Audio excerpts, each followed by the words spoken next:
Alrighty, kids. Hope you guys are having a wonderful evening so far, guys. Tonight we're going to be doing more Overwatch 2. There's actually a copious amount of patch notes to cover tonight. Holy shit. We'll see where it goes. My computer locked up this morning. I restarted it, and Overwatch felt like shit. Surprise. More to the fact that my computer is just fucking weird, and probably something's broken in it, and I don't know what it is. But it's inconsistent, so I can't figure it out and troubleshoot it. It's sporadic. While my FPS still stays relatively the same. No idea, guys. Good evening, though. Hope you guys are having a wonderful evening. Good. We're going to take a look at the Reddits here first tonight, guys. See what's going on there. Ah, yes. One thing I didn't check. Doubt it changed. Yep, no. Still 1 millisecond.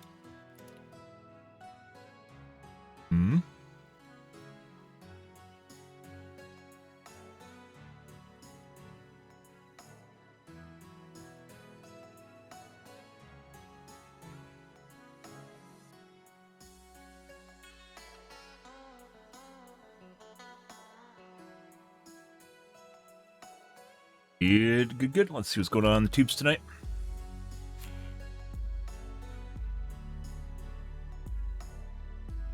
Google gave the Schweeb $1 million.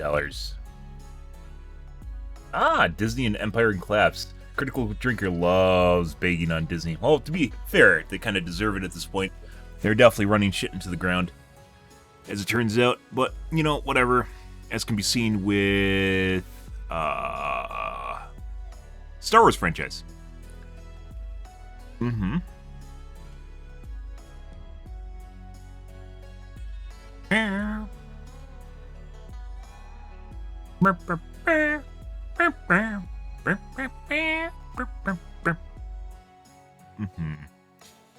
of wondering whether or not I should go back to my older resolution for Windows. I don't know if it matters or not. There's always conflicting information on whether or not you should use old timers, you should use new timers. You should leave it alone, you should do something about it. It's always up in the air.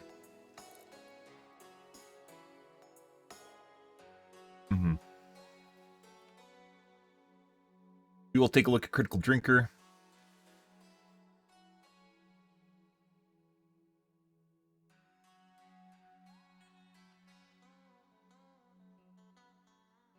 Finding a girlfriend in the Philippines.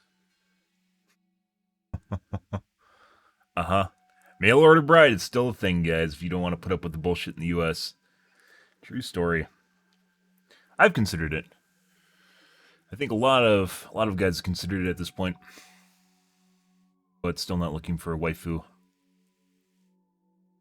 I've dated a lot, guys. Mainly in my 20s. Oh, years I was looking for love before I started concentrating on my professional life.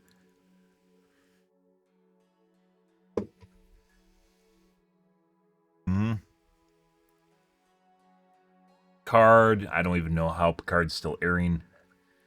Season 3 changes. Yep, we'll take a look at that.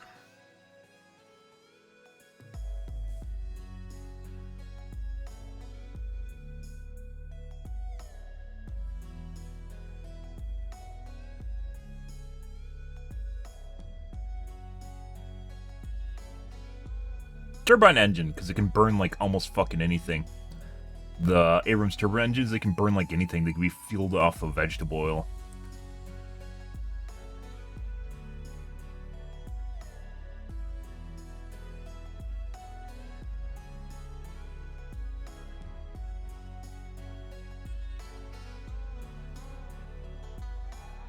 Let's take a look at this first, and then we're going to start going into the patch notes, guys. I'll take a quick gander here. Something is rotten in the state of Disney. I know that's about as obvious as saying that Saturday Night Live isn't all that Cocaine funny beer ads? anymore, What? but it goes a Where? bit deeper than their simple creative output. All that stuff is just a symptom of a much larger problem, a problem that runs to the very core of the Social company. compliance And if officers. the recent news about power struggles Yep, at the highest that are embedded levels, in companies at this disastrous point. financial performance, and even rumors of layoffs and selling some of their biggest IPs are to be believed, that problem is getting harder and harder to ignore, especially if you happen to be one of the company's board of directors, which I'm fortunately not, so excuse me while I have a good old laugh at their expense. The first and most obvious of the problems facing Disney are financial. Numbers don't lie after all, unless you happen to be a Hollywood accountant with a very expensive habit to fund, and the numbers released to the public paint a grim picture indeed. Over the past 2 years, Disney's share price has declined almost 50%, Probably. from an all-time high of nearly $200 I don't know. I'm sure it's just a normal movie, maybe with some cocaine in it. Grand Theft Auto and Bears? Day. Damn, at one point it was down to less than $90 a share. You don't need to be a financial whiz kid to know that that's a disastrous fall in value, and it reflects the growing lack of investor confidence in the company. So how exactly did this happen? Well, for a start, Disney's been losing money. Badly. Their strategy of buying up every single studio and IP on the market at huge expense and absorbing them into their generic corporatized monopoly was a great idea in theory, assuming that the things they bought actually turned a profit. And well, the two flagship IPs bought under the Disney banner are Marvel and Star Wars, obviously, and in Marvel's case it definitely seemed like a good investment at first. The MCU ballooned into the biggest cinema franchise in history, making frankly embarrassing amounts of money for Disney. Well, until recently at least. The problems didn't really begin until Phase 4. Black Widow, Shang-Chi, and the Eternals all failed to break even. Thor, Love and Thunder, and Wakanda Forever were at best muted successes that totally didn't justify the $250 million that got invested into each. Let's be real here, earning $760 million at the box office against a $250 million budget isn't the win that you think it is once you factor in the costs of promotion and then Avatar. The only movie to achieve the kind of massive success that the MCU used to enjoy on a regular basis was No Way Home, which wasn't even made by Marvel and only netted them a fraction of the film's profits. Either way, none of this could hide the fact that the MCU has been a franchise in decline ever since Endgame, with growing fan apathy towards the endless list of upcoming projects, and the tidal wave of rushed, low-quality, low-effort Marvel content that's flooded Disney Plus has only degraded the brand even further. Tell me, how excited were you for Ms. Marvel, or She-Hulk, or Hawkeye? Nope. I don't even consider fucking Marvel movies anymore. Yeah, Star Wars they did a number on. When was the last time you saw a Star Wars Andor, excuse me, not Anduin. Andor, really think we'd be seeing a pretty good, gap if and Rise it of was Skywalker completely under the rug, guys. It was something that you would not expect out of anywhere, right? Andor was fantastic, and I think that's part of what made it so good. Like many things that's kind of under the rough, I don't think they had as much supervision from people at Disney because it wasn't a primary IP, I guess you could say. Andor has like none of the characters that Star Wars is known for in it, right? None of them, and it didn't matter because they had really fucking good writing. It didn't fucking matter. They told a goddamn good story, and it was phenomenal. Yeah.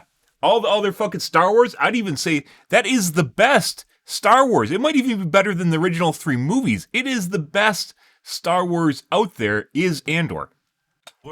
Let's be honest, the financial trajectory of the sequel trilogy. It doesn't matter what they like as far as like the earnings. It doesn't fucking matter. It's like literally that much better. Solo became the first Star Wars feature film in history to actually lose money. It's pretty obvious that Disney's hopes of building the Star Wars. What were they even doing? Second MCU, the last Star Wars movie. What were they fucking even doing? Turned out to be about as realistic as Natalie Portman's arms in Love and Thunder. Oh, shit. That's right, Nat. Why go to the gym when you can let computers do all the work for you?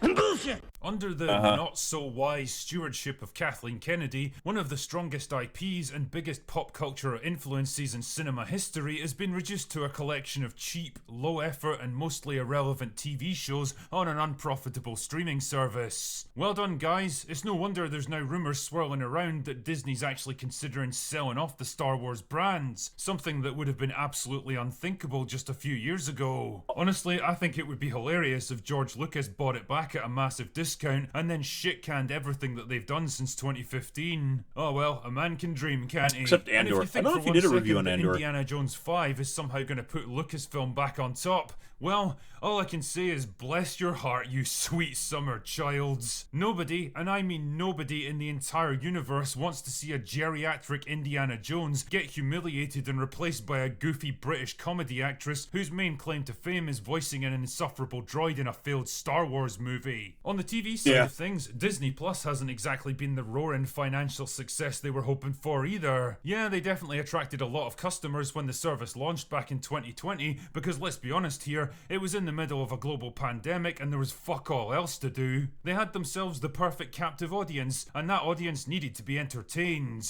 Unfortunately, Disney's tactic of pumping out as much content as humanly possible, regardless of quality, only served to damage the brands they were trying so hard to exploit. But more importantly, all of this content was expensive to produce, and that expense wasn't recouped by subscription fees, which is why their streaming services ultimately lost the company $4 billion last year alone. Even a company as large as Disney can't sustain that kind of loss indefinitely. Things weren't much better in the theme park world either. Obviously, they all had to be shut down for a good chunk of 2020 because of the unspecified virus of unknown origin. Fair play, not much you can do about that one, but just as attendance was finally picking up again, Disney went and picked a fight with the governor of Florida over a political bill that they had absolutely nothing to do with. The results? Bye-bye special tax status for Disney World, and hello higher operating costs and price hikes.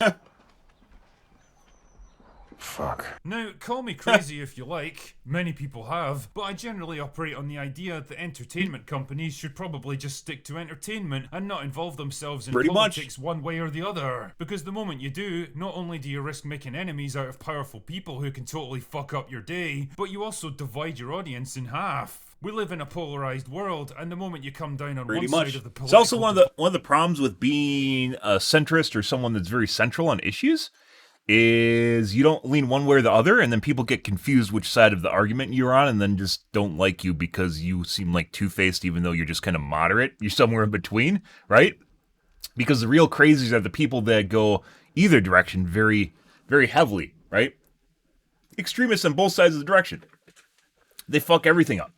Even though you're kind of, that would be used to be a good thing, right? You're a level-headed individual. Now it's seen as inaction, and you're a bad person for refusing to take action because you might, somewhat agree or somewhat disagree with what's going on. You're now a bad person because you refuse to take action. Yeah, you can fuck off. And you're a bad person for not doing that. You're a bad person for everything. It's like mom's just in your bedroom telling you to constantly clean up. Just tell you what to do, what to wear, where you can go, what you can see. You can't even play a fucking Harry Potter game because it was canceled. And just, holy shit. Oh, I can't be the only one that's just, it's not even being like right-leaning, it's just being uninterested in people continually hounding me for something like you're not trying to be super offensive or anything, just hounding you because you did something slightly wrong or wrong in general. It's just fucking, it's like, you have to fucking, Survivor rulebook from Dead by Daylight, it's like that, only for life, and it's unwritten rules that you just have to abide by at all times, and then they just make it up as they go. Anytime it doesn't suit them, then most people on the other side will automatically hate you. It's dumb, but it's the world we live in, unfortunately. And ironically enough, Bob Chapek's first instinct at the time was to do exactly that. Stay the hell out of the situation and keep Disney politically neutral. Unfortunately, the activists who somehow managed to pass themselves off as Disney employees had other ideas. Compliance officers. And after a series of well-publicized strikes and protests, Chapek was forced into a humiliating climb down and a financially devastating conflict with the Florida government. This is what we like to call a lose-lose situation. Things weren't looking particularly good on the animated front either. A string of high-profile flops last year threw Disney Animation Studios into absolute chaos. Turning Red cost $175 million to make and earned back just $20 million. Strange World cost $180 million and earned just $73 million. While Lightyear cost $200 million to make and earned $220 million back. Nowhere near what it needed to be to break even. All three of these movies lost money for the company, massive amounts of money in some cases, and further damaged the Disney brand in the eyes of consumers. I mean, I'm old enough to remember when Disney were the gold standard in animated storytelling. In the US. Days, they seem to stagger from failure to failure in the same way that I stagger home after a night out. The only thing missing now is for them to fall asleep in a gutter and piss themselves. Now, obviously, that's not to say that every single Disney project in recent years has been an abject failure. I mean, damn, Avatar 2 made over $2 billion, whatever you think of its actual story, but successes like this haven't been big enough or frequent enough to compensate for the growing list of high profile failures, and the general trend in pretty much every area of their business has been downwards. There's no getting away from it anymore. Disney is a brand in decline, bloated and overcomplicated, meandering with no clear sense of purpose, prioritizing quantity over quality, bereft of original ideas and coasting instead on former successes, and getting caught up in divisive political controversies that are just bad for business. But hey, for every action, there's a reaction, and it turns out that a Disney reaction comes hard and fast, just like me with Tatiana. First came the news that Bob Chapek was out as CEO, which Disney helpfully announced in the middle of the night on a Sunday. Damn, there's ninja assassins that aren't as brutally efficient at dispatching people as these guys. And in his place, Bob Iger was once more king of the Disney Hill and given the mission of making the company profitable again. I guess we're just going to ignore the fact that Iger was largely responsible for the problems that Chapek spent most of his tenure trying and failing to solve. Don't ask questions. Just consume product and then get excited for next product. But I guess in times of crisis, people instinctively turned to what they knew. And what they knew was Bob Iger. Unfortunately, not everyone felt the same way. See, it's at this point in our story that a new player takes to the stage. And that player's name is Nelson Peltz. Who the hell's Nelson Peltz? Well, he's a business tycoon with decades of investment experience and a history of launching hostile takeovers of failing companies and returning them to profitability. He's basically a hard-nosed businessman who doesn't care who he has to fire or upset along the way. His goal is to make money, and in Disney's case, he's what's known as an activist investor. No, not that kind of activist. Those are the kinds of people that got Disney into the situation they're in. Peltz could see the writing on the wall when Bob Iger was reinstated as CEO, and his solution is to replace him with someone more capable and efficient. The problem is, he needs a seat on the board of directors first, hence the campaign that he's launched. Restore the magic. The aim of this thing is to sway enough of the board to vote out one of their own members so that he can take their place and use his newfound power to call for a vote of no confidence in Iger. And by all accounts, he's actually gaining a lot of traction here. See, funnily enough, it turns out that most investors with a big stake in a company care less about ideology and more about actually making money. Are you serious? And by appealing to them, Peltz and his ideas are starting to gather momentum. And honestly, I think this is exactly what Disney needs. Just like Warner Return to Brothers needed capitalism? David Zaslav to come in and clean house when they'd pretty much exhausted their resources trying and failing to compete with Marvel, so Disney needs someone like Nelson Peltz to jettison the dead weight and get them back to doing what they used to be so good at. Entertaining people. Because here's the thing, despite all my joking around, I don't really want them to fail. I don't want Disney to collapse into financial ruin and irrelevancy, but like so many other people, I recognise that what they've been doing over the past few years isn't working. People aren't buying what Disney are trying to sell them now. They can either learn from that and change what they're offering, or they can push ahead with a failing strategy until eventually they run out of resources to keep doing it. The choice, as they say, is theirs. Anyway, that's all I've got for today. Go away now.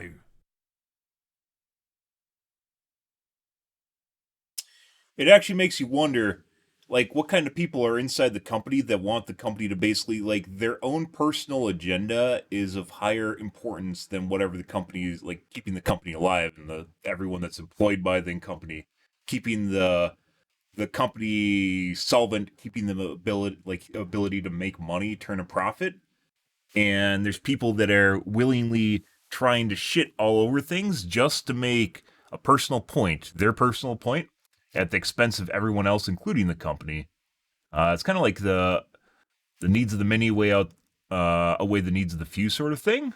But at the end of the day, it's not even the needs. It's as much as just personal interest, personal agenda, and then feeling as though everyone should endorse this personal agenda that you have.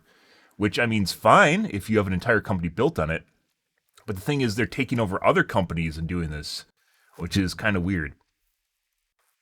I'm sure maybe, I don't even know if it goes the opposite direction. Like, you have right wings, so if you have left-leaning political agenda and right-leaning political agenda, you don't see so much where people from the right wing, despite them being kind of crazy, taking over companies and then trying to shove it, mainly a media thing, then shove that political agenda down their consumer base, right? Just like someone buying up a company and then just unrelated to guns and then just talking about guns all the time and how you need to buy guns and something very right leaning, right? Uh, like imagine if Disney just started putting guns into all their movies and just talking about guns and the NRA and America, guns, in religion and yeah, imagine if that started happening. Everyone would basically shit a brick, right? But instead, you have the opposite direction, which is very left-leaning political agenda. And in most media, that is very, very common now. Or woke bullshit. People don't take kindly to you calling stuff woke anymore because it's apparently only supposed to be a good thing and it can't be used for evil. Just like religion can't be used for evil, despite the best intentions by a lot of people that worship, right? Yeah, no, kind of fucking weird in and of itself. And like there are gun companies for sure. There are companies that are left leaning or right leaning, right? But it's not nearly the same thing as what we've seen in like the last 7 or so years in media, especially anything dealing with sci-fi, fantasy. It's very weird. And if you guys didn't know, a social compliance officer is actually a job. This is basically someone that makes sure that the company is in compliance with social standards, ethical social standards. Yeah. And it's not the same thing as like a tax audit or something like this. This is something purely made up for someone to make sure the company is basically aligned with political correctness, whatever that might be. And these guys have a lot of power in a company. And it's an actual job. It's an actual job where you basically just get to tell the company that they aren't complying with something that they should. And you should just change things. And yeah. It's imagine if you had someone of a religious background that made sure that your company was compliant religiously. And that is actually a thing for kosher, I believe, right? And it's a Jewish thing. You have to have a rabbi come and bless your food and make sure that you aren't in like contact with like pork or something like that. So that's kind of like the same thing, kind of a weird thing to say, but like a social compliance officer is like the same thing as a rabbi making sure food is kosher. And some people care about that a lot, right? You can basically surmise political agenda to the point at which it has become religion, depending on which side and how far you lean into it. It is becoming akin to religion. And some people really want it to be kosher, right? But there isn't a name that is applied to all of this. They don't call like this kosher entertainment or whatever. It's just like I haven't watched The Last of Us, but from what I understand, episode 3 in Last of Us had no bearing in any way, shape, or form on the actual series. It was just something they just decided that they had to insert into the series, and I don't really understand it. And everything I've read, because I don't want to go watch the whole thing because it sounds really good, and I don't want to go watch the whole thing right now because I want to binge it. But yeah, it's they just decided to make a random episode for LBG community just out of nowhere, just because they could, and you're just like, what about the actual story you're telling? And I guess they decided that they could just take a segue that's completely unrelated, that had nothing to do with what they're telling, just for the shits and giggles. I don't know. Like I said, kosher. You could apply LBGD kosher at this point, and I guess some people are really into that, but a lot of people just don't want to watch it. They don't want to see it. Like not like, oh, it can't exist, but if it's first and foremost on what you're trying to peddle to your audience, maybe you should concentrate a little bit more on telling a good story instead, unrelated to checkboxes. And if it happens to check a box or two along the way, good. Like, there's a lot of series that have done that. My favorite example is Arcane, where some of the members were gay, right? And they had a very diverse cast, and is animated, which just made it, the whole series is just really fucking good. I can't wait for the second season of Arcane. It's how you properly do it, where it doesn't feel like you're just trying to shove agenda down people's throats. In Andor, they had a gay relationship in there, but it wasn't first and foremost. You could tell like it's starting to get a little bit over the top there, and then they just dialed things back. Because when you're watching Andor, you really didn't care about the romantic relationship between two women, even though it was there. That's not like what the story was really about, right? It was about the rise of the rebellion, and yeah, it's not about a gay relationship. Whatever. You can go make a rom-com somewhere and someone will watch it, but that's not why people were watching Andor. It wasn't why I watched Andor. Maybe some people were, and once again, you can have the LGBT kosher box if you want to check that. LGBT kosher. Oh, did they just make a new term? Should be. But I don't know. Fucking weird place we're in right now. Anyways, let's move along, guys. I do want to take a look at Tom Scott here, unrelated, and then we're going to take a look at the Overwatch patch notes, which should be pretty. They sound like a blast. I haven't watched any Overwatch streams today, so it's going to be a straight first reaction. In 2010, as part of their 10th anniversary Out of nowhere. celebrations, Google awarded huge sums of money to 5 projects. Small companies, startups, and inventions that they thought could change All the mom and world. pops. Those 5 included some names you might recognize. The most famous is Khan Academy, which was only a couple of years YouTube old then. channel. But Google also gave $1 million to an invention intended to revolutionize public transit, the Schweeb. This is the prototype, set up as a racetrack, and it's still here in New Zealand. Schweeb is effectively a bicycle on a monorail. These have been specifically designed so that they can swing horizontally. We get up to speeds of about 60 kilometres an hour for someone that's doing really well. The original theme of this was to turn them into a transport system. The racetrack in our environment is certainly better because we're an adventure park. If it was just a setup where we would just cruise around the park, we don't think it would have had enough impact. The electric sides of them are off the shelf. Everything else is built by us here in Rotorua. The initial ones were built with Jeff Barnett, the inventor, when he first got the ride going. They then adapted that very quickly because there was a few things that didn't work. And then when there was change of management, we made electric pedal assists. There was the family market that were dying to do it, but they found it a bit too hard to get them going. 2017-18 is when the next generation, the third generation of pods came in. Sorry about that. There are some obvious drawbacks with the design. What if the person in front pedals slowly? How do you overtake? You can't. The marketing copy for the Schweeb says that instead, you just make contact with the car in front and push it along too, and build up a train of those pods moving along the track, all working together. How about up hills? What if you get tired? Or down hills if you need to brake? Or what if you're approaching a track switch and it's not locked into place yet?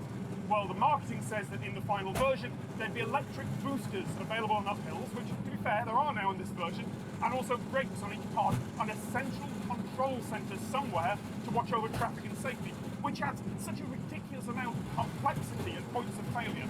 And their answer for what if you're wearing a skirt in this position was, don't. You would have too much tension and torsion on the pods if it stayed straight as you were going this way. So it is designed to swing, and it's got dampeners so that it takes up the swinging motion and slows it down. I mean, it's kind of cool, but it reminds me an awful lot of what do they call downhill toboggans, where you're on a track, to 90 years old. only with more work. This is what transit nerds call a gadget barn, something that looks and sounds futuristic, but is actually worse than a more down-to-earth option. Yep. Instead of this, cities could just build separated bike lanes. They'd handle more people, reach further, cost far less, require very little maintenance, and allow overtaking.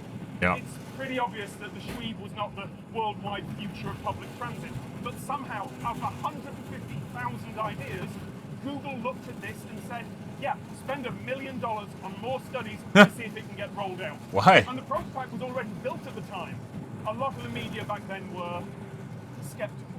They had lots of opportunities. Most people know about the Google campus. They also had the Olympics. They had BP Oil. They had these big ones lined up, but they just never came through. And so we actually bought the IP and everything off the original owners. We've already got a franchise started in Korea, so we're going to be working pretty hard to get more on the go. More as a ride experience. We're still in that zone where to turn it into a transport system takes There's a no lot of way that work, this could be a but, transport yeah, system. It's definitely something that everybody asks us about. I will say though, this is fun. There is a kind of retro-futuristic kick in peddling your own monorail pod.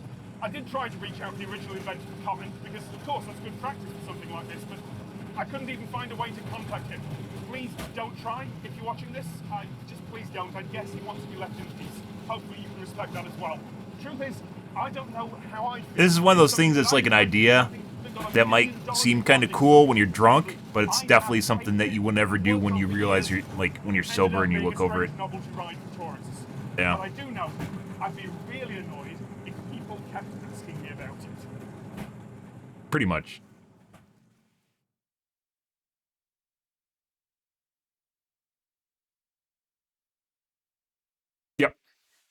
interesting, cool, but at the end of the day, it's an amusement ride. I would not say, hey, everyone should just ride around these little pod things. People are too lazy for this. Well, I mean, it's just worse than biking, is basically what he said, and I'd agree with. It's just a shitty form of biking. And when it comes to mass transit, it would be even worse than a monorail system. Imagine if people got stacked in those things on the road and someone's trying to go to work and someone's like, yeah, man, I'm gonna loiter. Have you ever been on a pedal pub and then some people just fucking stop? They just stop pedaling? Yeah. Yeah. They just stop. They just decide that they're gonna social loaf? Yeah. Yep. It's like that.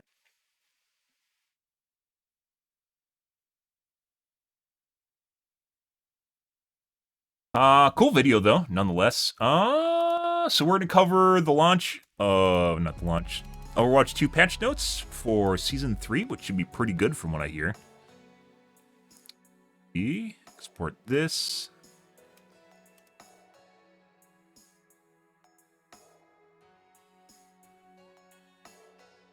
Yeah, I mean, it's not even about being lazy, it's just not a really good idea.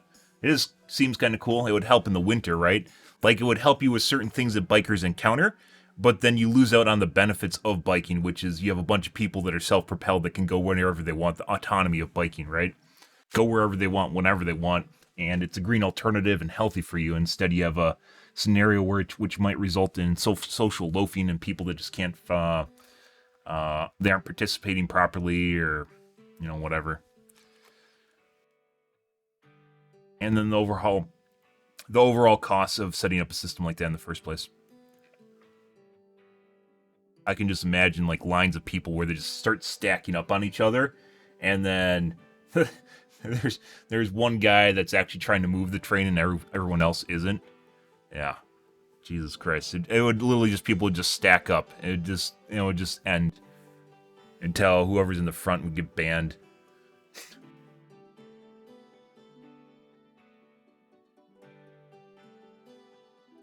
Okay.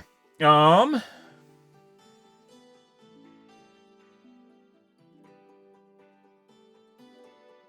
gonna take a look at the Overwatch patch notes here, guys.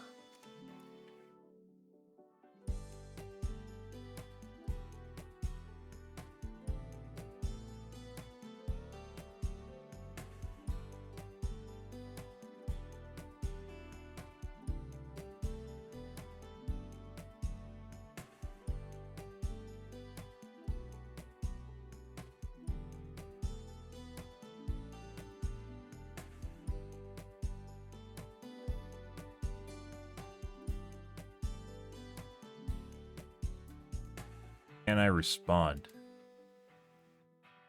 Locked. Why was this locked?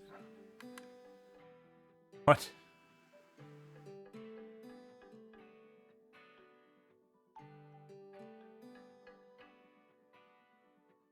Easy field questions tech support are only allowed in 2023 mega thread.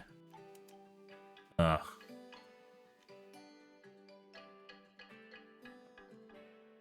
Lots of things we do in this. You can't use NVIDIA encoder with OBS with an AMD card. That's the point, is he might have been using it with NVIDIA, so I can't ever respond to this. It's not even an option. That's the point, was he might have been using it with his old card.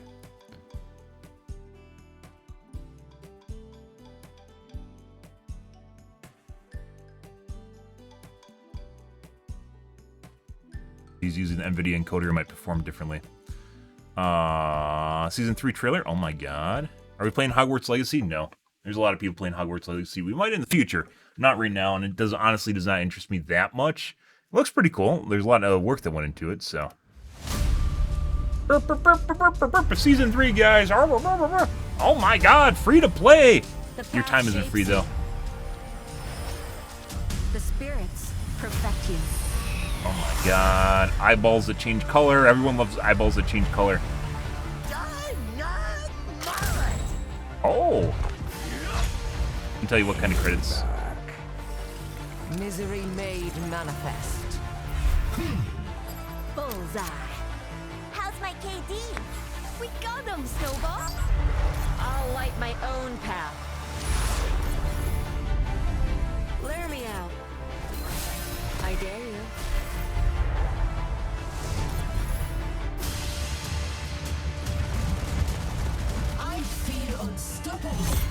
services, so.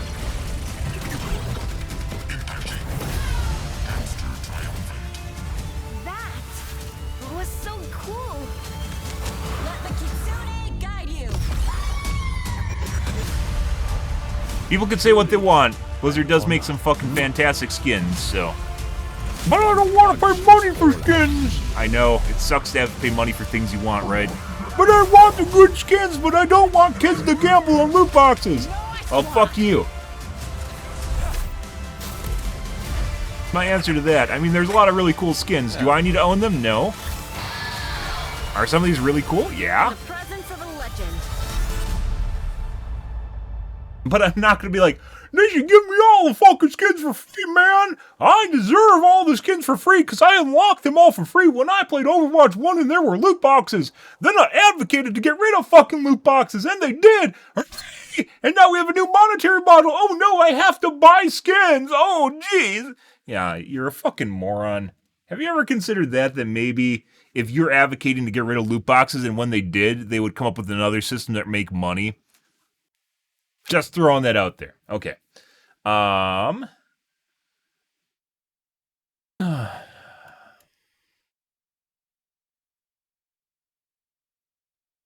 Season 3 roadmap. Where are the patch notes? Here they are.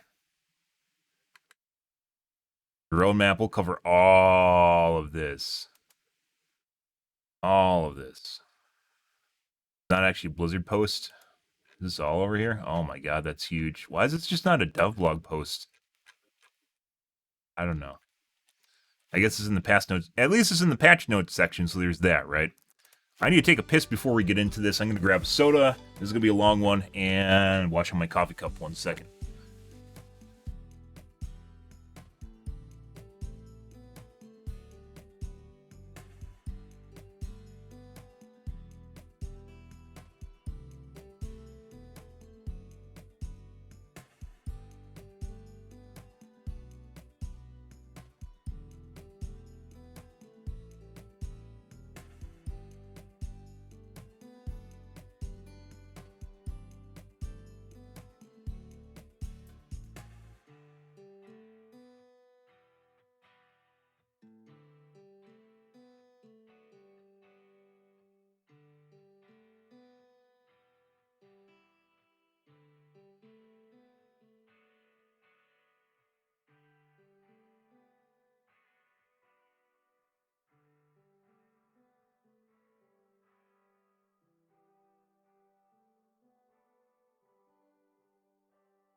I think what I'm going to do, as far as video cards goes, I think because we're already 6 months into the video card release cycles, I'm probably just going to wait for 4080 Ti to come out whenever that happens. It's probably when they're going to do price changes, because at this point, they haven't adjusted prices at all for the 4080 or 4090. I think I'm just going to wait. It's just the way it's going to go. Because I'm kind of locked in, and it's better just waiting for the mid. So it's probably going to be this winter. I think that's what's going to happen, and I'm going to wait till this fall, which is probably when they're going to introduce a 4080 Ti.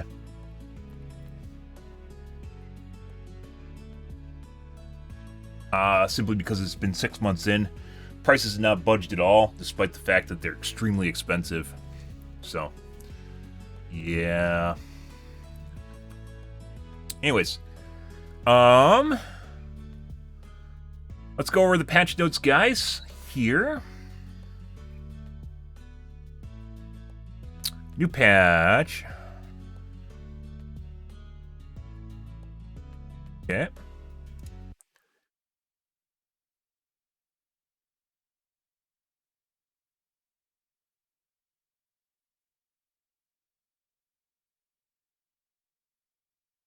Well, I need to do permissions every day.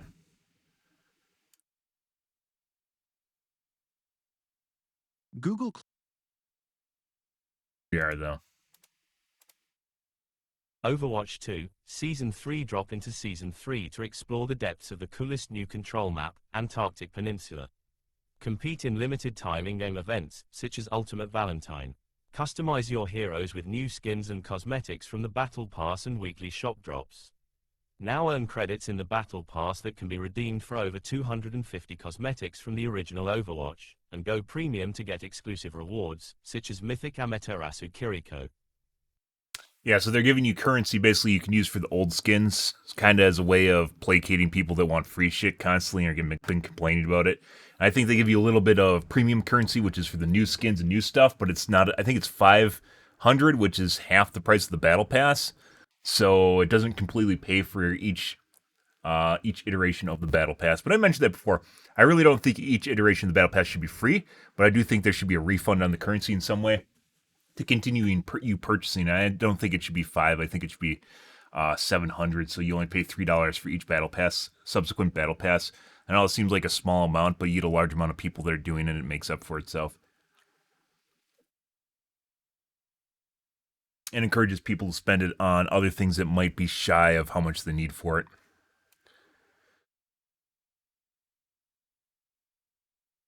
New map, Antarctic Peninsula journey across the frozen Antarctic Peninsula.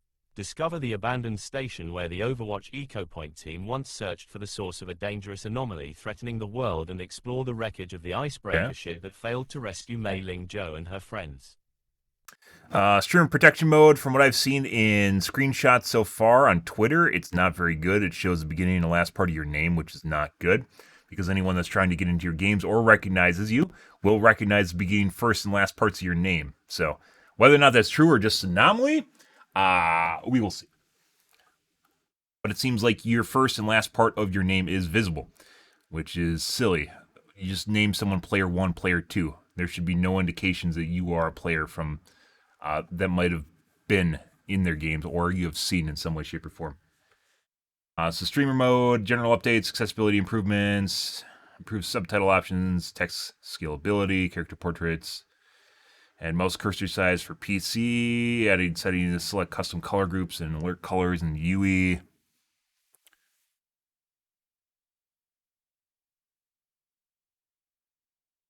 Options, challenges, silhouette player icon for all heroes. Tracking for each roles of the weekly Role Master Challenge. Modest challenges, partial progress of the season through Battle Pass. Players can now endorse the opposing team. Surprise. All players can now be endorsed in free for all game modes. Okay. Game report. Player can now view scoreboards from previous matches within the view game report menu. How hard was it to fucking just add the scoreboard from the end of the match to the fucking reports? I don't know, Blizzard, but round of applause for them figuring out that you want to see the end scoreboard because you need to see context of what you actually did in the match, not just raw numbers, because there's other people in that match that were influencing your numbers. Surprise. Magic Hand. Surprise. Once again, it very much feels like the development team in Overwatch 2, either they lost a lot of key members from Overwatch 1 to Overwatch 2, or these are like brand new people that took over the positions of people that knew what they're doing, because some of this stuff is, yeah, like, this is in hindsight. You should have been able to see that if you want to make data that people can peruse properly, you need to be able to show them that data, right? Yeah, this is good. Mystery Hero changes. A lot of their game modes are broken and just not fun. As I mentioned before, the game needs a new casual mode and not Mystery Heroes, not arcade shit. It needs a new casual mode like Team Fortress 2, in which there's just a lot of bullshit, just random shenanigans that just go on. And you have 12v12 and you have people just duke it out. You know, whether or not one team wants to go all May or whatever, it doesn't fucking matter. Sometimes in Team Fortress 2, you get one team that goes all engineers or something. It doesn't matter. You know, if they want to just do quirky and weird shit outside of comp, that they could do that, right? Blizzard, you should be able to make that happen. That should be a thing. It's just somewhere that people can go to chill out and relax and enjoy the game without being in a highly competitive environment. And a 12v12 is not highly competitive. And you could just pick and choose how many of each role you want, right? For balancing's sake, like 2 tanks and split the rest over 5 healers and 5 DPS or something. I don't know. It's going to be a meat grinder, and that's the point. It's kind of silly and just weird, and it takes time or whatever, but it's just the way it'll be. And tanks are obviously very overpowered, which is why I said 2. Or maybe even want to reduce the number of healers to make the teams less tanky to like 3, and then 7 DPS instead or something. It seems like it'd be absurd, and that's the point. And the less tanks, the less healers you have, the more people will die. And that's what you want, so people can actually make progress. Whether or not an entire team goes Widow, it really doesn't matter. Mystery heroes, anyways, or not. I would never play a lot of the game modes. I would not ever touch. I think one of the last game modes I touched was Lucio Ball, and that's fun for 30 minutes, and I got bored of it. Which is basically, their game modes in a nutshell are just not even worth playing.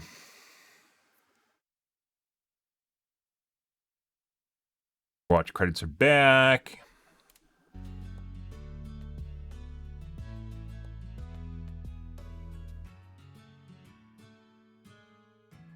You can earn 1,500 credits as free rewards. That is for the old Legacy skins, I believe. Another 500 credits are available as premium rewards, which I believe are for new skins and new things, which is half the cost of the Battle Pass. $10, I believe. I mentioned this before, though, that it's kind of... I don't feel as though you should... I think it's kind of a bad precedent to set where you can just rebuy each Battle Pass with the currency you earn throughout the season. It does encourage people to play, don't get me wrong, and I think that's a big deal, but I also think they should put some money back into the system. And I think $5 might even be too much. $3 is probably where you want to be. Just a little bit. Just enough to encourage people to do it, and then possibly spend the currency on other skins, right?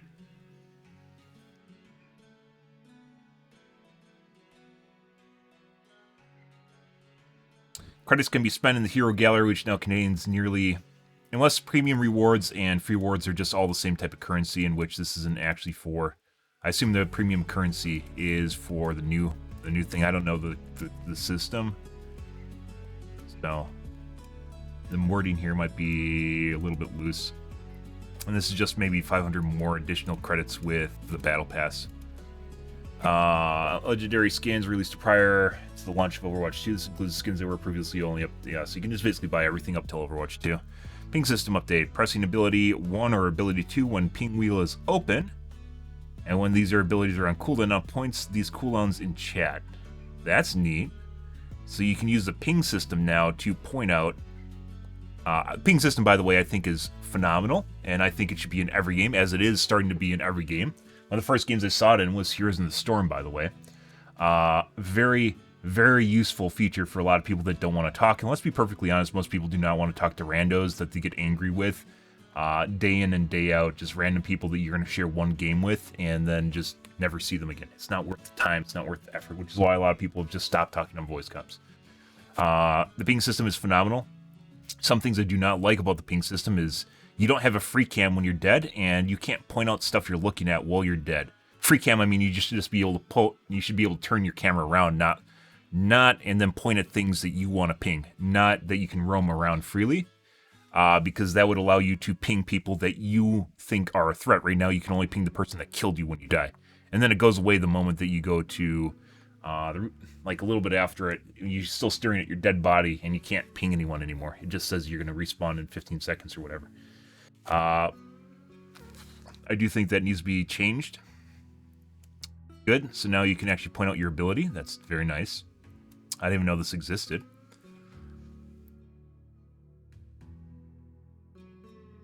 Once again, I think in the game itself, there's a lot of these things. If you have a complicated system, you need to make this transparent and make it ability, because outside of seeing this, I don't think I ever would have figured this out. You need a tooltip, or maybe in the game, next to the option where it says a ping, like in the key map.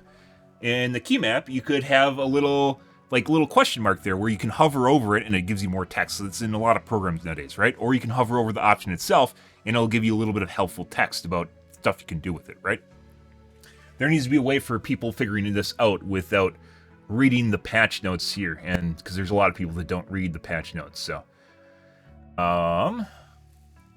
cool feature. And once again, I do think that the game needs to have a free cam while you're dead that allows you to look around and then ping what you're looking at, not who killed you. You can ping who killed you, but that should not be the only thing you can ping. Because let's be perfectly clear here, if you're on voice comms, you can ping whatever you want by using your words. And Blizzard should not be limiting the ping system. Competitive play.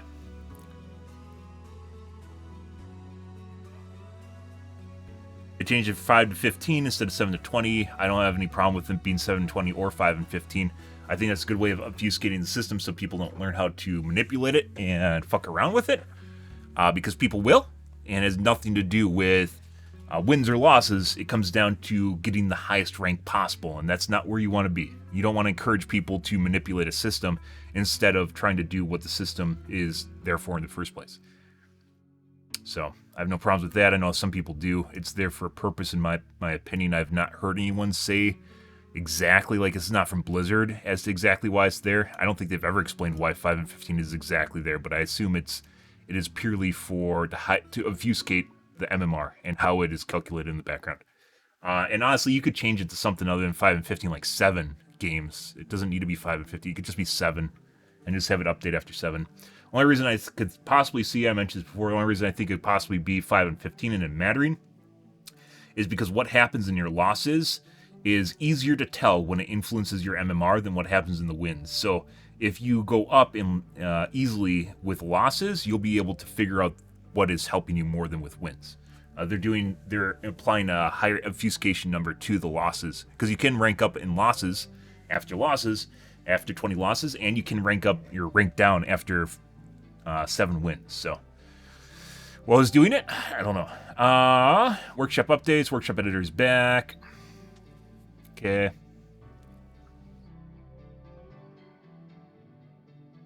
More reporting system, cheating, gameplay sabotage, and appropriate content. Okay.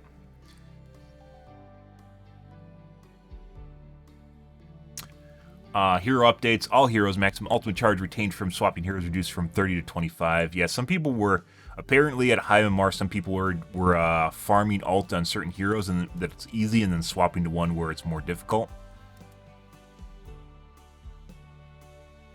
Yeah.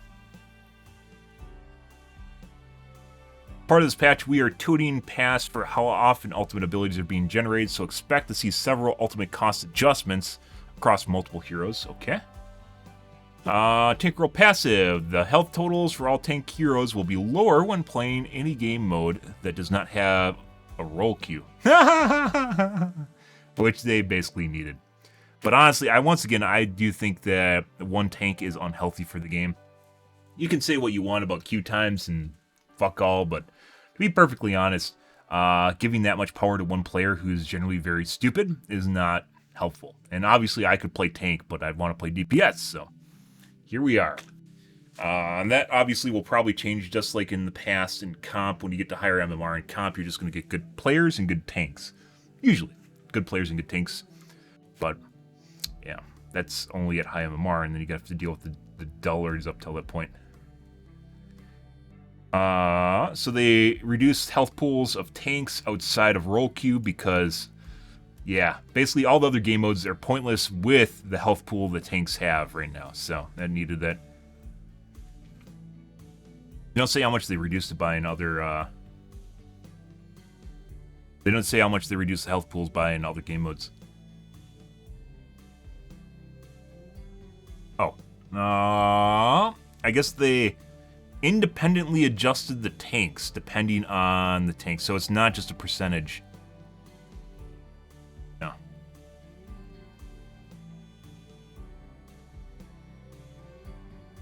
I guess some of them were already adjusted. It says 425 for Junker Queen, so she was already adjusted.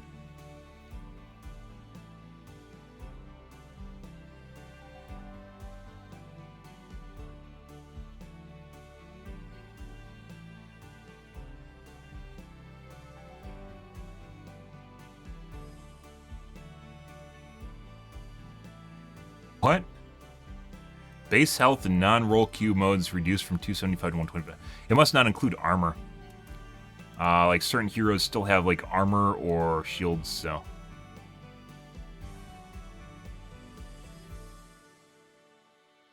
Augmented fusion driver, damage fall off range reduced from 15 to 25. From 25 to 15 meters, so Rice got a damage nerf. It's for all? Yeah. So this isn't just for non-roll Q.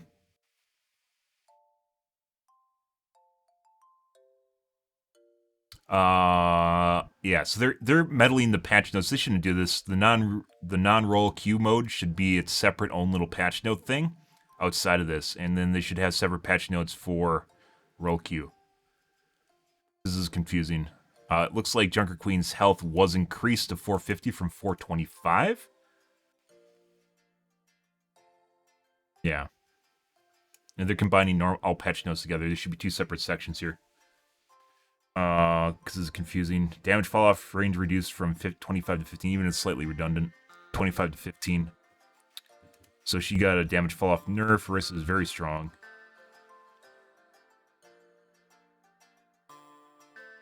The capped annihilation, they talked about this prior to it happening. Increased ultimate cost by 12%. Enemies with the ultimate now slows the duration.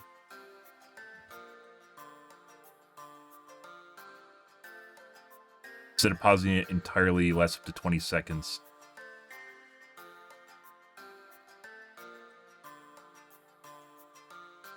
The idea of ultimate abilities still lasting forever is an exciting concept. The reality is that it was too easy to do it, caused a lot of frustration for players, Ramada's ultimate in particular. You can kill him when he's ulting, so I didn't really have a problem with it. Obviously, he can block, but if you know how the block operates, he'll eventually stop blocking, and then you can kill him.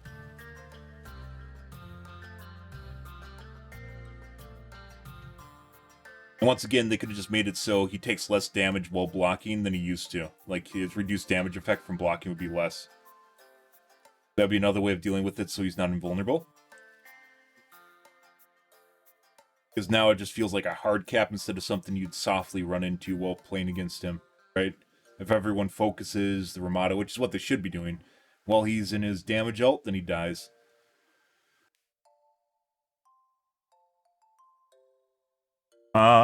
Reinhardt? Now roll Q health reduced to 175 from 325. Charge cooldown reduced from 8 to 7 seconds. Charge is like one of the things that will get Reinhardt killed almost unanimously, and there's a lot of Reinhardts that do it poorly. He probably didn't need that. Fire strike damage increased from 90 to 100, so they're giving him buffs. Direct hit damage reduced from 250 to 170 from Earth Shatter. So he can't one-shot 200 HP heroes unless they're low. Knockdown duration increased from 2.5 to 2.75 seconds. Once again, a lot of this does not matter when you have Sensu Bean that will literally just, like, I hope, we haven't gotten to this point yet, but with Kiriko, I very much hope that they address the invulnerability, because you can do what you want to Reinhardt's ult here, but if they have a Kiriko, which they most likely will, then she just goes bong, and then all of a sudden your ult that you just spent the last couple minutes generating is nullified. So, yeah, you know, to put this into context, it's not a Zen ult. It's not Zen goes, tranquility, right? He doesn't go to transcendence. It's just Kiriko using a 15-second cooldown, and Blizzard really needs to put that into perspective. Anyways, ultimate cost increased by 7%. Has slightly longer knockdown duration. I don't think he needed that. Direct hit damage reduced to 170. I think the extra 0.25 seconds is like enough for another swing. I might be wrong on that. No, he doesn't swing every 3 times a second. He swings like maybe once a second. Rocket Hammer, knockback impulse reduced from 10 to 6. So they nerfed his knockback, which makes it easier to combo people.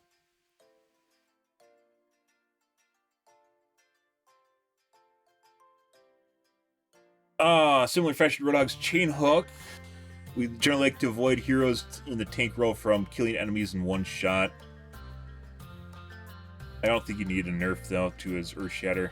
It's pretty rare for you to insta-die to it.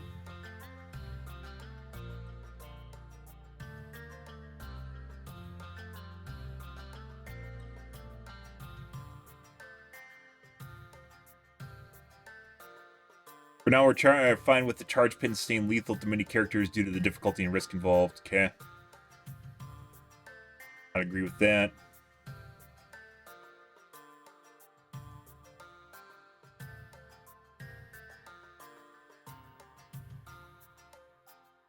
The rocket hammer knockback reduction sounds like a loss of power, though it is actually aiming to reduce the number of times Reinhardt accidentally knocks enemies out of his melee range. Yeah, it's a buff, which I mentioned before reading that. It's a buff, because when you push people back, it prevents you from getting subsequent hits on them. Even though it's helpful if you want to toss the salad, you don't always want to toss the salad when you're doing damage.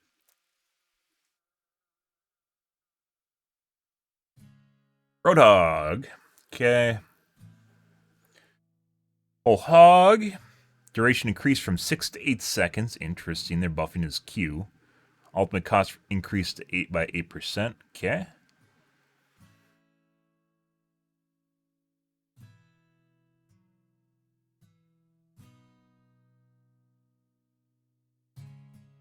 Alright. So use your ult less often, and it does a little bit more. I don't think there's a linear relationship, by the way, between strength of the duration and, which I think how they're balancing it here, between the strength of the duration and the cost. Although if it was a linear relationship, it would be a 30% increase to cost, and because it's a 2-second increase, right? And 2 seconds of 6 seconds is 30%, 33%.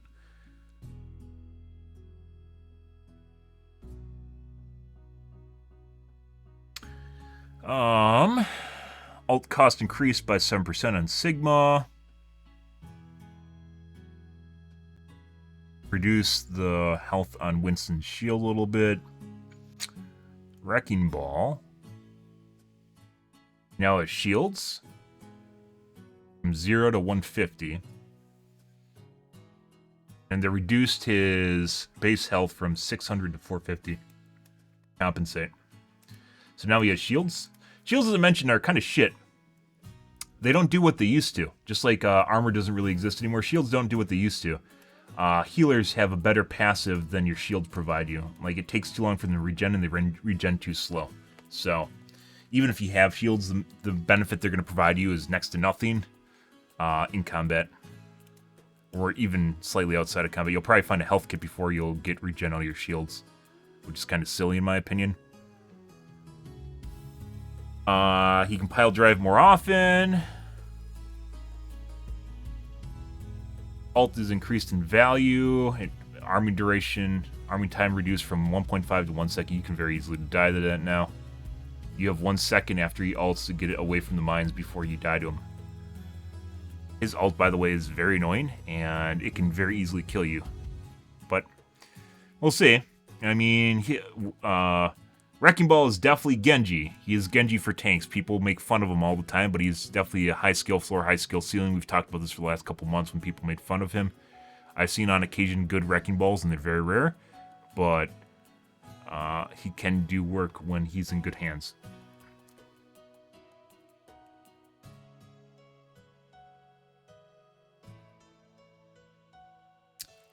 Wrecking Ball receives some of the fewest changes in transition to 5v5. He proved to be one of the most effective solo tanks in early testing. No. I mean, maybe. Genji Nanoblade's pretty good, right? I guess. It doesn't mean all Genjis can do Nanoblade really well. Zarya. Increased ult cost by 8%. Okay.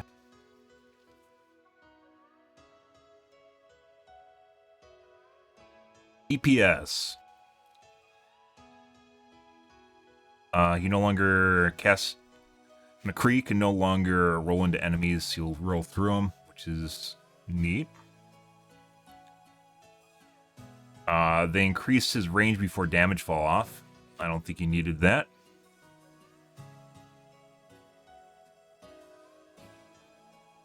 Junkrat. He had a reduction in damage from his mine from 120 to 100.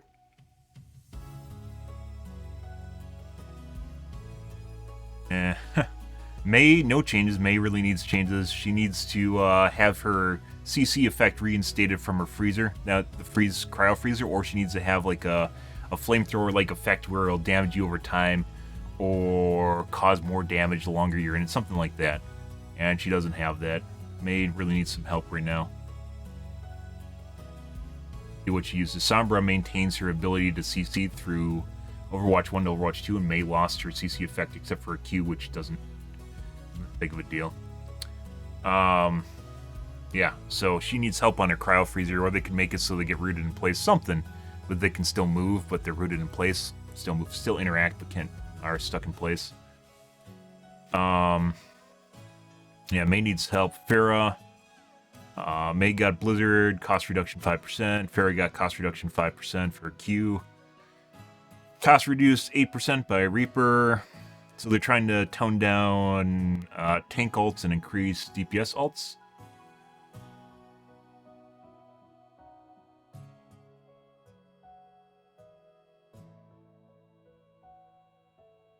They buff Soldier, number of shots to reach maximum recoil increase from 4 to 6. That's pretty insane.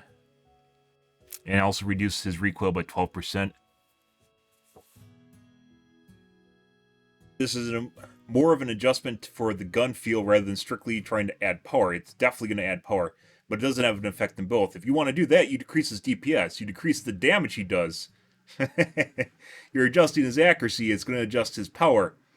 It makes the weapon handle more similar to the original version in that you can burst fire more accurately before recoil kicks in. Yeah, that he did not need a damage buff. I don't know who thought that he needed a damage buff, but he didn't need a damage buff.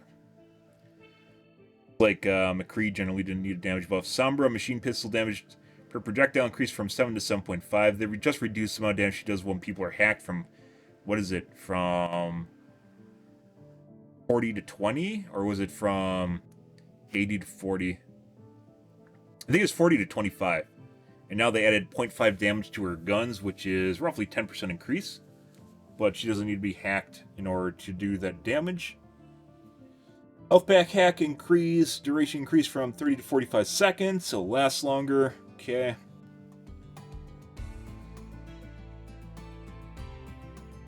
Ultimate cost increased by 10% for Symmetra.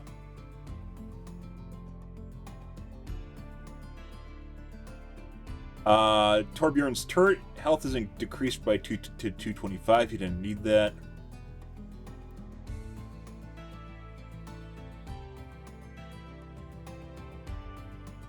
Widowmaker is going back to 175 health. She needs that, but she didn't need that exactly. What she needed was they either need to increase...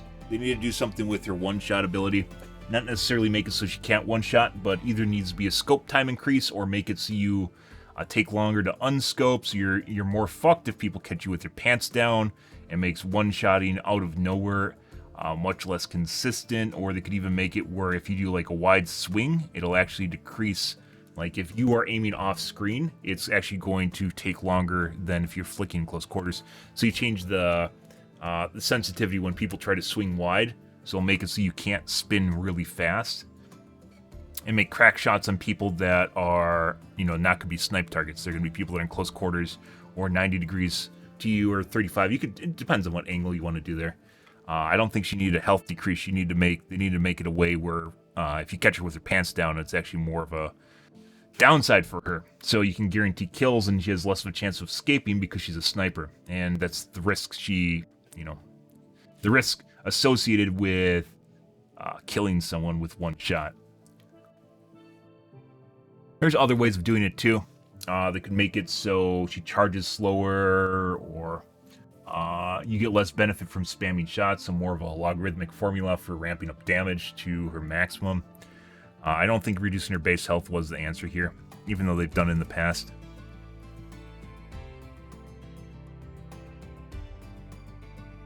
Alright. Anna has a biotic grenade nerf. She needed that. Biotic grenade is one of the most effective abilities in the game, second to Sensu Bean. It's very good. It buffs healing. It prevents enemy from getting healed. It gives health, and it does damage. It's pretty ridiculous. Reduce the effect duration to 3.5 seconds. Bridget. She got a nerf. Oh, no. It applying a repair pack now instantly heals for 25 health on impact. So she does list 5 less healing per second, which I don't know was the total here because I didn't list it and I have to look at the wiki.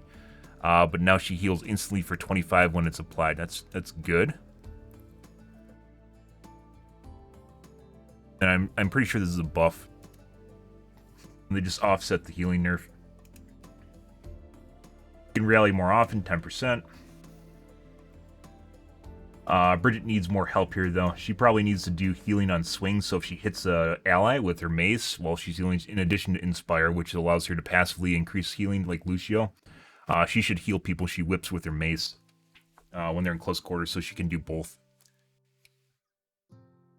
Damage and healing by hitting someone with her mace, even though it seems kind of weird. It's probably a good mechanic for her.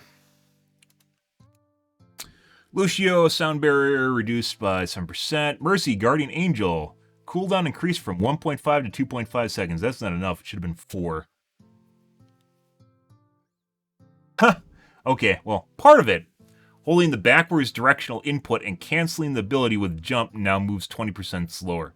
So she can't do her back forward spam as much, which makes her very... It's like 2 Guardian Angels in one. So she got a Guardian Angel nerf, which is what she really needed. Regardless, everything else on her kit, what she really needed was an increase to the amount of time on Guardian Angel. She is one of the most mobile heroes in the game. In flight, more than Pharah, more than Echo, and it's pretty absurd.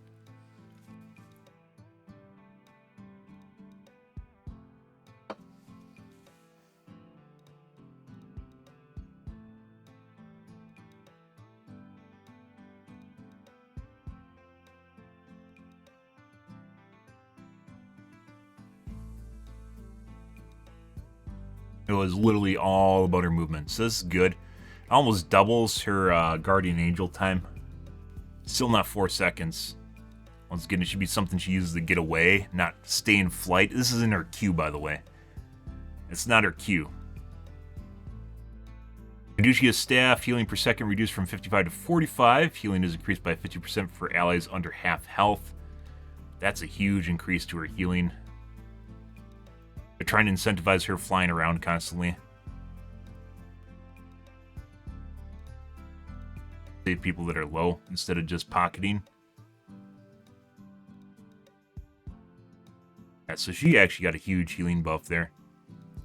Even though her overall health per second is reduced. Healing is increased by 50% under half health, so that's a pretty big buff. Regeneration passive removed, good. She was ridiculous. Not just normally, or not just in her Q, but also just flying around normally. Her healing passive is insane.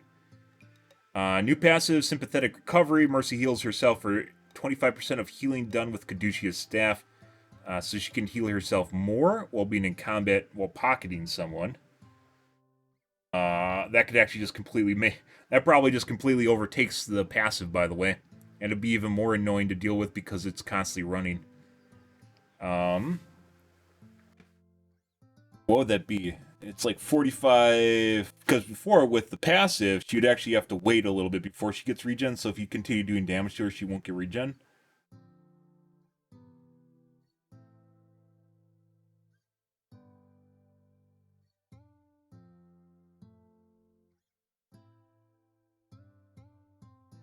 That's pretty insane. So she might even be even more unkillable. I mean, they nerfed her Guardian Angel, and I guess they're trying to make up for it with Caduceus Staff healing, but if you give someone like Healing Leech, that could easily just spiral out of control. I don't know if I agree with that.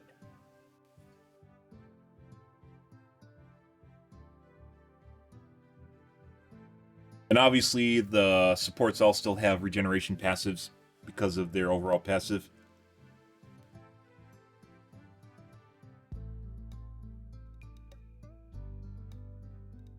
So it looks like her healing actually got buffed, including possibly her own self-sustain.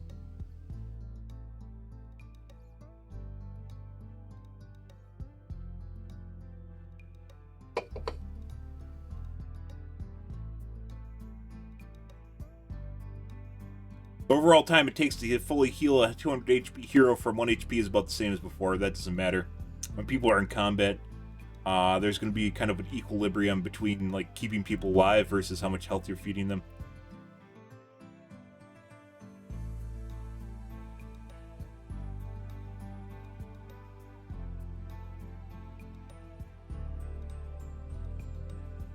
For Guardian Angel, the cooldown increase is necessary to reduce the greatly increased mobility resulting from recent rework of jump cancel. Yeah, no shit. It enabled Mercy to quickly launch herself long distance in any direction and be overly evasive for such a short downtime. No fucking shit. And she still will probably be incredibly ridiculous. She might only be a 5th dimensional fighter known as Mercy. She lost her 1st dimension, guys. One of her dimensions is now gone. Okay, so probably not completely gutted at all in any way, shape, or form, and she might even be about the same in terms of being able to kill her because of her passive. Assuming she's healing someone. Which she almost always is when she's bouncing around.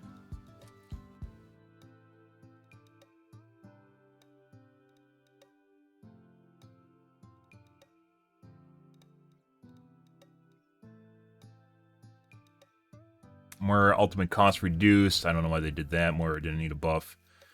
Ammo increased from 20 to 25 on Zen. Okay.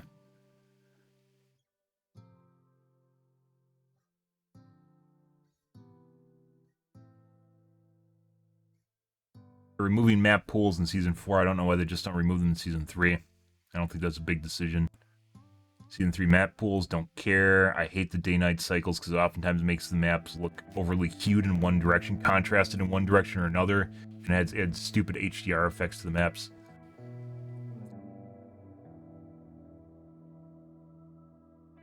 Okay, bug fixes.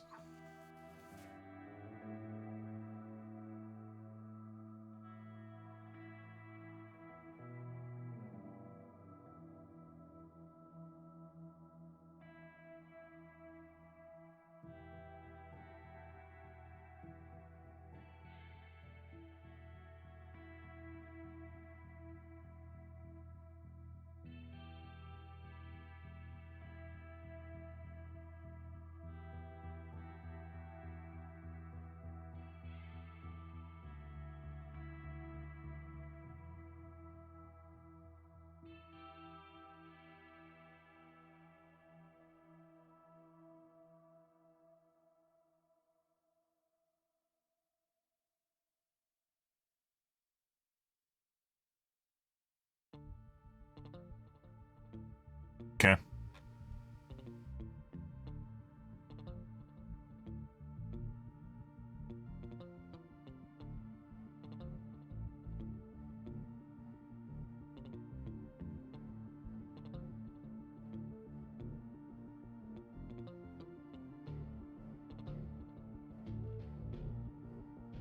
Disappointed by the Season 3 changes. Mercy changes were unjust.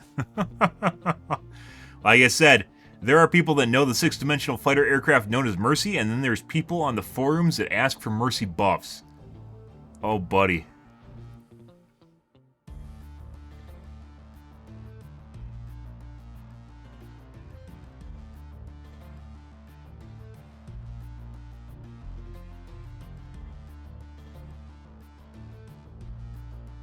Let's be honest here, most Mercy haters didn't want it this bad. Yes, they did. Neither did her supporters, obviously. Yeah, no shit. This is written by one of her supporters, by the way.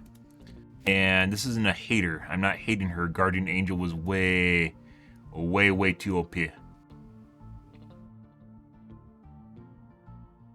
Movement was fun and fluid. Being unkillable is not fun and fluid. Courage is pocketing even more? No. Doesn't.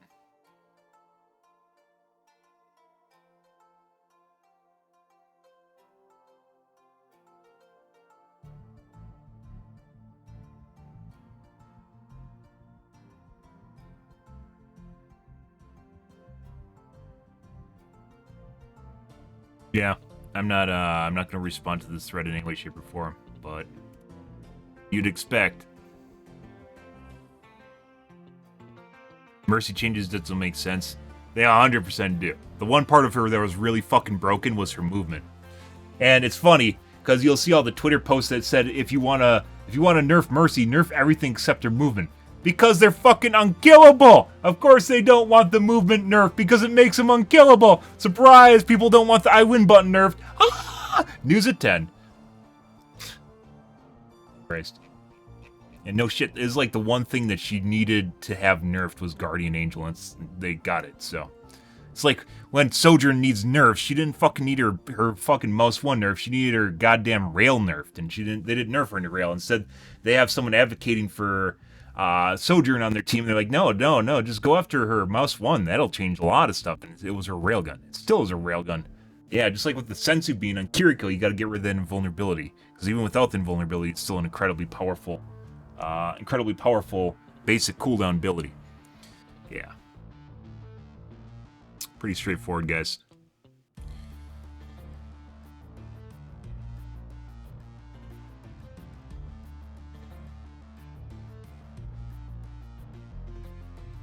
Alright, so overall review of our notes here, guys.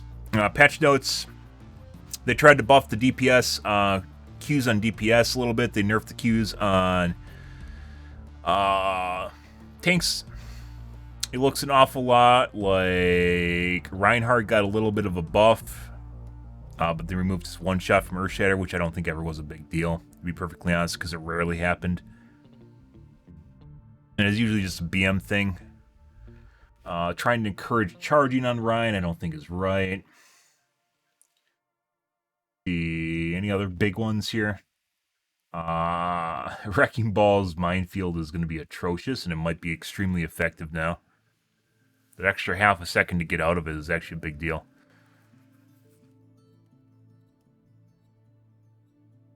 They buffed Soldier in a very significant way. And also slightly buffed McCree, which also was ridiculous. They didn't touch Mei, which Mei needs to be touched heavily. Slight buffs to Sombra. The big one in here is Mercy. The biotic grenade reduction duration is also kind of a big deal, but also Bridget got a little bit of buff. There's a lot of really small buffs in here, and the big one was Mercy. Shift in direction, making DPS ults a little bit heavier, and reducing effectiveness of tank ults. So, is six-dimensional fighter known as Mercy going to be a big deal? Remains to be seen. Probably not nearly as annoying as she was before, but now she has life leech, or she has healing leech. So, depending on if she's healing or not, it might be even ridiculous, but just as ridiculous. But we'll have to wait and see on how it is in combat. Guardian Angel was what it needed, and all the Mercy mains right now are just reeing constantly because Mercy never needs anything changed and she just needs buffs, according to the Blizzard forums, so yeah.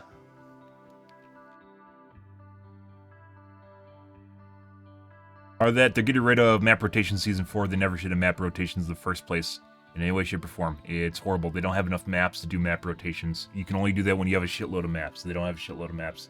Adding a day-night cycle to maps does not make them new and exciting, and oftentimes it just made them more aggravating to play on because the HDR effects, not HDR like your monitor, but HDR, where things get really bright or dark when you go in and out of areas that have shadows in them, were atrociously overdone, or they have a lot of contrast on them and make them seem really purple or red or some other stupid shit, and it makes you lose your targets. I have a pretty strong problem with Overwatch and the art design in Overwatch 2 compared to Overwatch 1. Where Overwatch 1, it was pretty much perfect. Now Overwatch 2, you have problems sometimes with finding people.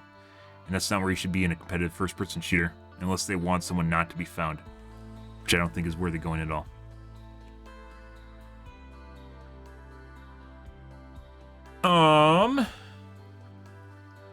Yep.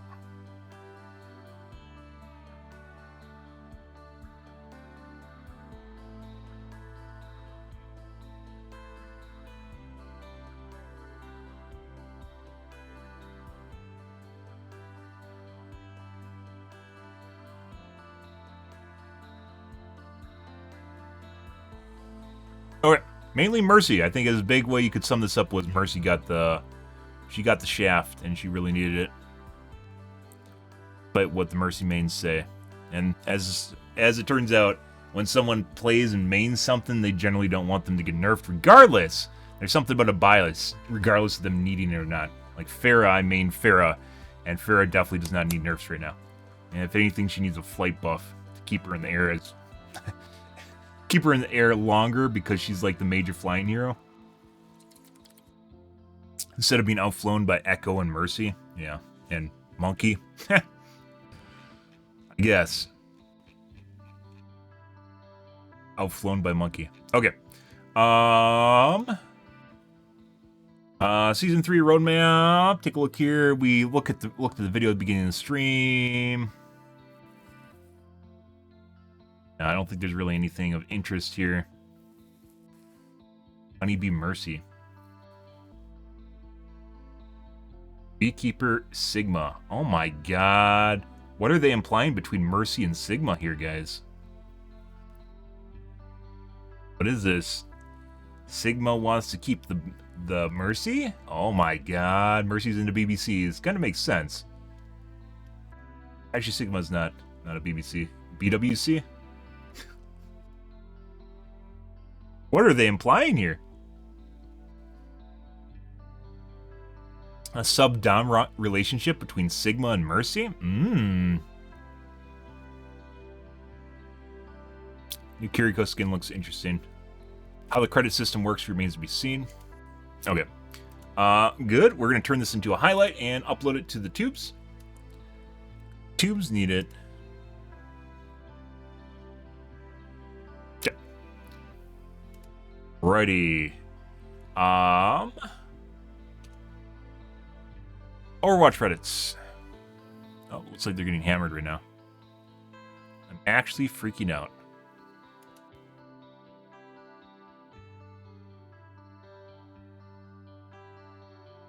One Punch Man crossover with Doomfist? Yeah, it would have been better if he's still a DPS. And he should be a DPS and Mei should be turned into a tank. Hanzo looking at his little brother before executing him in cold blood. Kiss him. What the fuck's going on there?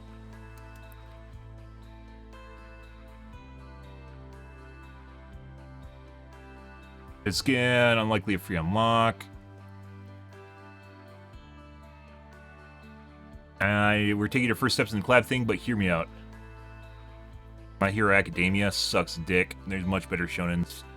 TBH. Let's see what the kids are bitching about on the patch notes, too, before I get too far ahead of myself.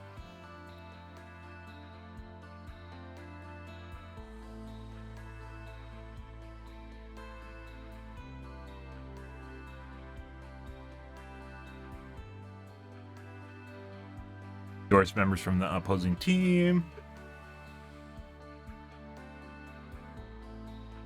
Yup, ping system.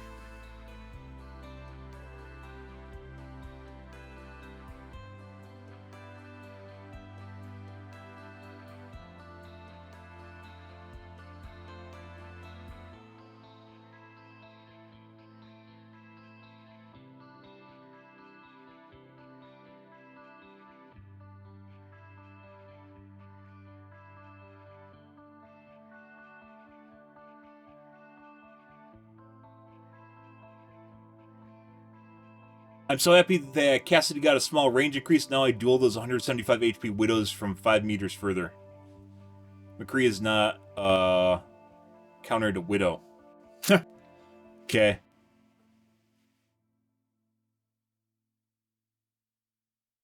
Also made him basically a joke going against Pharah, ironically. No, 2 to 3 taps by McCree is not a joke. Mercy Main is completely confused by Mercy changes.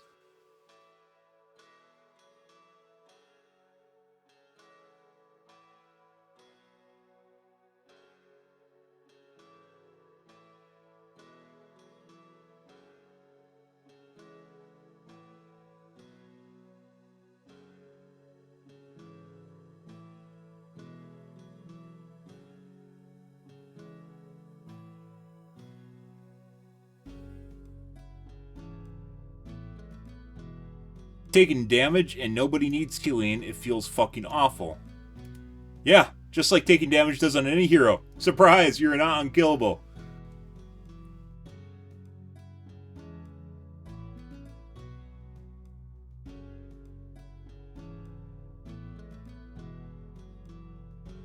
Mercy bounces around the room like a pinball while self-healing, spinning around behind a corner while wall-rezzing. Now after pulling a power away from how fast you can move and how frequently, and pulling some power away from direct healing, it adds instead to healing yourself and heal others. More interactive interaction, low health. Yeah.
There's gonna be more Mercy bitching in here, I can feel it.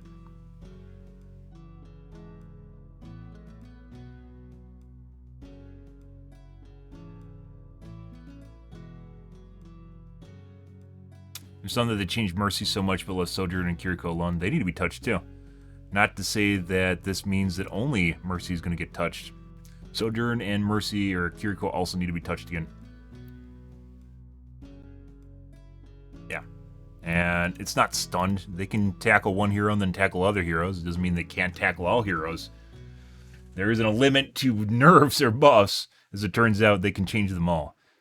So, this is... They turn, they're making a or statement out of something that's not an or statement. People are buying into it. And they do need to be nerfed. I don't care if they've nerfed them 4 or 5 times. If it's not enough, it's not enough. It doesn't matter how many nerfs they get or how many buffs they get. If they aren't balanced, they aren't balanced. It doesn't matter how many times it happens. Silly logic, just like saying that they can only nerf certain heroes or buff certain heroes. Having buffed and Widow losing 25 health, 8 Widow mains are fuck this patch. Not really. As I mentioned before, they need to tackle her scope in, scope out, or how fast she can turn while scoped, or maybe charge speed, which they have in the past. It actually affects her ability to one-shot people or adds more cons to being able to one-shot people, not just her HP pool.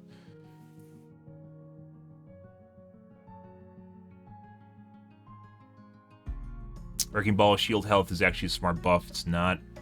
Even though he gets kind of a benefit from it, shields are not what they used to be, and they don't do enough fast enough on every character that has them. They're supposed to be an offset to health pools, and they aren't anymore. Just like armor used to be a big deal, and it's not anymore. Most characters don't have armor. Stripped it for most of them.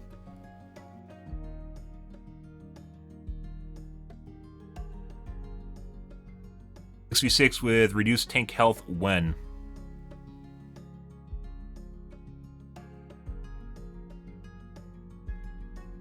I mean, I guess it still has roll queues, doesn't it?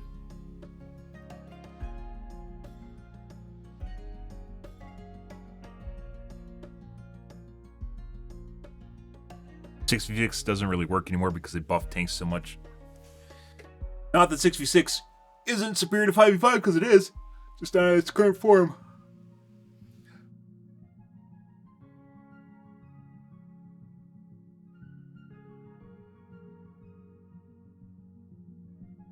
Since Overwatch 2 released, I've very rarely seen any balls, but when I do, they absolutely kick ass. They don't. It's just because you see a Genji doesn't mean they're all good. Why is this sticky? Good question.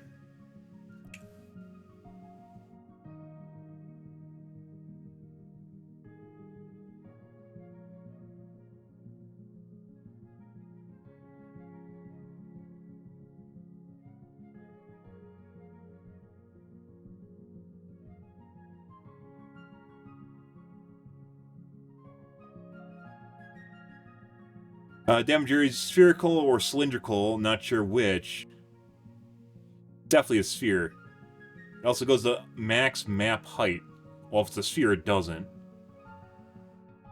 A cylinder.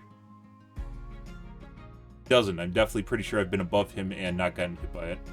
Maybe I do get hit by it and I didn't notice.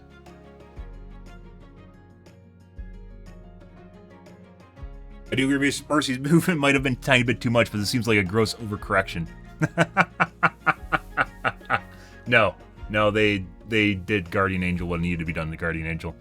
6-dimensional fighter jet known as Mercy need to be nerfed. I think this is a guy that complained in the forums too. I think this is the same poster.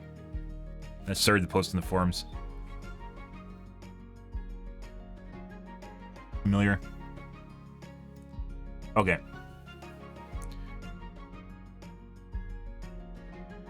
And no, Sojourn and Kiriko still need to be nerfed, and they need to touch A, the railgun, and B, her sensu bean. That implies a vulnerability. Should not apply invulnerability at all. Even cleansing is OP. Let alone because it breaks ults. Let alone invulnerability, which also breaks ults, even more so than just the cleanse.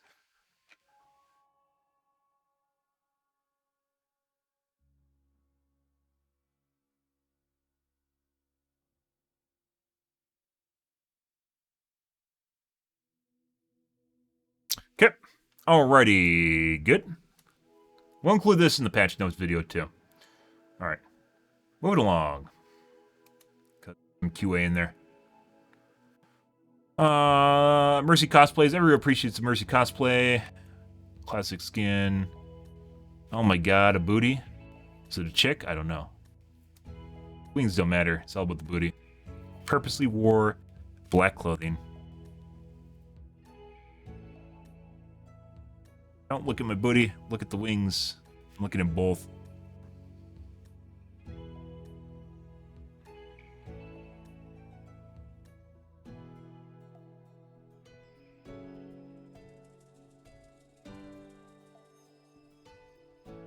Punchman, the kids are reen. Yeah, they love that shit. Once again, Doomfist, I still think Doomfist should be a DPS and Mei should be a tank. They should swap that. Doomfist really is a good DPS in my opinion. If you get stuck in between him and a wall, you're not in a good spot. But surprise, if you hear an angry man grunting down a hallway and you have a Doomfist, probably don't walk in front of him, but I guess kids still didn't learn from that and they bitched enough to get it changed, so. Angry man grunting down a hallway, you know, don't walk in front of it. AMD Reddit's, well, that's buffering, because I need to wait for my video to buffer. 5800 X3 appears faster after waking up than on a cold boot.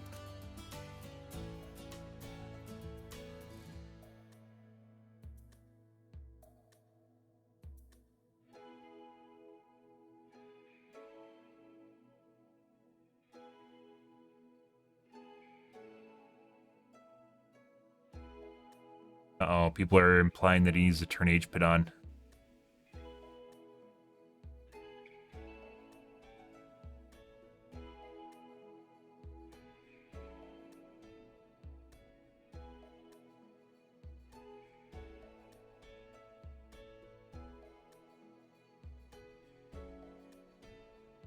Aside from HPIT, it can also be caused by WIA19 spam or corrected cache memory errors. Oh, that's something I was going to do. I was going to check on... I haven't done a memory test in a while. Gram calculator? Yeah. Test helper, yes. Is this it?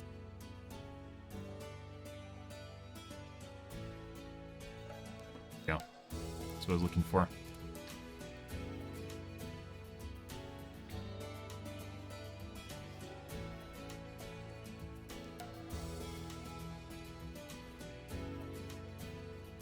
I'd not use sleep nor hibernation if you have an NVMe SSD boot drive. It unnecessarily writes a lot of stuff into the drive for nothing while your rig boots for 10 seconds already shut the thing off.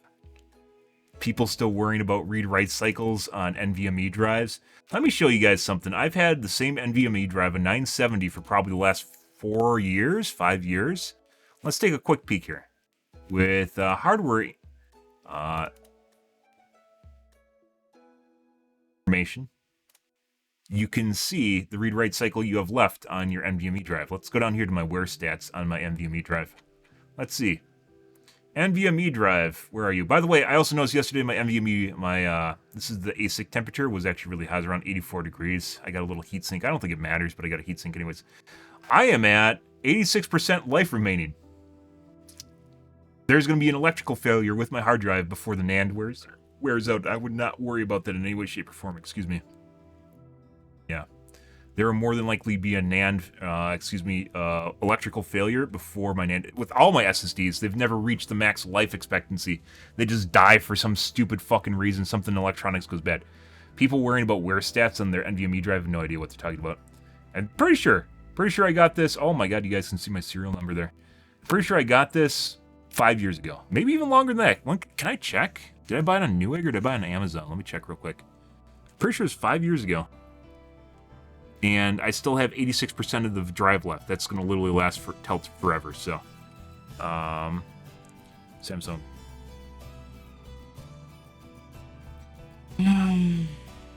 Nope. Must be on Newegg.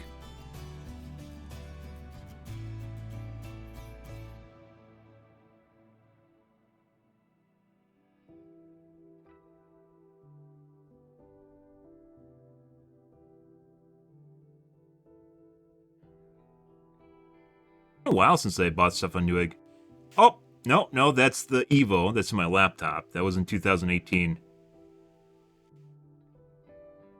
it on my laptop? Did I both get Evos? No. Oh yeah, I got one 960, one 970. 2017. So I've had the same hard drive for August 2017 for almost 6 years. 5.5 years. So I was basically on that, and I've used 14% of it. Yeah. And I have the page file on. I have not went out on my way to do anything in particular. So at my current rate, I'll probably have another like 40 years on this drive before I run it out. Assuming that it doesn't suffer from an electrical failure, which it more than likely will before that happens. Yeah, that's, I mean, I could even kill it. It's 40 years? Let's see. 6 divided by 14...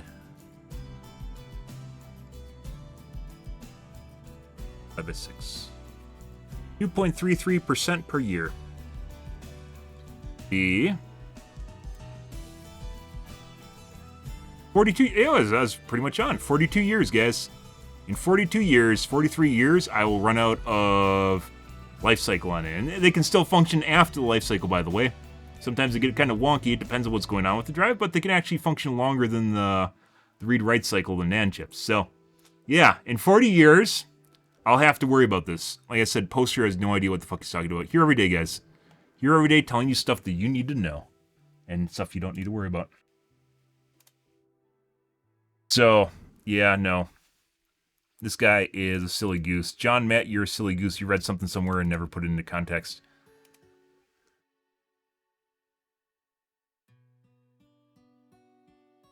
Okay. Let's make a highlight out of my patch notes.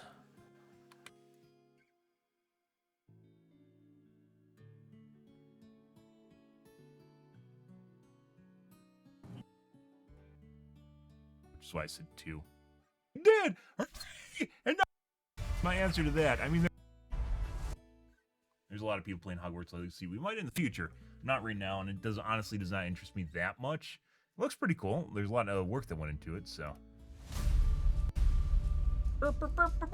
Season 3, guys. Oh my god, free to play. Your time isn't free, though. The spirits perfect you. Oh my god. Eyeballs that change color. Everyone loves eyeballs that change color. Oh. I can tell you what kind of credits. Misery made manifest. Bullseye. How's my KD? We got him, Snowball. I'll light my own path. Lure me out. I dare you.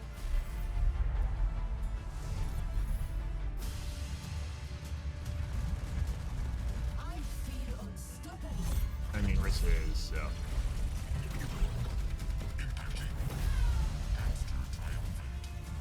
That was so cool. Let the Kitsune guide you. People can say what they want. Blizzard does make some fucking fantastic skins, so.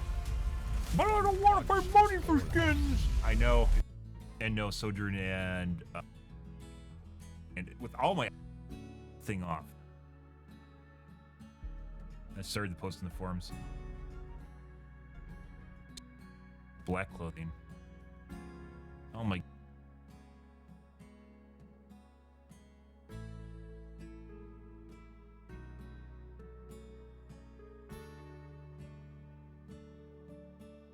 Okay. Alrighty. Good.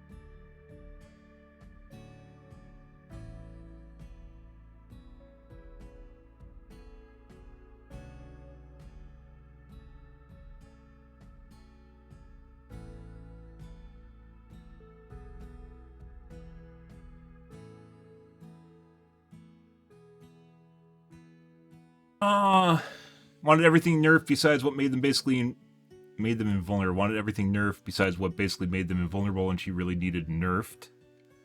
Needed.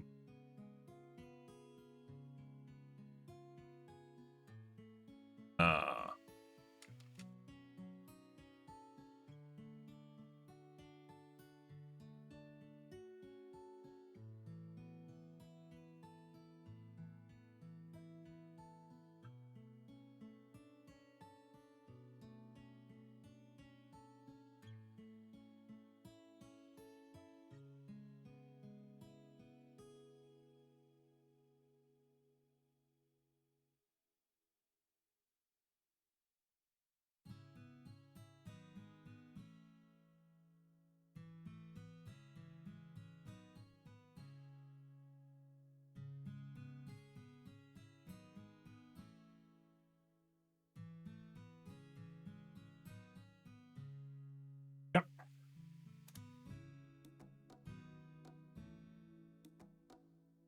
Yeah, Inhuman. Processing doesn't take that long.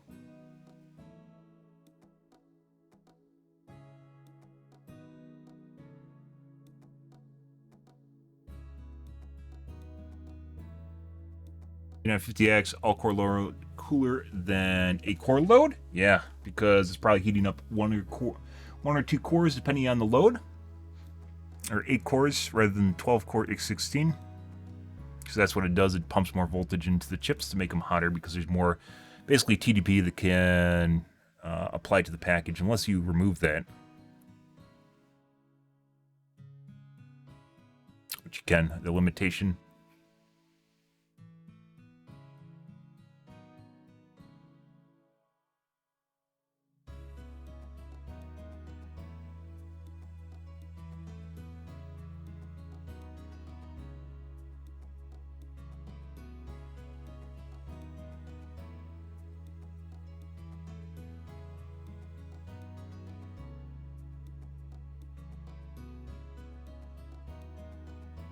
Okay. Ready to go now? Yes, you are. Board. Lots of Overwatch videos, guys. Lots of content last couple days, last week. That's going. DVD Reddits.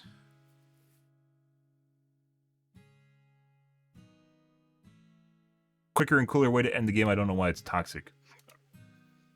Trying to figure out why survivors don't like Moris.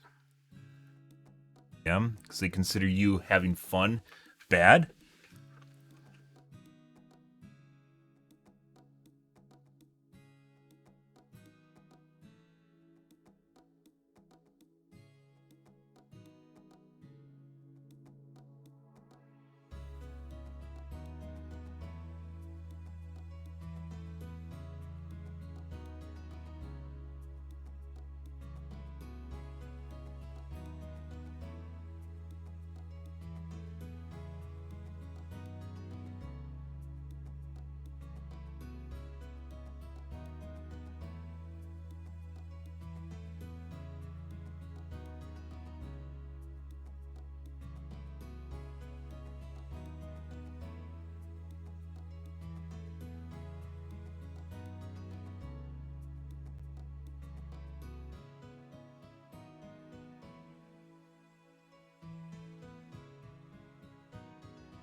Back in my day, you didn't have to hook a survivor to use it. Yes, dude, doesn't matter.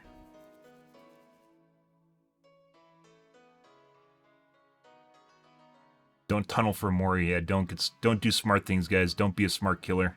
DBD in a nutshell.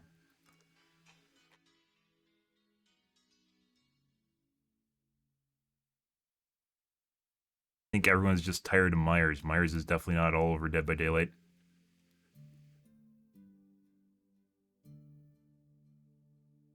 Let's see.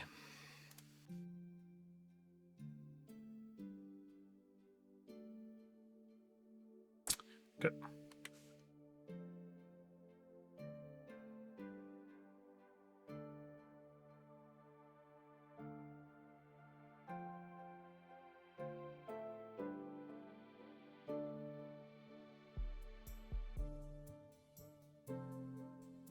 Lots of things to cover. Full stream.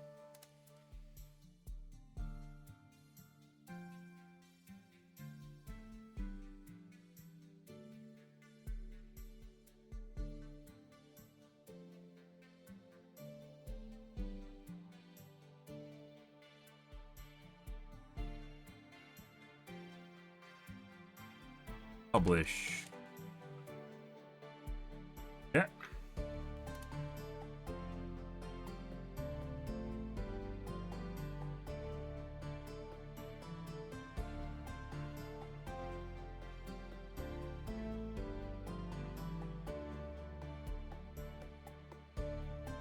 Okay.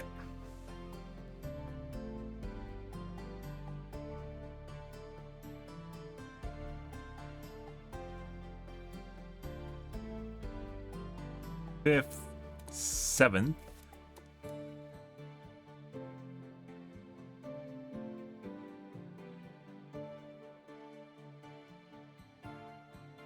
Highlights.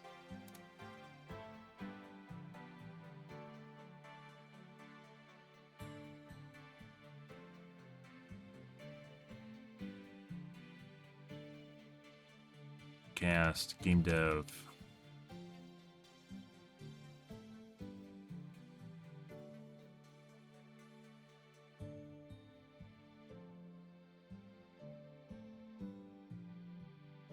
Publish. Overwatch.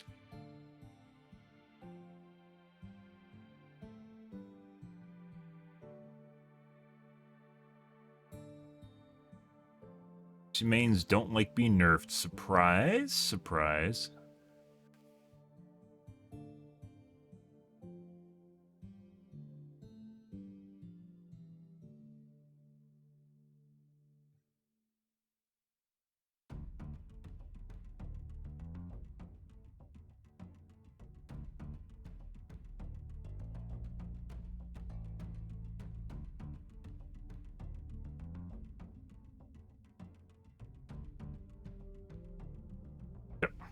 Okay. Done and done. Check. Checking all the boxes, guys. Good to go. Okay.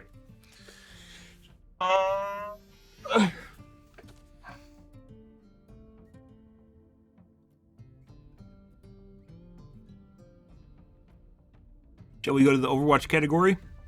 Shall. I could have actually done the whole thing in the Overwatch category.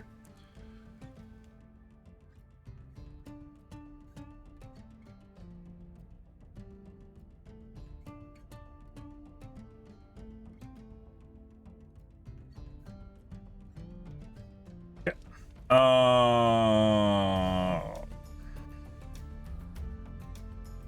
Completely look through the DVD, do we? No, we didn't.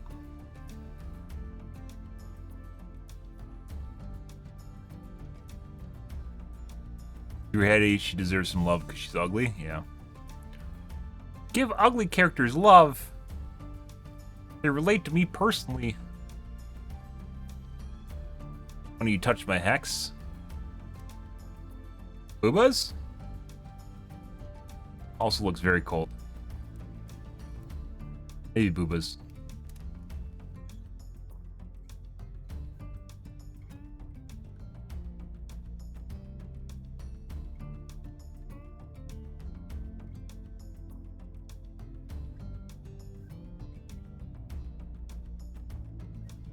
Okay. Overwatch, guys. You might do some tweaking, guys. As I mentioned before, my computer reset earlier today, and now it's wonky again, so I don't know what that means. We might have to do some tweaking. We might not. It remains to be seen how games go tonight. I had some pretty horrible games this morning, though, when it's offline. As I mentioned before, guys, when the kids fucking wake up in the morning, a lot of it's, I think there's a lot more people that fucking cheat. Kids on early morning hours before school. Lots of fucking cheaters. Holy fucking shit. Goes along with the whole late nights on Friday and Saturday / the early morning hours on Saturday itself as well. Are usually really bad for cheating in this game. And it has a lot to do with the demographics that are currently playing at that time of the day. Whereas in other games, it's not usually the big demographic. It's usually ultra late night games during the weekday when the casuals aren't playing. Alright, guys. I'm going to go take a piss real quick here. I'll be right back.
Alrighty, guys.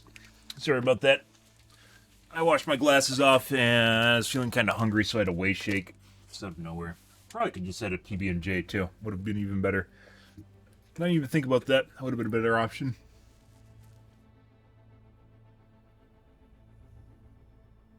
Kind of peckish.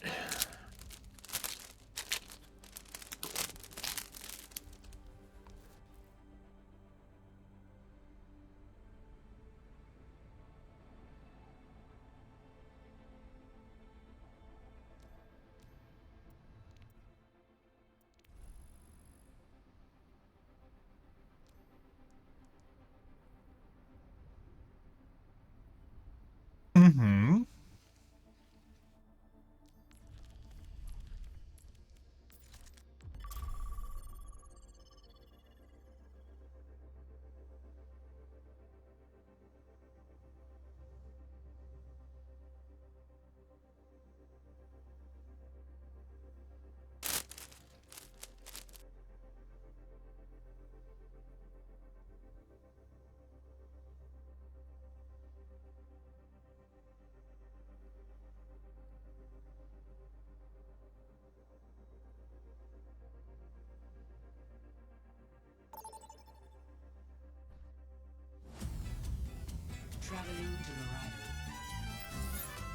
As I mentioned, things weren't feeling too hot this morning in terms of gameplay.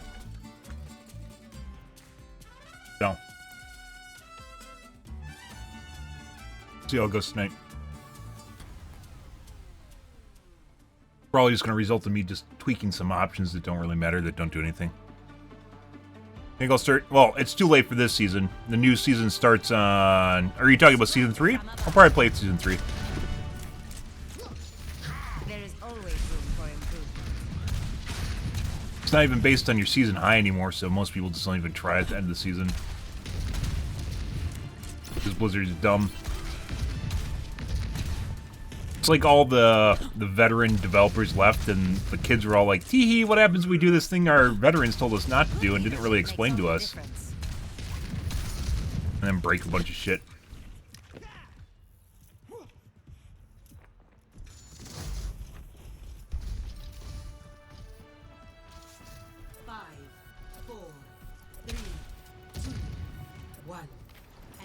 Huh.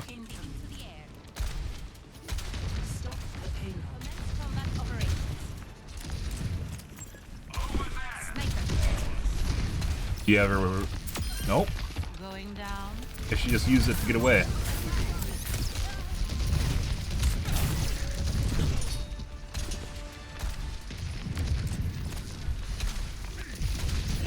Aerial positioning underway. Concussive out.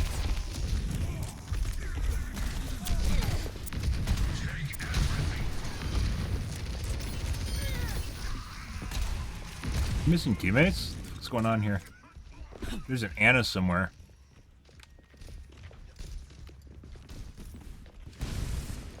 Here.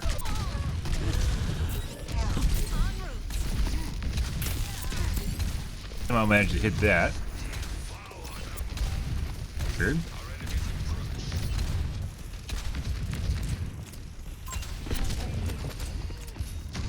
Dispersing.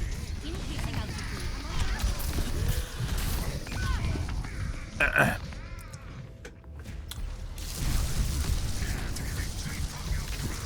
Dude. Oh, by the way, I bought a new router, guys. I told you guys I was going to buy a new router. I don't think it's going to matter at all in what's happening with my computer. I think it's purely my video card, or my motherboard might be bad, my CPU might be bad, or my video card might be bad. I think there's something that's kind of flaking out, and it's not dying. It's just kind of sort of dying, and it's enough to fuck with things. I think at the end of the day, it's what's going on here.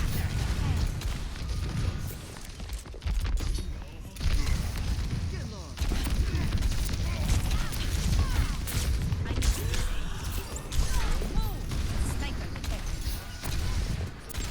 I see an enemy. Excellent team. Huh? But yeah, I plan on playing Count. We're just playing a lot of Farah, as I mentioned before, because she's a good litmus test on whether or not my click delay and whether or not my mouse input is actually fluid, good, reliable, consistent. I don't even know. There's a lot of verbs you can use. Adjectives, descriptive words. Verbs are action words. Oh, look, guys, a headshot is revenge. Good for her.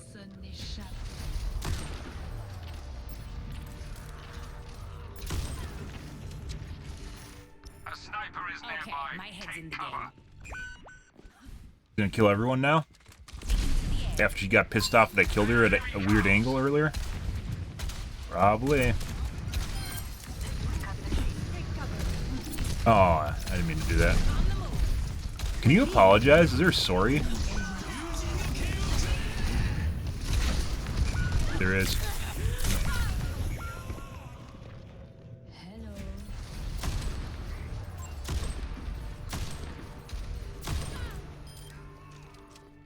There isn't a sorry, is there? What was it? It was action button, and then... Establishing aerial position.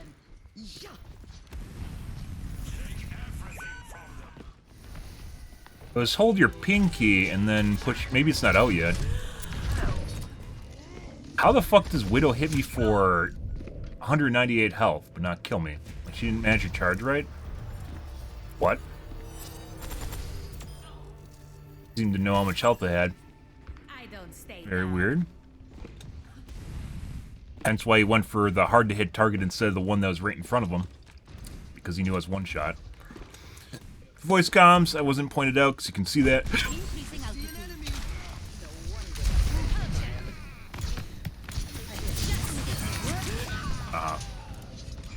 Tank's still dead.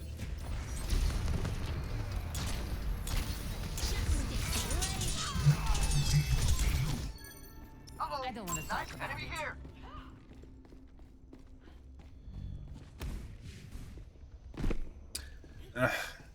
Excuse me.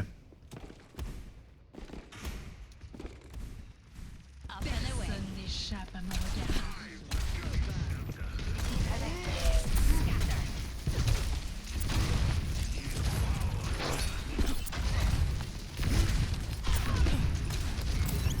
Yeah? What are the same fucking weird angles on me? Fuck is she?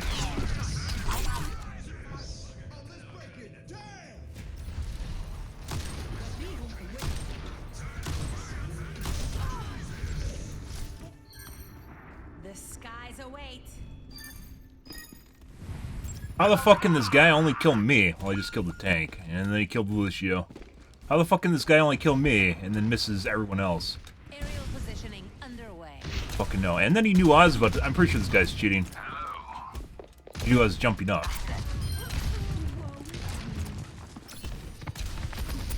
Well, there we go.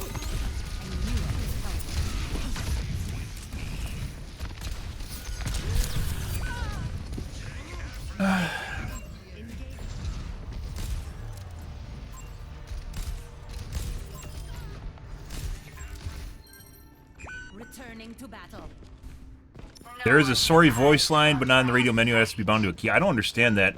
Like in the radio menu in general kind of sucks. In certain games, like say Tribes, or they adopted it for Smite, for instance. This guy in very certain is cheating toggles on and off throughout the match to balance out his accuracy. This guy goes from missing like all of his shots to insta-killing everyone. Very certain this guy's cheating. Making another approach. But putting that aside, in like Tribes or in Smite, they use a menu system, right? Where you go through commands and sub-menus, right? With the quick key press, which in my opinion is much better than,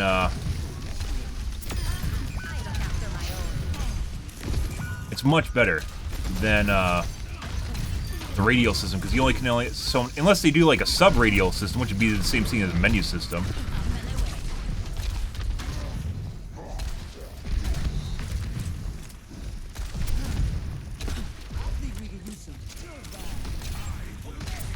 She's just fucking missing shots now. This Widow is 100% cheating, by the way. Goes from extremes of missing all of her shots to hitting all of her shots. Especially headshots. Yeah. And it's become a trend at this point. It didn't happen once. It happened at the beginning of the game, and then it happened like 2 other times since then. Basically team wiping us. I don't know what I'm supposed to do with this. I mean, can.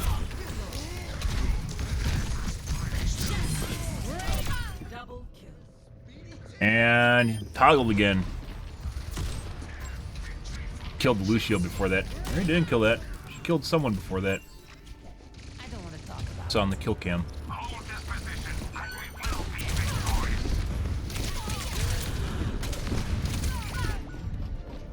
That is the Genji. Hanzo, excuse me. 10 seconds. Let's show him some air power. Guy's still here. Repositioning. Got. We're gonna try and line of sight the Widow. That's gonna inevitably try to kill us. The guy fucking spams his shots too. Like he doesn't even charge properly. Very certain the Widow is cheating. There's a sorry. I think there's a yes and no, which really need to be basic options, right? Where's the Widow? There.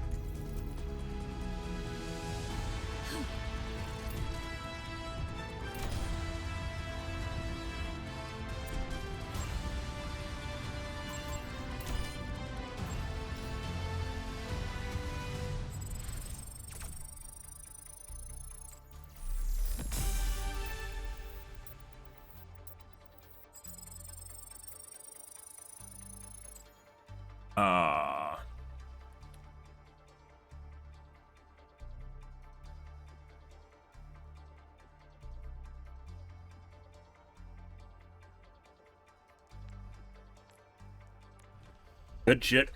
But yeah, I haven't even went out of my way to look for him. Like, so in Smite, or one of the first games that basically did it, which was Tribes, very old game, which I played extensively. Tribes 2.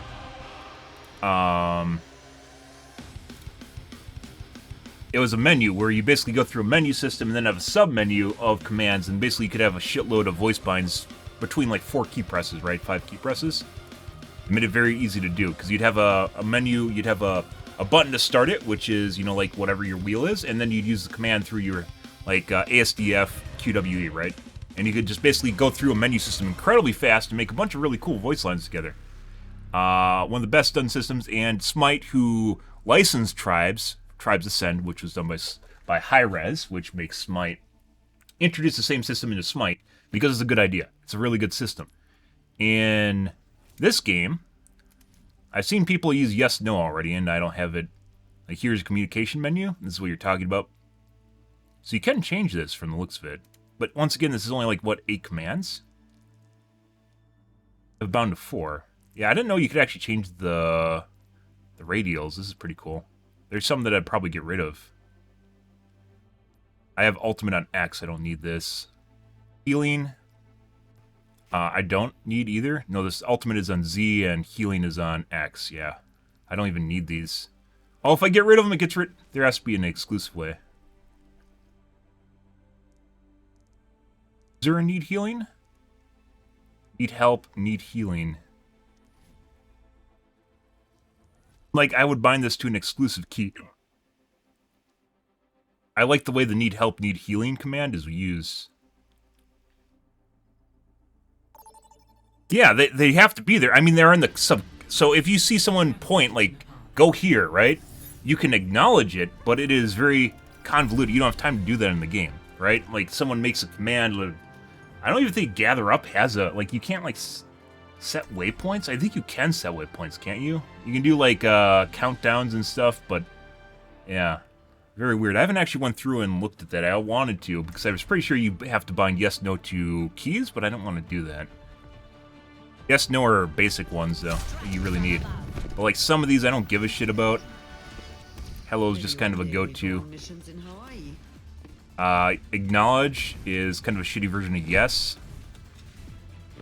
Which is redundant. I don't know why they have acknowledged and yes. Acknowledge should just be like a customized version of yes. Need help, need healing is on my X and Z key. These need to be exclusive, which I think I can do ultimate stats, but I don't think I can do need help, need healing. 3, 2, 1. Round 1. Capture. Yeah, it's kind of convoluted. There are some commands that the game doesn't have, too. Like, I'm on my way. There's a gather up.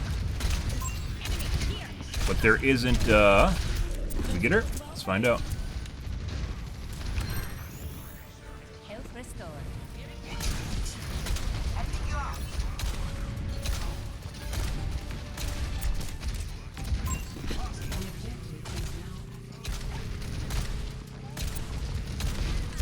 Get her? Let's find out.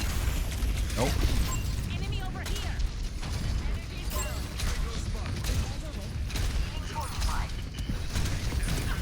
Like, I feels like I'm fucking shooting through people or not doing the right amount of AoE damage today.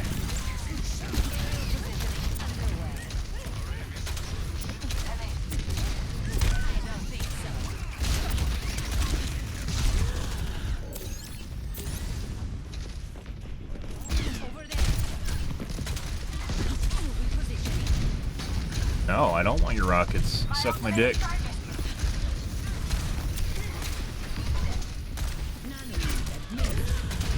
She just fucking saved the shit out of that, Ash.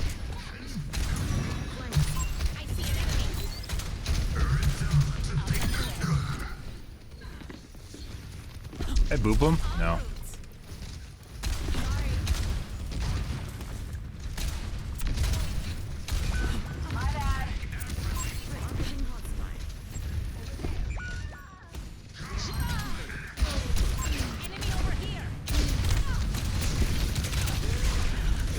Yeah.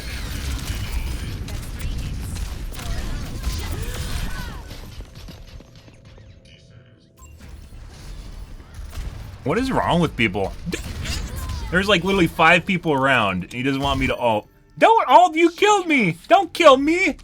Fuck off, Survivor. It's like playing Dead by Daylight and Survivor's being angry about you being a good killer. You can suck my dick. And if I had enough time and enough health, I would have killed the tank, but he went up over to the other side, so that wasn't possible.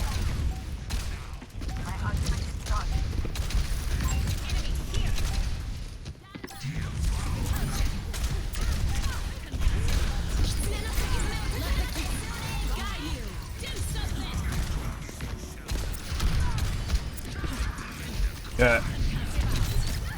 Dude, how the fuck? I don't know how she just ended up basically just like jetting down to the side when I hit her from below. That's really fucking weird. Got the Anna. Yeah.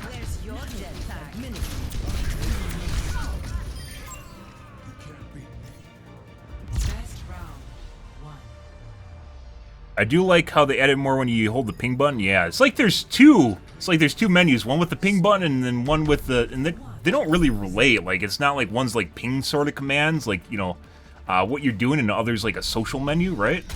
Like yes, no, which could also be related to ping commands. Yes, no, less strategy and tactics and more like socializing. Oh.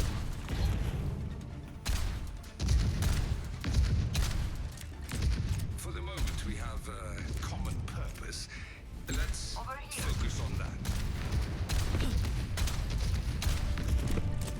5, 4, 3, 1. Round 2. Capture the objective. Victory, aerial positioning underway. Enemy over here. Echo, which is a counter to Thera. Got. Then also JQ. Someone. Good. Always more to learn.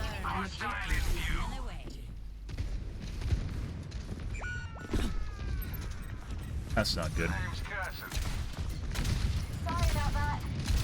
Say that real quick. Yep. Okay. There was going on there.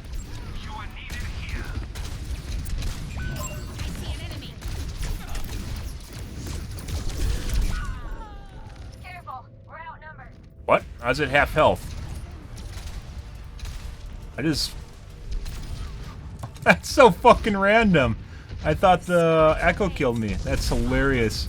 Like, wasn't even remotely in the direction it's going.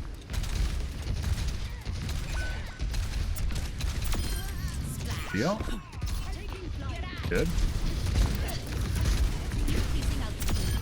You don't have to thank me.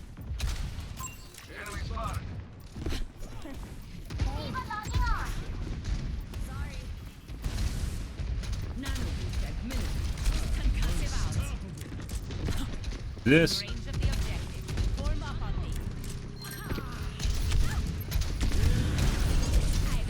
Waiting for her. I am securing the point. Aerial positioning underway. Shitty thing about this is, like, even if I kill her, which is a huge pain to do, she still reverts. That's not who I want to kill.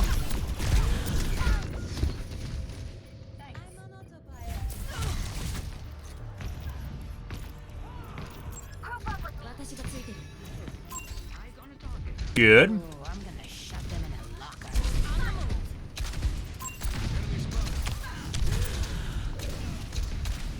Fuck off, dude.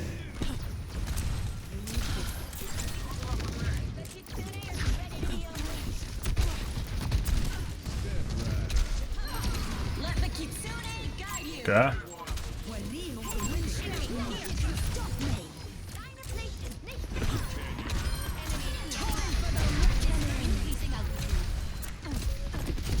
That sucks. That timing. Okay. Good. We had tanks there, by the way. We had healers there. Good. Shit time for the guy to lift off, too. I don't think it was intentional.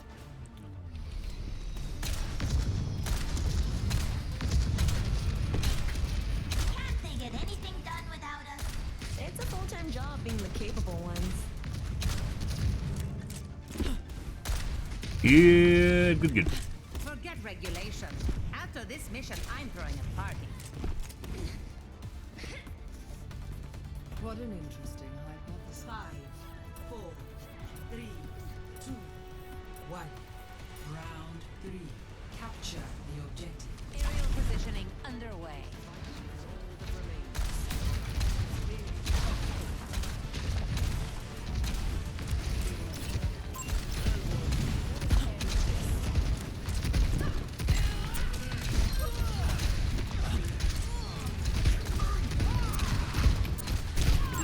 See an enemy? I don't think so. Enemy taking the point. Not who I pointed at.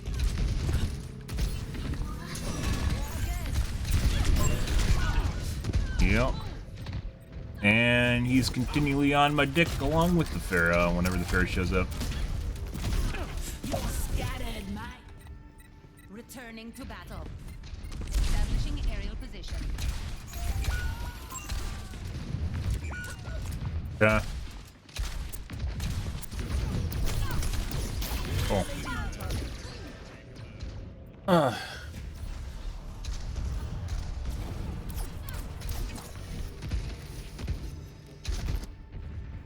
Making another approach. En route.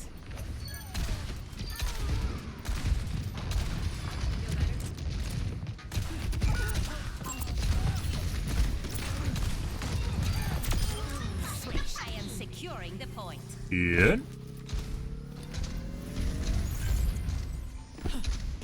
Taking off. Scatter.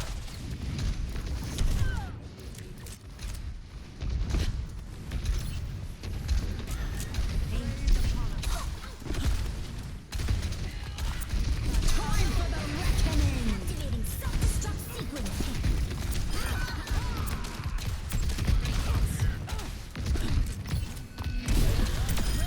Perfect hit. In the cloud, but you're great. Perimeter secured. Good. My ultimate is almost ready. Increasing altitude. Repulsion.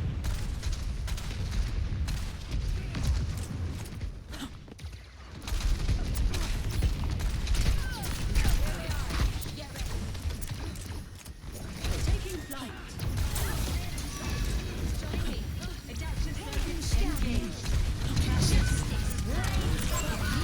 God.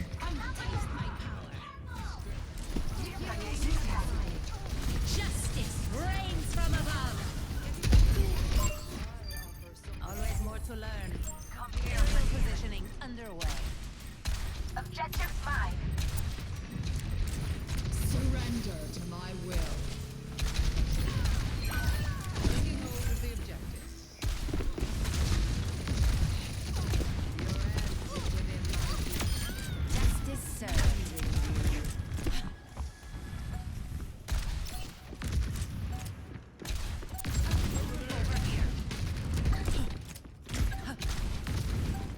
Sure, that's an Anna. Yep.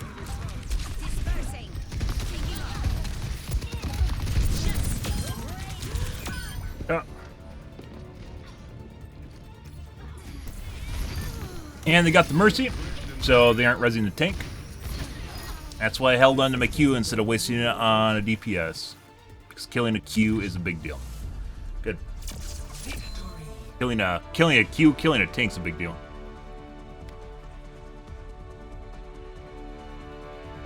Lee Kiriko. Zenzo needs to have invuln removed.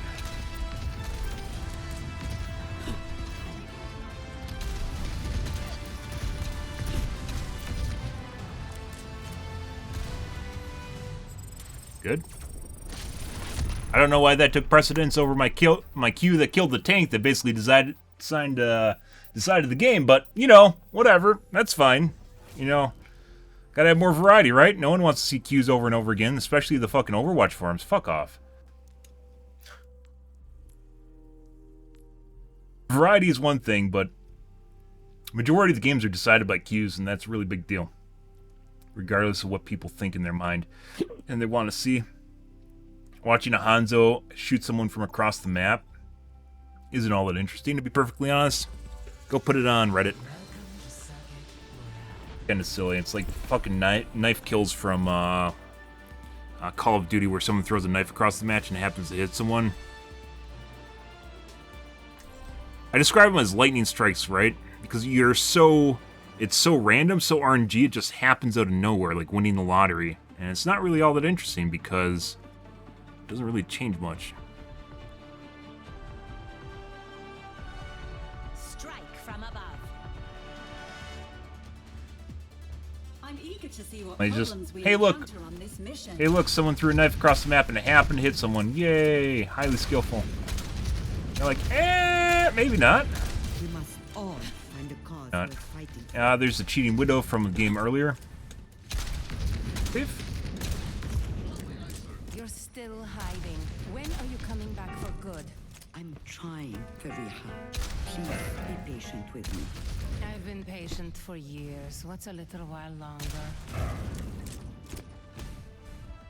5, 4, 3, 2, 1. Attack commence. Establishing aerial position. Escort the payload. Enemy over here! Widow.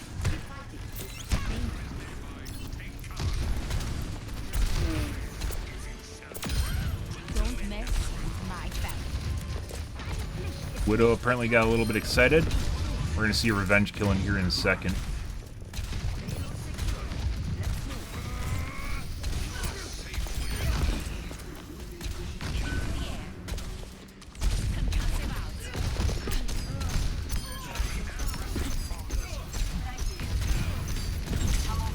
Do you not go right? Like, do you not have a right key? Why do you, or a left key? Why do you keep, no, his right. Yeah, do you not have a right key?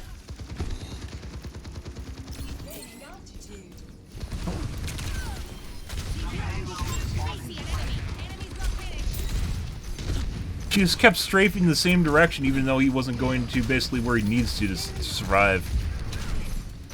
Maybe he's just being super amazing.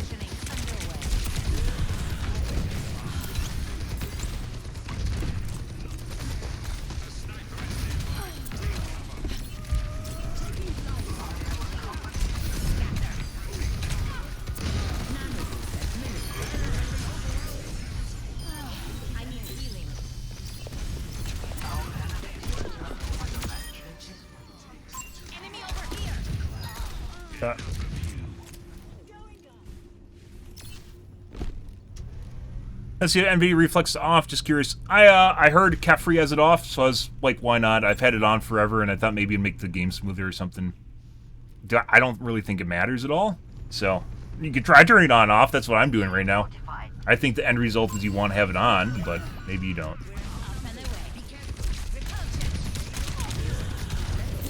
Reflex is basically the same thing as ultra low lancing mode in the control panel. Where the fuck did they go? Mercy's over there. That's not where we want to be. Oh!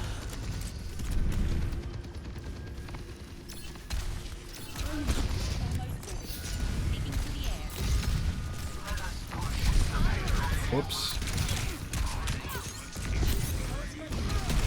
I just went into that.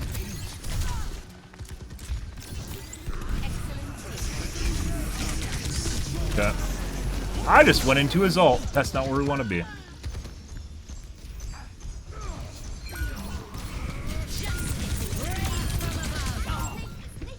And she just res, so she can't rest him. Good.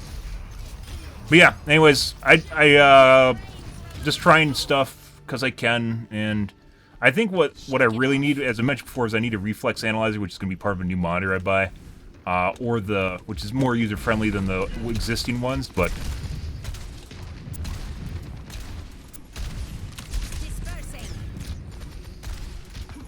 Because that would help me figure out input delay if there is any.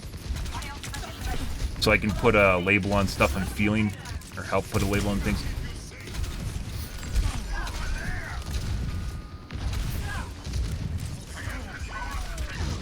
In a really good spot over there.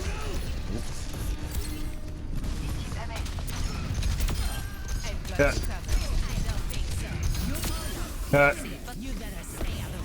No! No mercy! Bad touch. Bad touch, Mercy.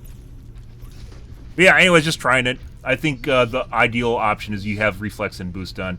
But since Geoffrey had it off, he said it made a difference. I decided why not. Here we are. Since he's been playing the game for 5 years and he kind of does snake oil fixes on occasion and kind of understands that they're snake oil fixes and won't change much of anything. Kind of in the same boat.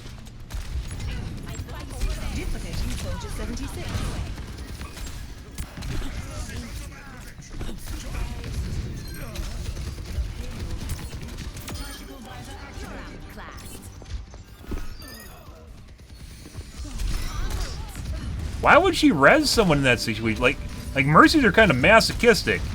Like, they think that the person's gonna... I don't know if it's masochism or, like, they're just delusional and they think that person's gonna save them, which they might. It's possible. But, like, you literally... Like, when you try to res in that situation, if she got the res off, she basically condemns that person that she reses to die. Like what's the fucking point of that?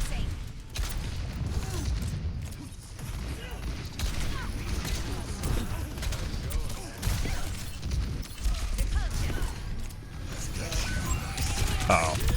Thank you for running back into that. I appreciate that. Nice guy. No. No. No. No. No. No. I hit her twice in a row! Actually, I think I shot the wall. Fuck off, Mercy. Mercy's bullying me, guys.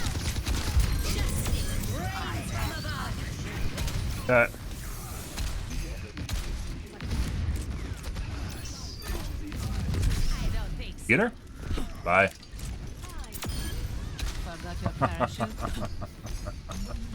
Oh, that's delightful. Wait, what?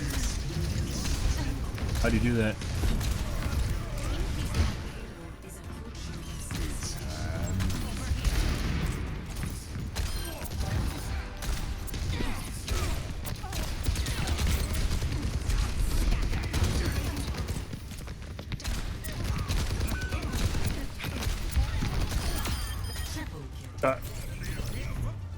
Good. Yeah, just something I'm trying out. Sometimes some stuff that has worked so far is turning MPO mode off. You'll have to look it up. Turning MPO mode off. I have a Ryzen processor, and I would not suggest it for anything under the 5000 series, but turning CPPC and CPPC preferred cores in your BIOS to off are the two big ones.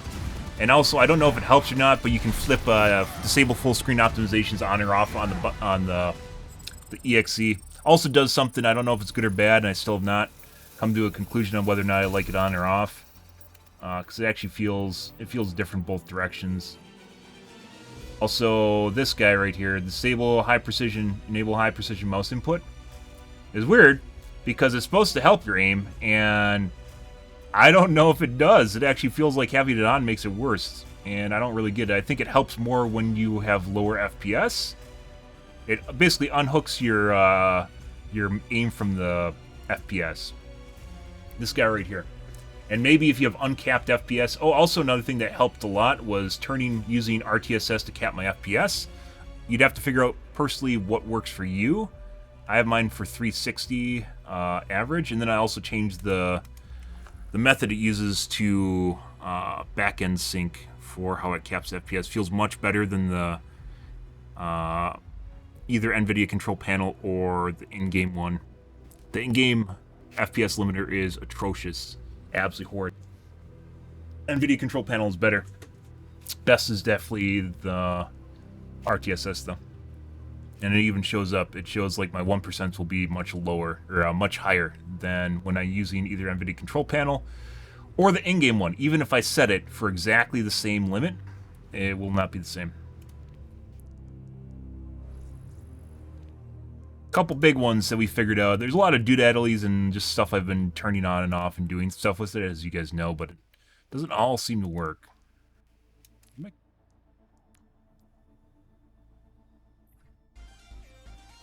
Right when I remembered what I was doing, we got a Q.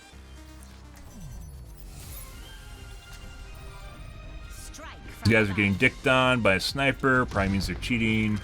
Let's find out. Can't wait to figure it out. You gonna try and one-shot me? Yeah. Bye. Sounds like a pre-made. You can't tell anymore, so. All systems nominal. No. Now he's trying to get revenge on me for almost killing him. Hubris, guys. Hubris from cheaters is pretty straightforward. Pretty sure this is a cheat lobby.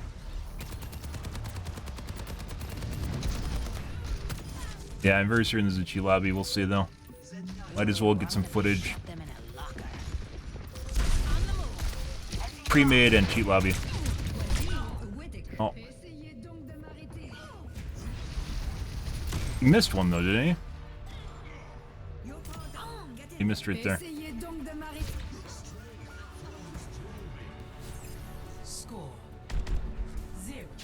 I'm very certain this is a loss. It's not even going to be close. You'll get matches like this. There's really no reason to play it.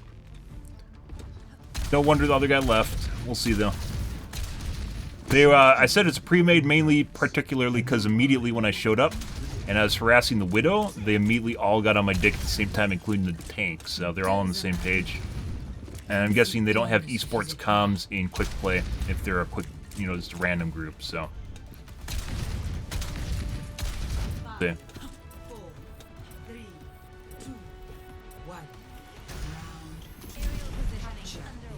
Get headshot immediately. You got, she didn't get a headshot. Good for her. Body shots.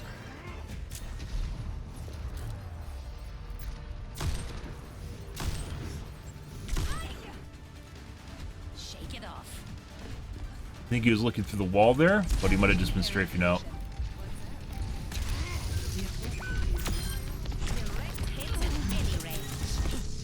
Got it.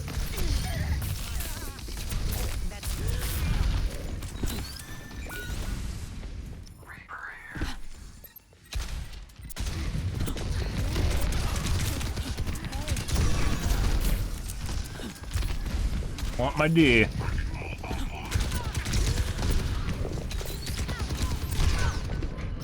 She fucking hit a shot at that angle while I was flowing over the top of her.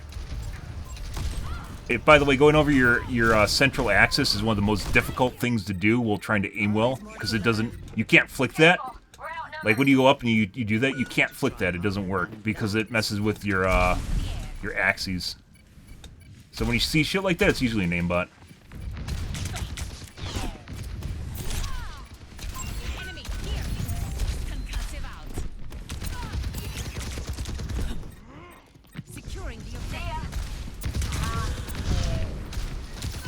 Missing. So self-heal or not.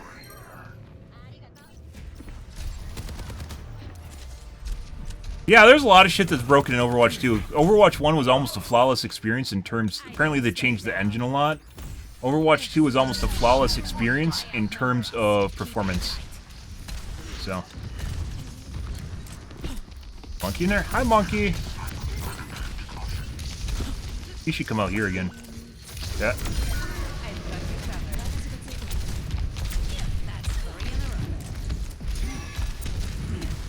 Yeah. I need healing. No.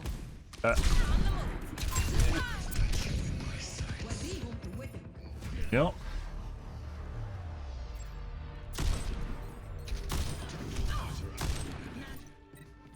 Making another approach. Yeah, the in-game limiter is broken.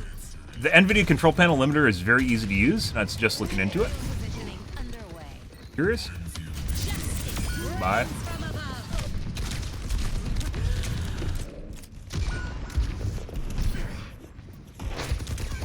Just missing our healer?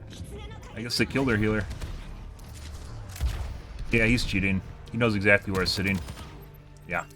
He just tried to shoot me through the wall, and then shot me with his grenade through the wall. So the soldier is 100% cheating. I'm very certain the Widow is also cheating, even though she toggles on and off. Widow is also cheating.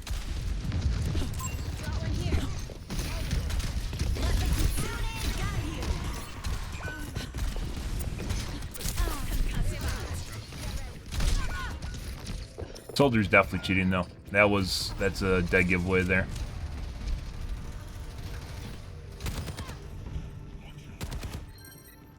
Always more to learn. So RTS is kind of a pain in the ass to set up, but it's definitely better than the NVIDIA control panel. Okay, let the reports begin. The soldier is definitely dead set on cheating.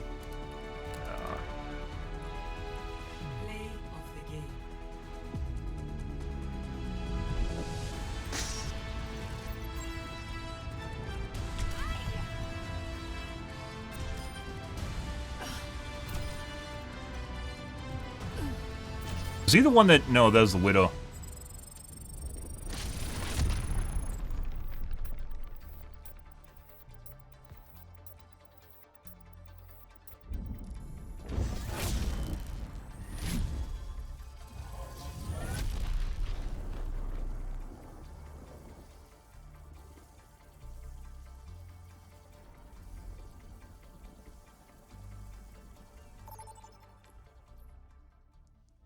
Widow.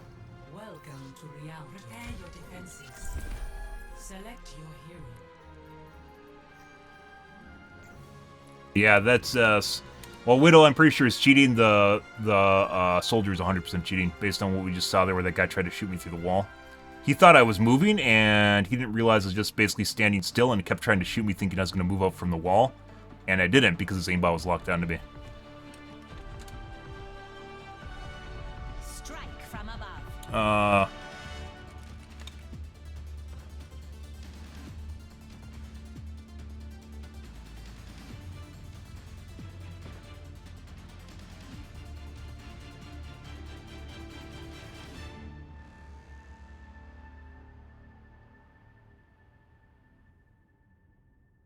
Forget regulation. After this mission, I'm throwing a party.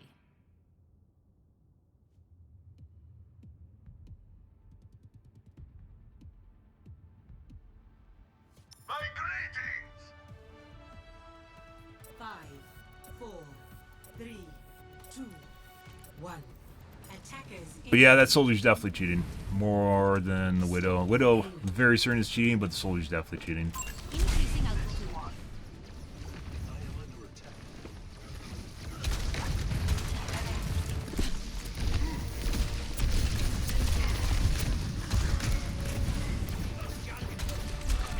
Missed.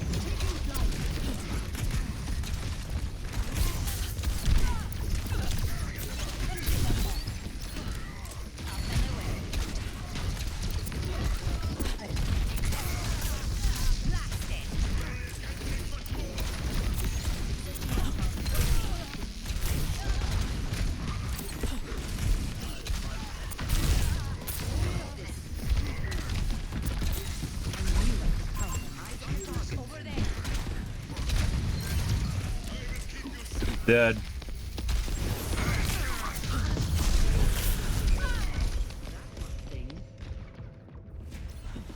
Bunch more people showed up at exactly the moment I got over there. Shake it off. Yeah, I don't know. They fucked up a lot of shit with the engine. There's a lot of posts about people. I think a lot of people just gave up on trying to make the game feel better. There's a lot of posts about the mouse input feeling off and weird and just not remotely like other first-person shooters at all. Because there is. There's no raw mouse input anymore where there used to be. I guess the developers thought that they could do it better than Windows or the way other games have been doing it, so they tried.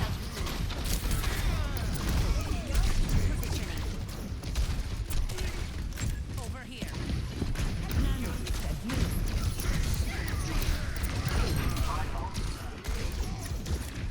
Junkrat's gonna try and insta-kill me. Get him? No, there's the railing. We got one. That first step. Enemy over here.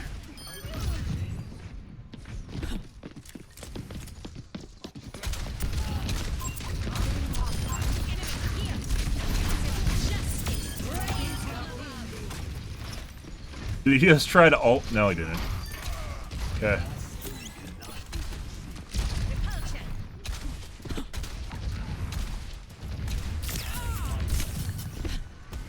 Up and away. I knew I could count.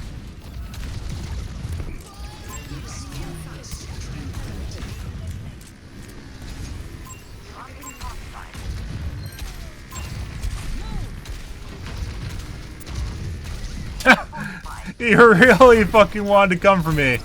I could feel it.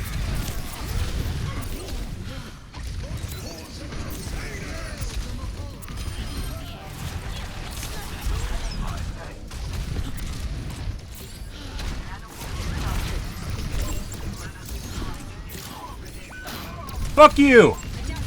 Oh my god.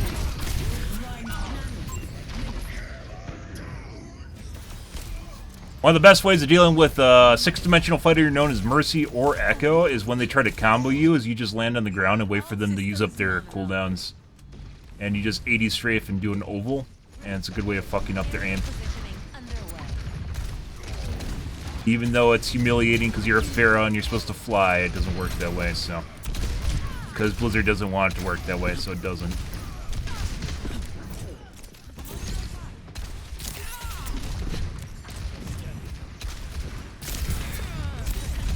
Get her? No.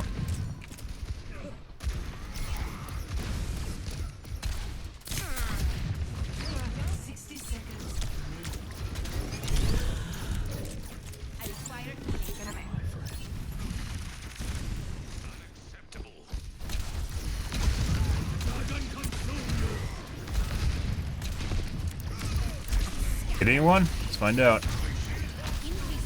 Eagle felt pretty good.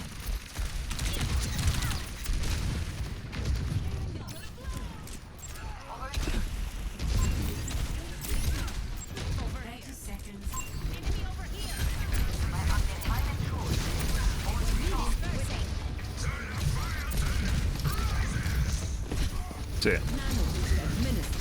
Almost done? There he goes. God. He didn't need to do that. Okay.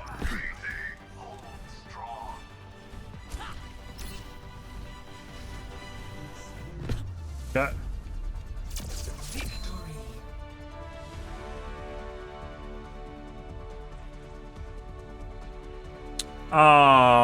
Oh my god. Not buying your bathwater.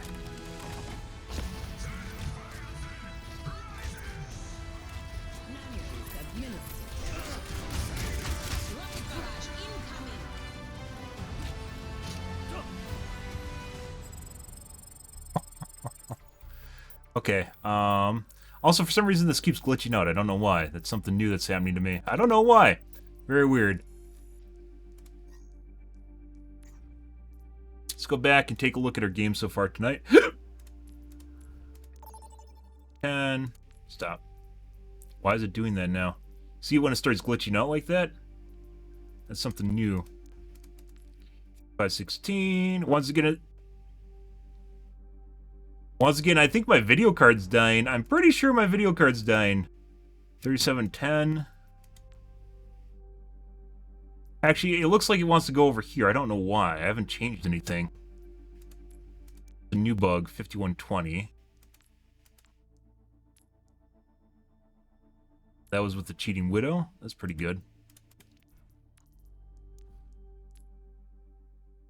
When I interact, sometimes when it changes like the window elements, it'll cause stuff to move around. Here's the Storm has this problem too. Occasionally, depends on what you're doing. 37, 30. Not a video card dying. 3710. 516.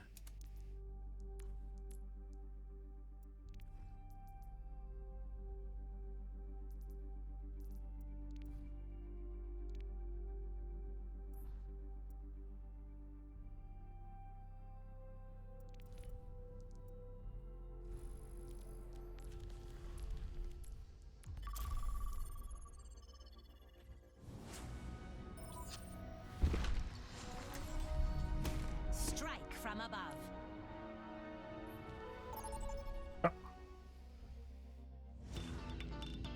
Traveling to repair your defenses. Select your hero.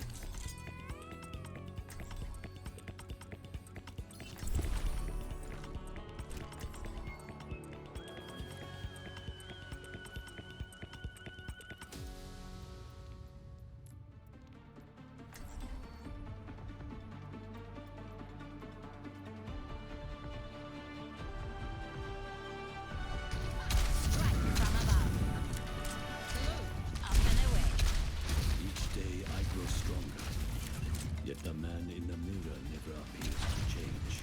A mirror reflects Aww. Your platitudes will not work on me the way they did my brother. And yet, you sound just like he did. Aww. Zen's teaching people humility, guys, because he's a monk. That your hardest battle is yet to come. I will best any enemy, no matter how strong. And what of the enemy within? 5, 4, 3, 2, 1. Attackers incoming. Widow? No. The pain. Can instantly die. Not yet. That's not what I want to do.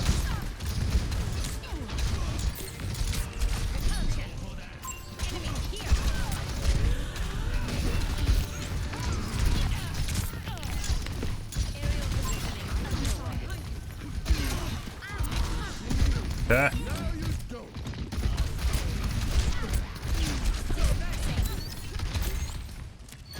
Your path leads only to loss.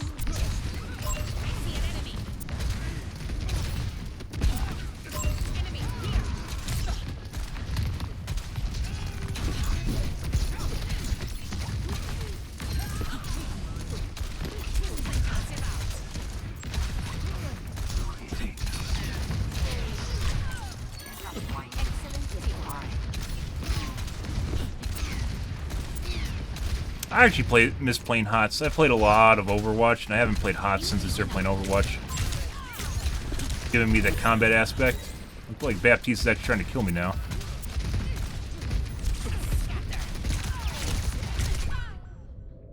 Headshot.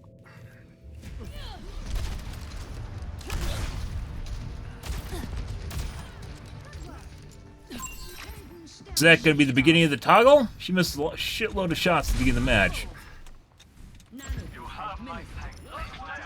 Find out.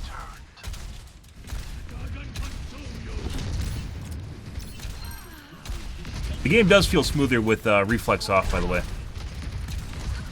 For what that's worth, but smoother isn't always better.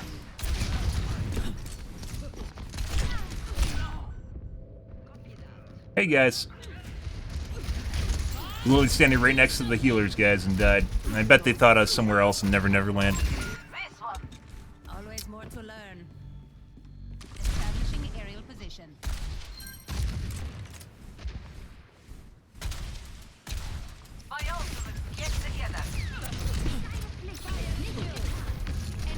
What?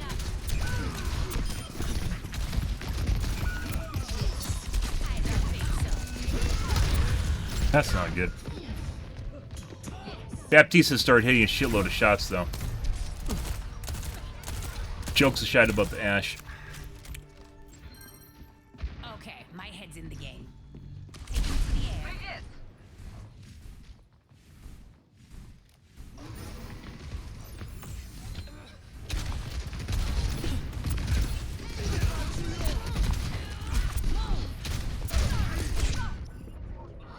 Mm-hmm. This is the guy that missed like 60% of her, 80% of her shots to begin the match. Yeah. Returning to battle. En route.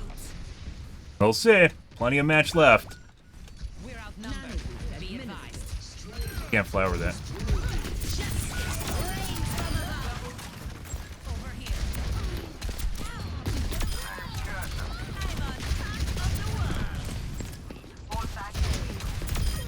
Yeah. Oh, they're all dead. I could have probably punched her too. I don't know if she was one shot though.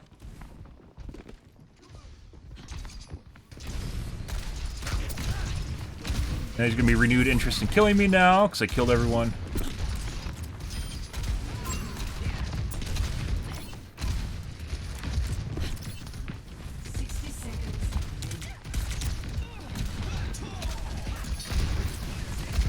Yep. And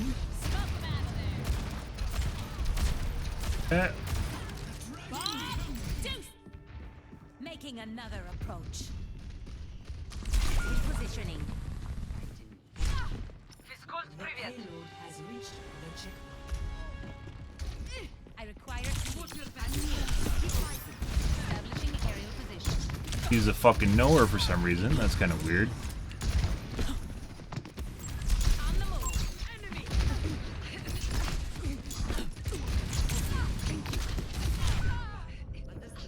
This guy goes from being really horrible to hitting all of his fucking shots, and I still can't tell whether or not he's cheating or not. Yeah. Shake it off. Just a me? 16 limbs. And a shitload of damage. Maybe he's avoiding trying to kill me? Very weird.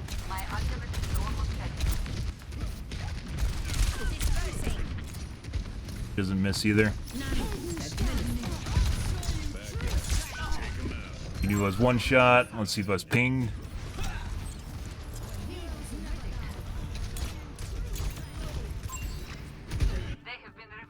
Okay, my head's in the game. Nope.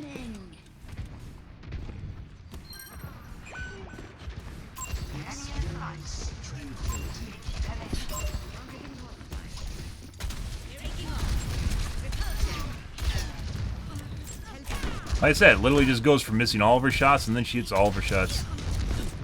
Very, Bye, bye, Mercy. Got your parachute?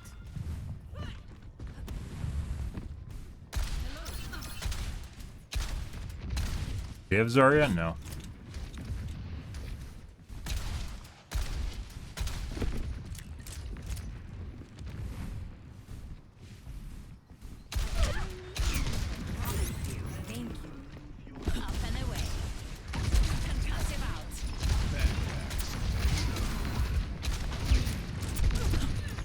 Genji Blade coming on, for sure. But we got it done.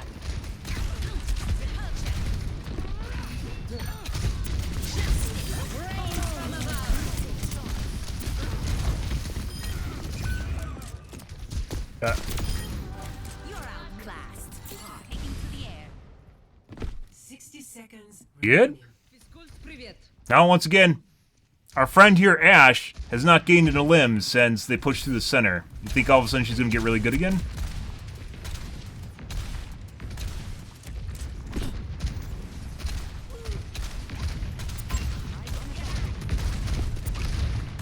And just magically get this point here? Find out. Did a bunch of shots at me at weird angles. Good.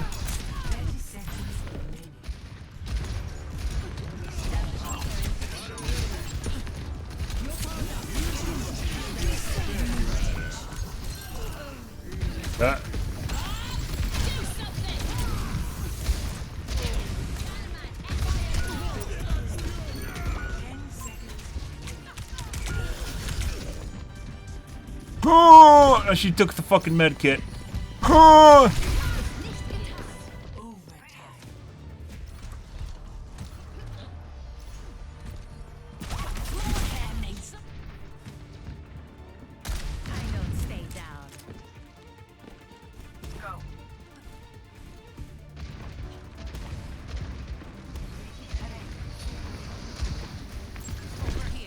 Yeah, I guess we aren't doing that. I don't understand why people don't push for like right before the point, because we have to respawn anyways, and we can't hold the ground there. So it doesn't matter if they push the cart up to the corner here, because we can't hold this area anyways. Unless they're getting pushed back hardcore. Like, it doesn't matter. This is basically an area that isn't of that much value. It's so easy for them to push out their spawn. Not that all maps are that way, by the way, but like, it just kind of feels kind of pointless here. Maybe it's an advantage, because now they aren't being able to get a grip on the front spawn.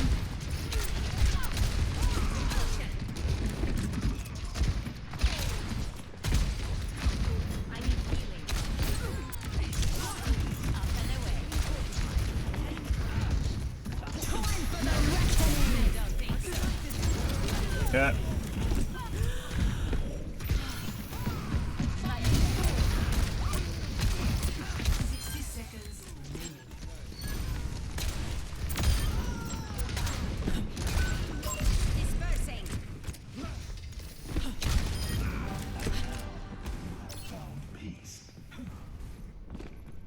Wow. Wow. That is absolutely cryptic. We just fucking saw her peek out.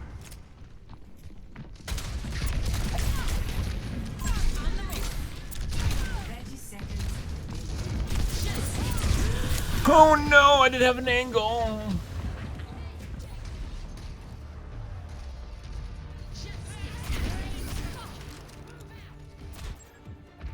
I don't want to talk about it. 10 seconds. The time is on our side. We must sit.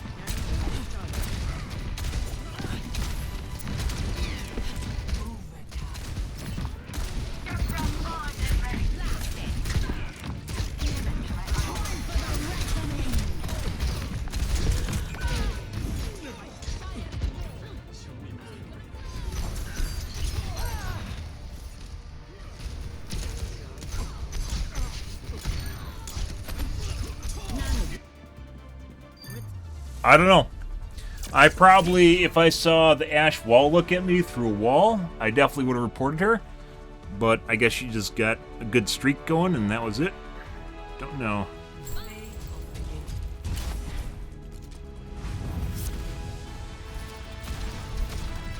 Like, early on, like, it just seemed like she wasn't really doing much of anything. And then all of a sudden, she just killed her entire team over and over again. Got majority of her kills right here. And then went back to being Pumpkin. And even at the end there, just making a tiny bit of headway before the end of the match.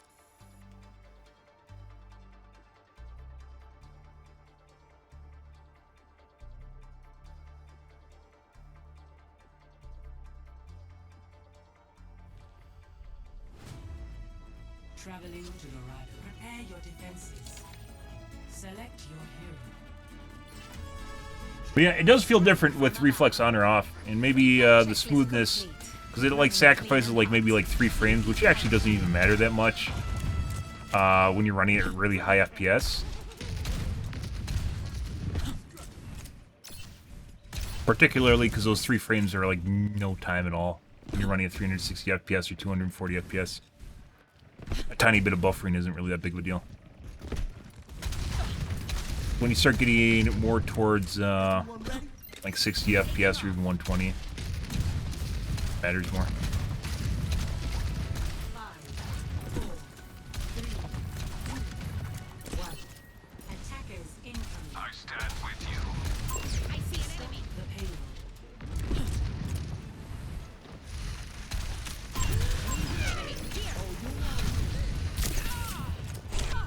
And body shot.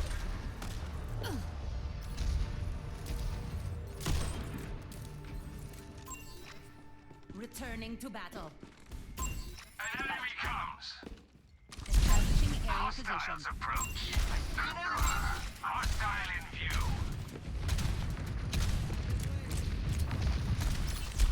Hostiles approach. I see an enemy.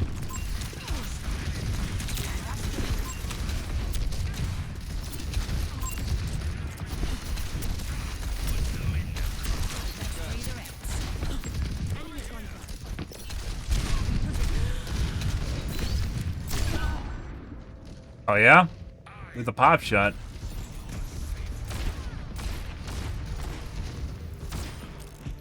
He actually shot me right before she killed me. I thought Widow killed me. Okay, my head's in the game. Increasing altitude. They outnumber us. One of our enemies is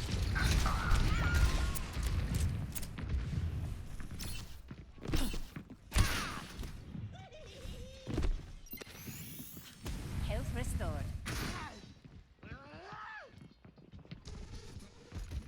What's our tank doing? Well, The payload has reached the checkpoint. Personne n'échappe à mon regard. Aerial positioning underway. yeah, I know she wants a tasty shot on me. Yeah.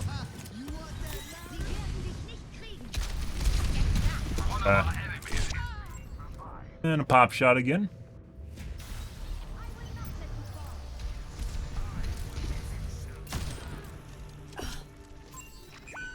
The skies await.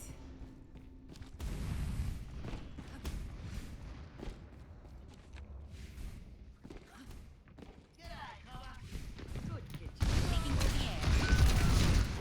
That's it. Excellent teamwork.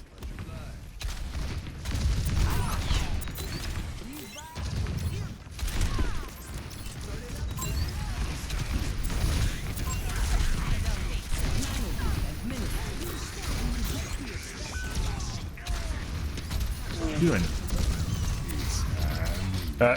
Bye.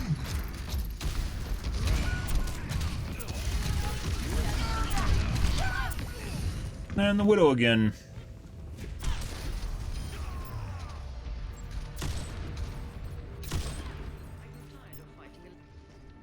All systems nominal. On the move. Yep. It's like he got pissed off that he didn't kill me during his last Q. He was definitely looking for me just now. And also while I looked at Anna. So he got pissed off that he didn't kill me during his last Q, and then he had to have a revenge kill to keep his ego going. Oh my god. Oh, Ryan's dead. Yeah.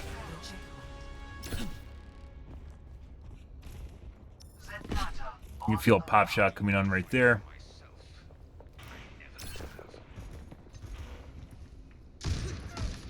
Oh. Personne n'échappe à mon regard.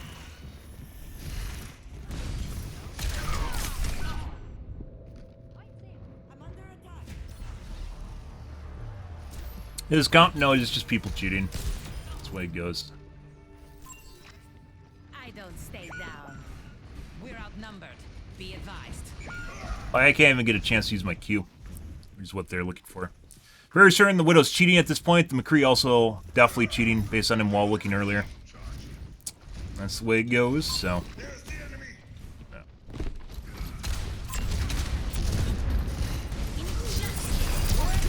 Oh my god. That fucking timing. I don't think he even aimed for me. Just threw it on the ground. Yeah. Good. I don't want to talk about it. over there. Over there. Enemy here. My ultimate is charging. Good. My ultimate is charging. Dispersing.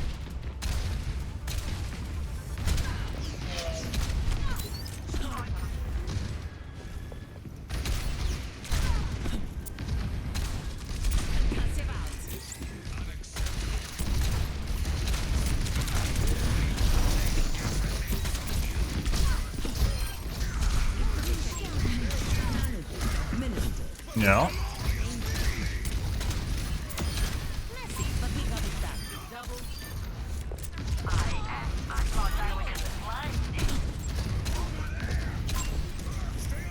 Oh.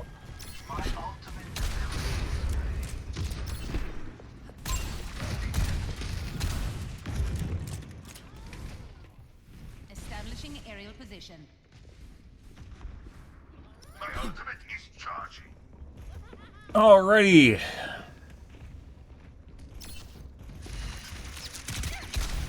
Sniper detected. Huh?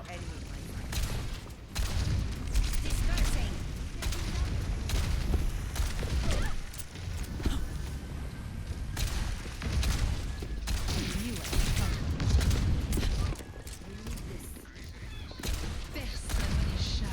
Aerial positioning.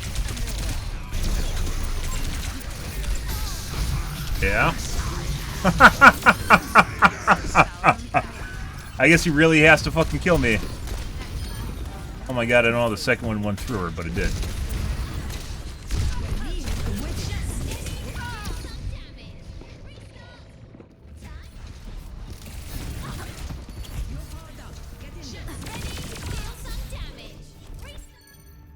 Returning to battle. Good, good, good. Taking off.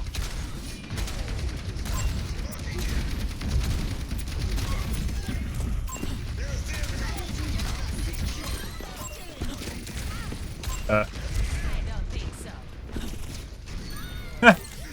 Yeah, baited. Ah, hilarious.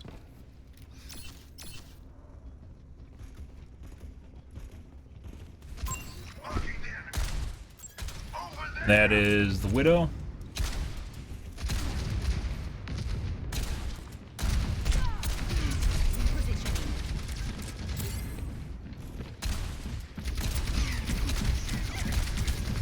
It's like literally right when you start shooting at someone else, they'll try and peek on you. Usual shit the cheaters do.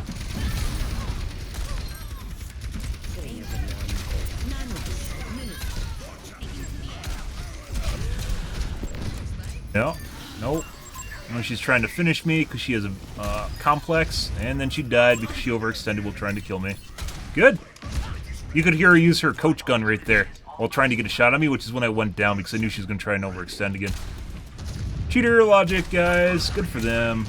Like a fucking book. Oh, yeah.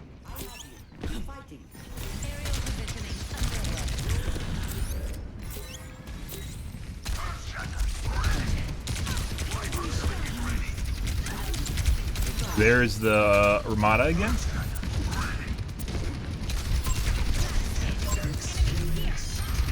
Yep. I suspect that we're going to see Mercy. Yep. I didn't get to in time.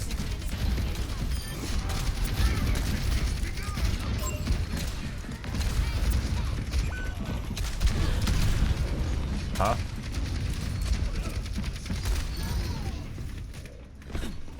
Yeah, she wants the kill, guys.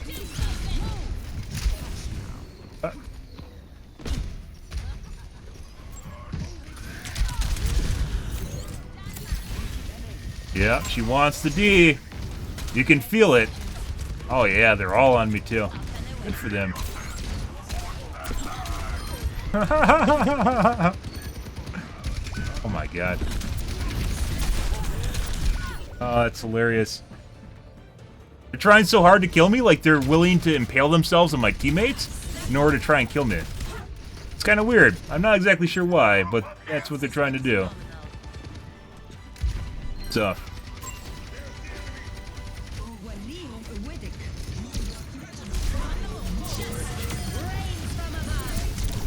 Oh yeah? Is that the Widow? Yep. Yeah, that's definitely the fucking aimbot right there. Oh, and they still fucking lost this too. Yeah, you see how perfectly the projectiles were all lined up perfectly in a row with him while he's strafing to the side? Yeah, that's 100% a cheat right there, an aimbot. Ah, like doesn't remotely look normal. because it's very linear. It's like if you can imagine mathematics in your mind. If you can imagine a perfect formula for leading someone, that's what you just saw. It's 100% a cheat. And the player themselves were not very good. They constantly overextended to try and kill me. So, all right. Oh, that's hilarious. So McCree, we saw wall look at the Anna and me. The Widow definitely snaps between targets and constantly overextends, and also wall looks. Oh.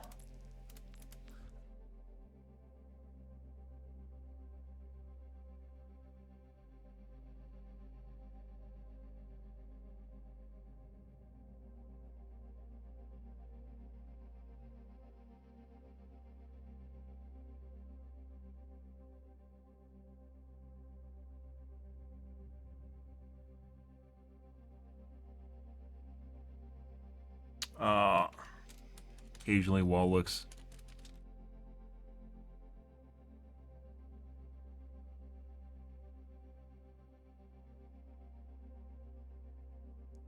Yeah, and then McCree definitely just snaps the targets through walls.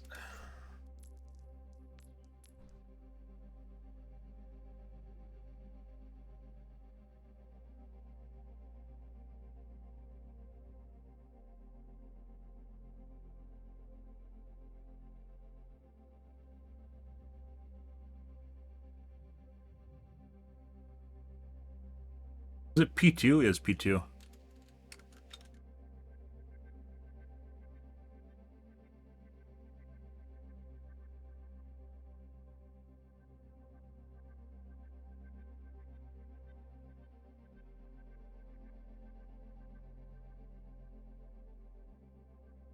Yeah. Guys, I'd say at this point, guys, like some people assume just cheating is very scarce. I'd say for every really good player in this game, there's probably maybe 100 or 1,000 people that have downloaded cheats. I know that seems obscene, but like you have to imagine there's a shitload of people that play games, and like really good players are not something that's normal, right? Having people being really good at games involves tons of hours, skill, talent. Where cheats just involves you googling the right thing and paying $10 maybe. And then when your account gets banned, you pay $3 or maybe $40 if you want a GM account. Nothing special. All right, I gotta take a piss. I'll be right back, guys. 1 second. Cheating is not rare.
Majority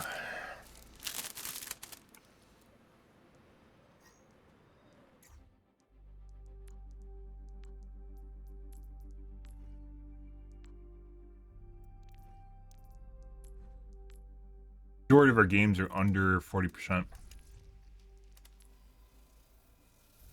tonight.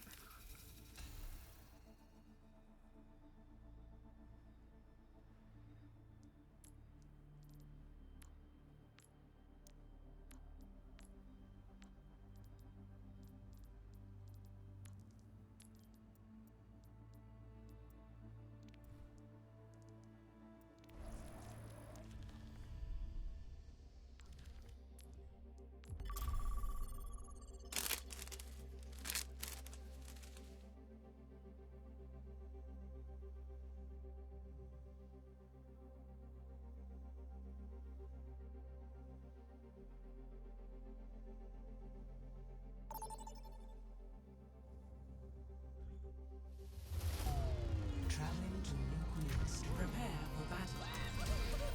Select your hero. Alrighty.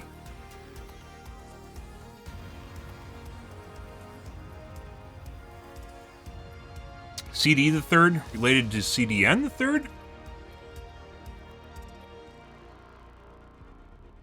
I doubt it.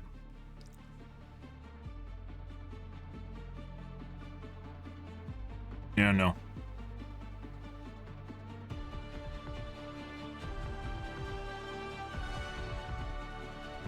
Strike from above. We will not lose this battle if we fight as one. Courting. The courting procedure to woo the Mercy to heal you. 3, 2, 1. Objective unlocks in 30 Positionings.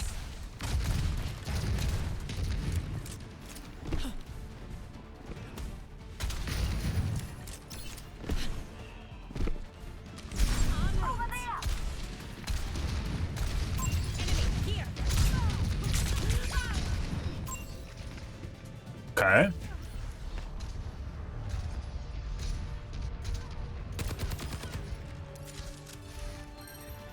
Taking another approach.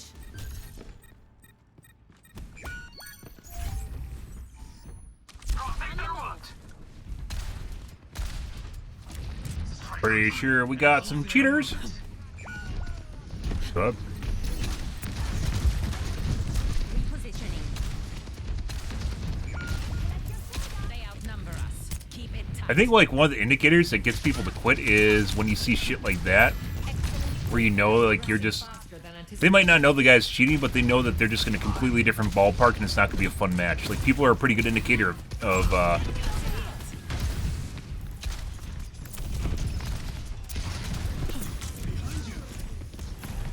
when people are cheating.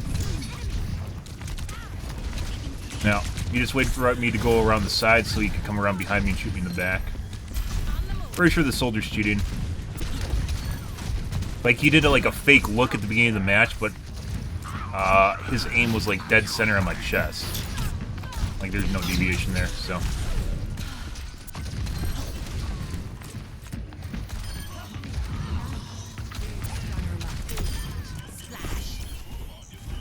Escorting the robots. Which, once again, I've talked about this before. Like, even if people don't know people cheat, they just know that something's wrong and they are not having fun, and then they quit. You could definitely make a monetary argument for anti-cheat, i.e. that there should be better anti-cheat because it'll actually increase sales, because people are willing to spend money on games that they're having fun on, right?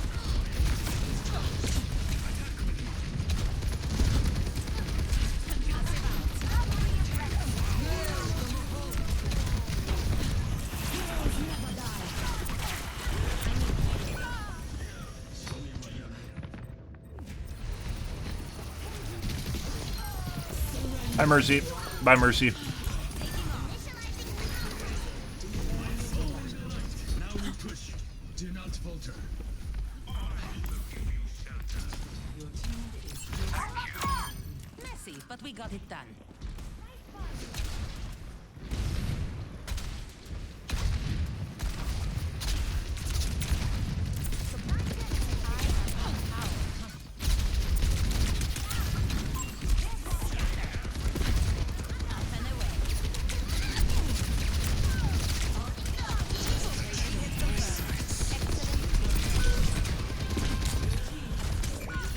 Trying to line of sight the aimbot.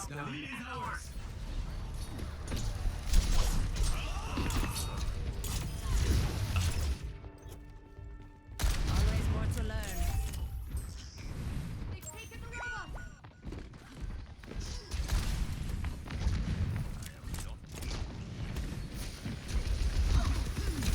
Aerial positioning underway. He knew the Mercy was rezzing there and couldn't help himself. Good shit. The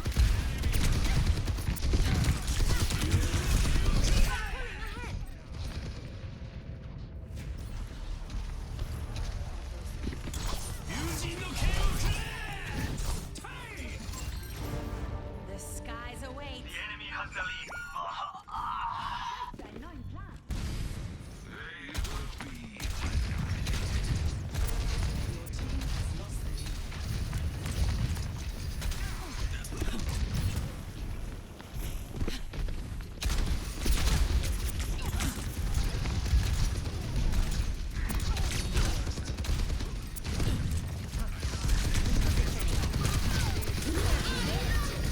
Huh.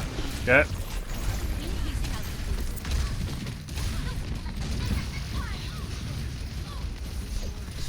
Oh, he just abandoned everyone.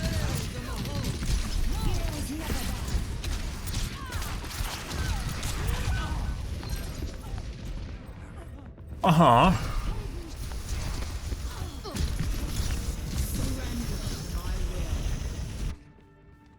Okay, my head's in the game. En route.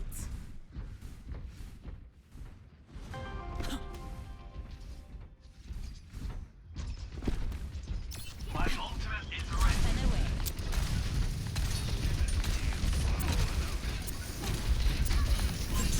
You gotta be fucking kidding me. Crap.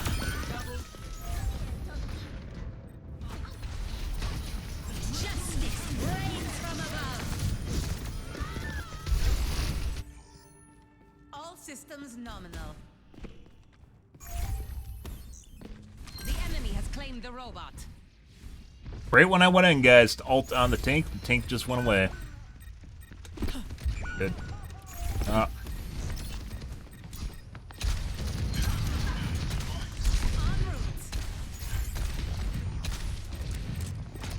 Taking off.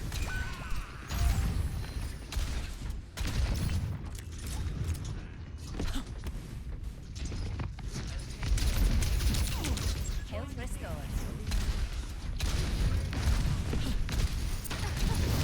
Blasted. Annihilation's turn. I will not waste this opportunity. Didn't know her, for whatever reason. I don't think so. Very weird.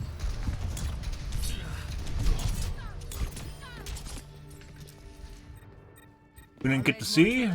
Genji might be cheating though. Repositioning.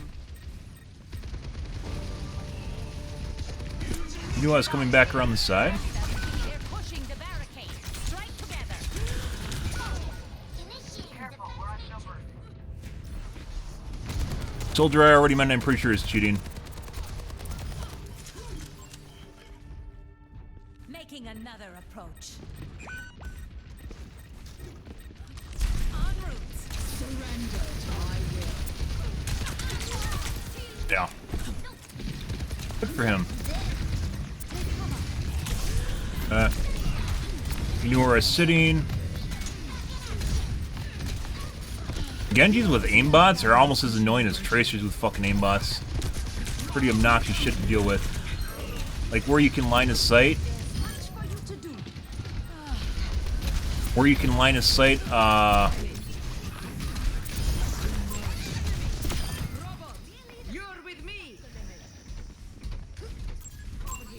soldiers and McCree's because they'll usually be at range. You can't with Genji because he's all over your dick and he's very hard to track if you don't have a good monitor. We've talked about before. Good job, dude.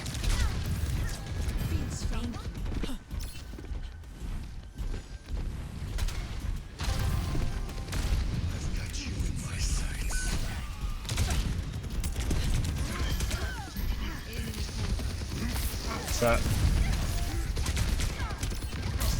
For some reason, we have a Winston on us too, because I'm a huge threat in this match. So good.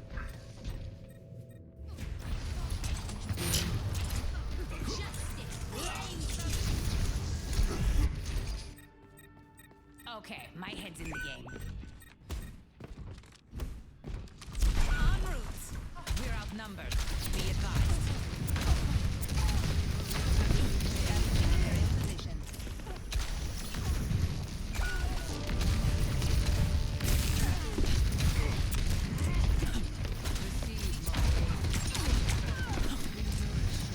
The enemy is pushing their barricade. Fire at will. 60 seconds. He knows I'm low on health. That's why he's chasing me. He peeked on me. Very certain the Genji's cheating.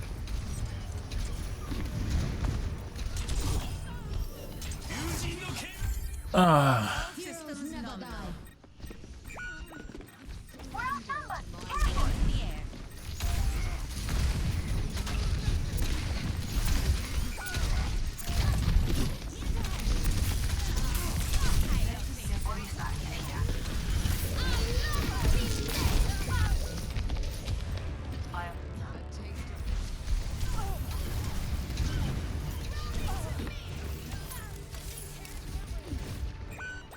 The skies await. 10 seconds.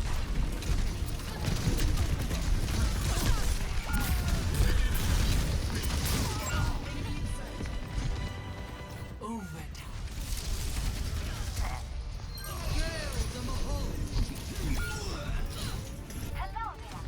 Okay, my head's in the game. Okay.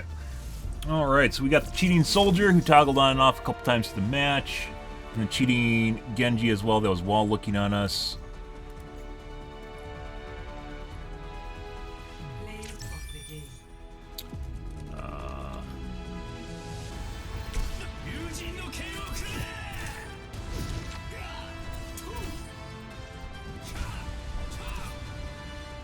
Good way of wording that.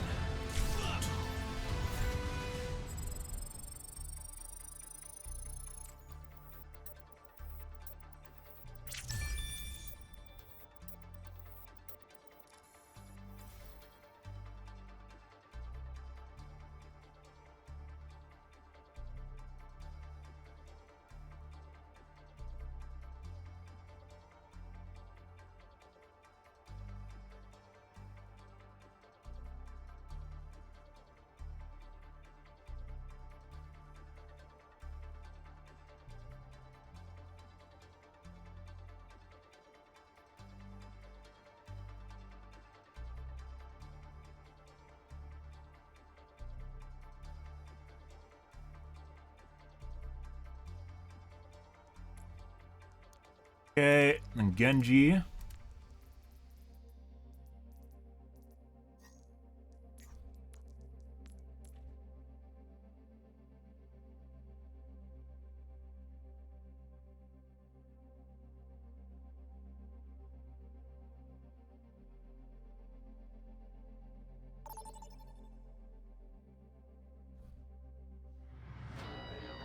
Welcome to Jungle. Prepare to attack.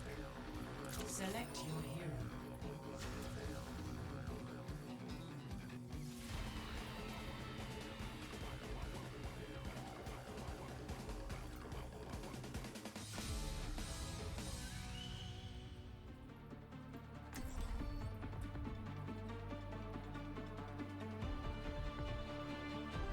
That can be used through voice comms though, and it's definitely a pre-made. Last script was definitely pre-made.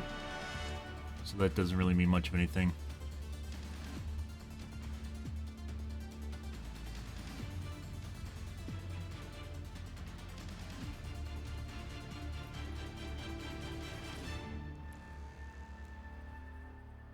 Alrighty. Good. Can't wait for the Cheating Widow on the water tower! Yay! Cheating Widow on water tower! Oh, buddy. Still can't miss.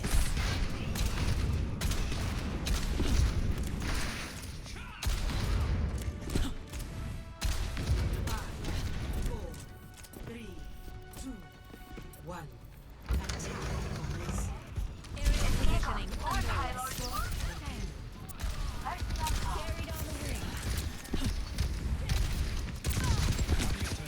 Incredibly accurate soldier.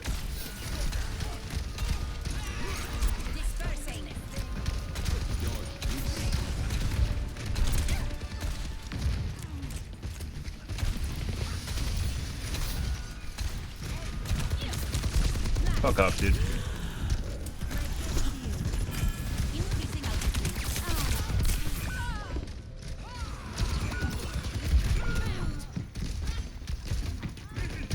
Once again, I really wish you could see when people are in pre-mates together, because then you'd be able to determine, like, it would add more, not variety, validity, I guess you could say, to the claim that they might be cheating. If there's multiple people cheating, you'll probably see that they're in a group together.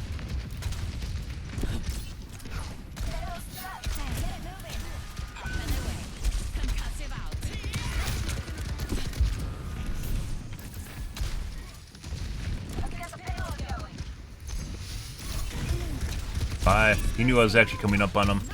Very certain the soldier's cheating. That's why he backed off. He knew I was going to come up and try to jump on him. Ah, that sucks.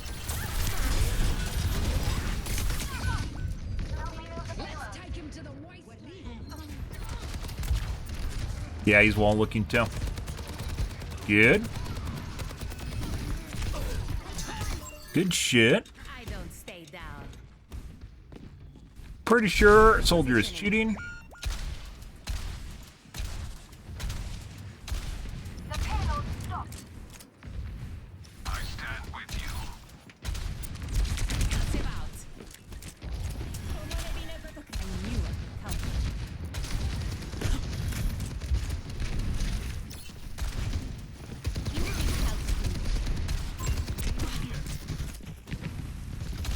Yeah. Like I said, he always knows where I'm going.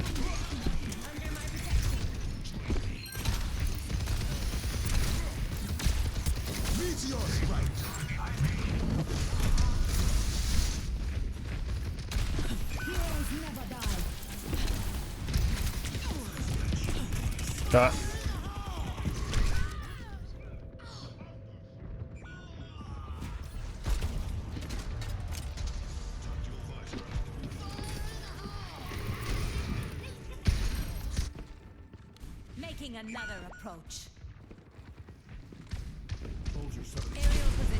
Why would you care if he's using WhatsApp?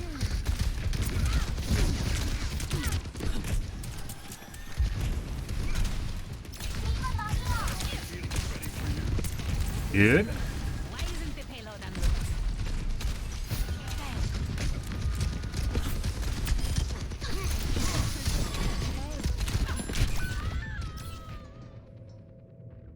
We just got one shot. Plus one, and then a mine, I guess? You didn't have a mine up. Not sure exactly how I died just now. He finished me off, obviously.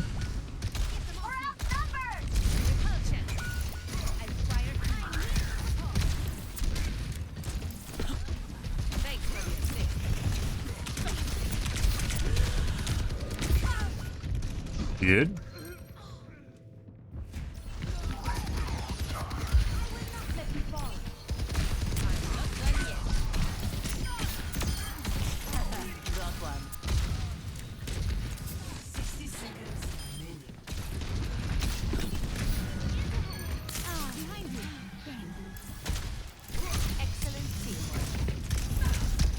Here's Doomfist.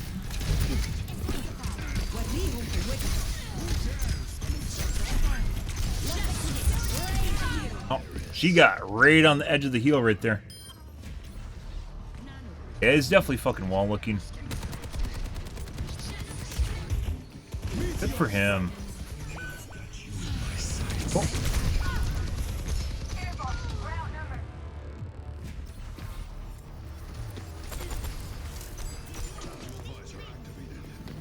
Also cheating.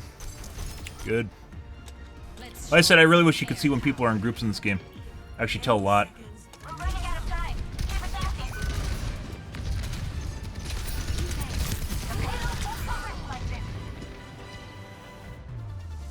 Alright, so the soldier's 100% cheating. Good shit. I bet it's people that got banned during the season that are leveling new accounts to get back into comp for the next season coming up. Is what we're seeing right now. That's why there's so many cheaters.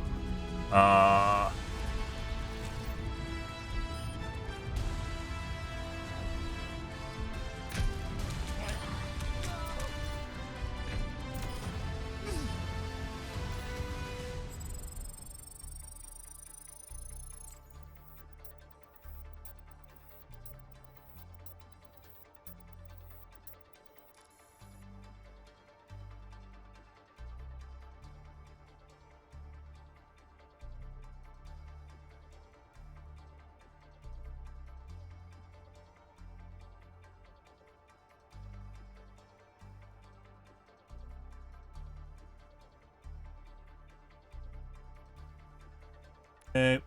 And then Zen's cheating as well.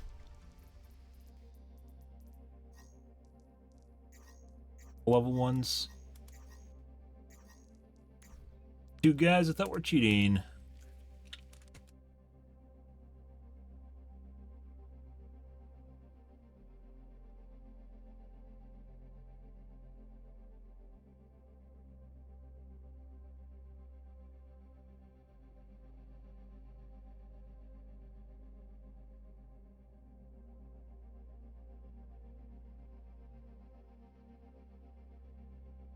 Mercy.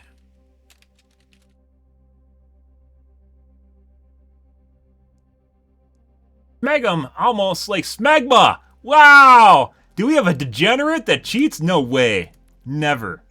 Never. I'd never expect to see that ever. Someone called Smegma? Wow. Upstanding member of society, don't you worry. Next game.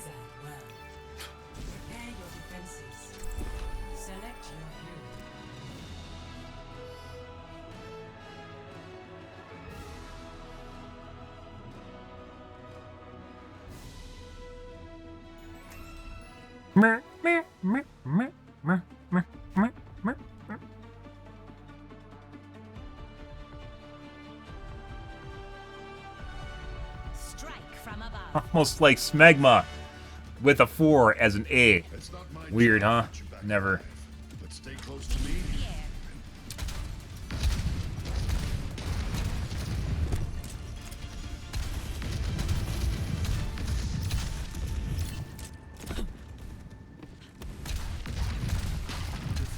Success. We must.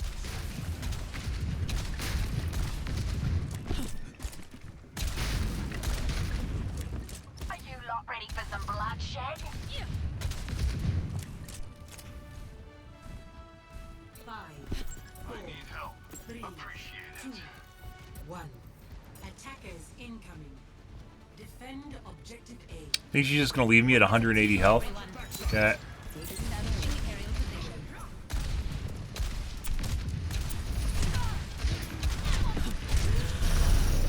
I believe that's the Junkrat from last match. Not sure. There's a Widow. Good.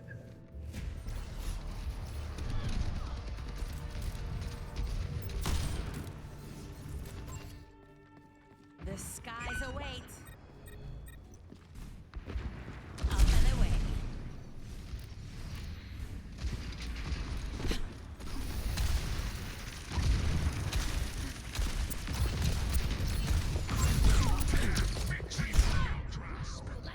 Yep. And it looks like he's cheating. Pretty sure this was a Junkrat.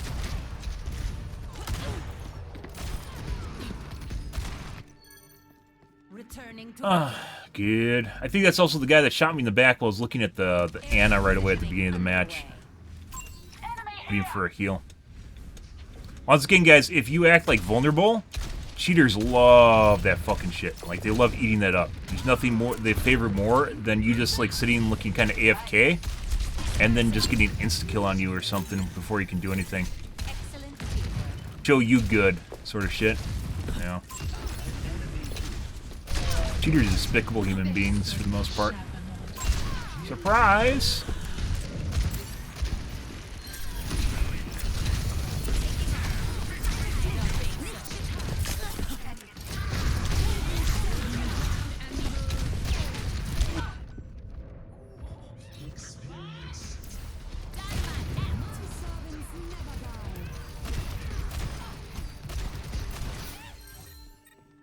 kick some tail. On the move.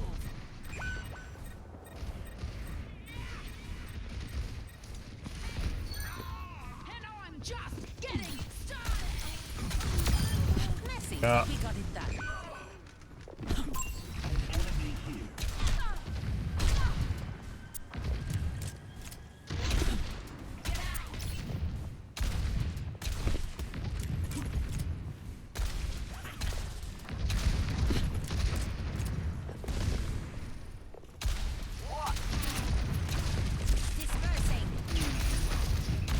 Yeah? Oh, yeah, you can't shoot through the crotch? Wonder why. It's unfortunate.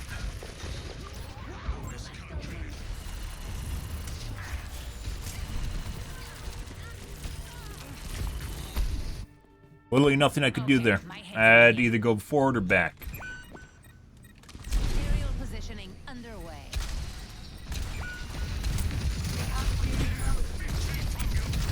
Justice reigns from above. Excuse me. I need to fucking kill the Mercy, and I can't kill the Mercy when they're all firing at me. Like, it looks like this guy's accuracy when the aimbot's not doing anything is really low, which is why he has a tough time tracking me normally with his rifle, for instance, compared to his scoped rifle.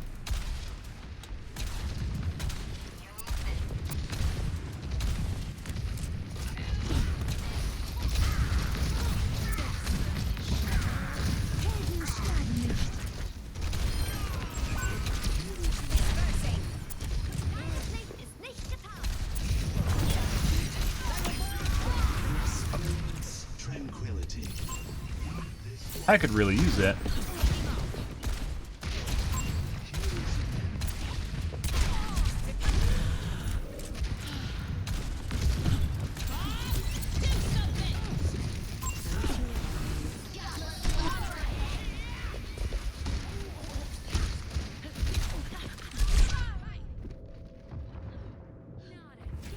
Yep.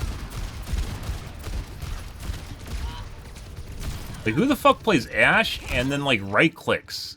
Like, with, or not right-clicks, doesn't use the scope on targets that are, like, further than, like, 5 feet away. Answer to that is no one. No one does that. That's remotely competent as a character.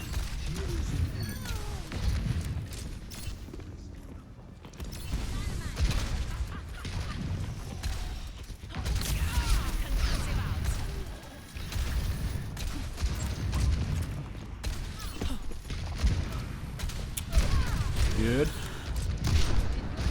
Fuck was that?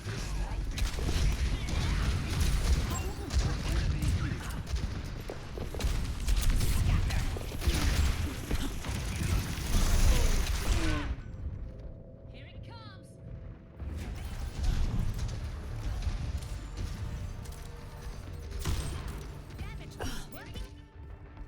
Time to kick some tail. This one. Sterben nicht. Enemy here. When Neo a wedding.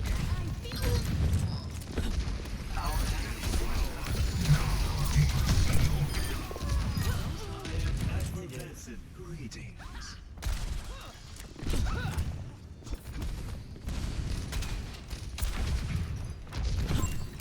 This one.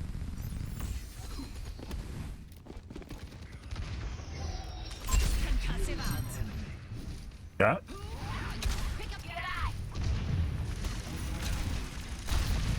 Personne n'échappe à mon regard.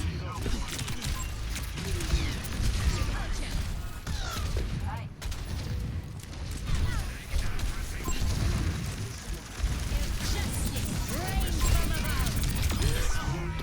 Your prowess pleases the gods. Aww. Did you res him? Returning to battle. Don't know. Looks like it. Nanoboost administered. Repositioning.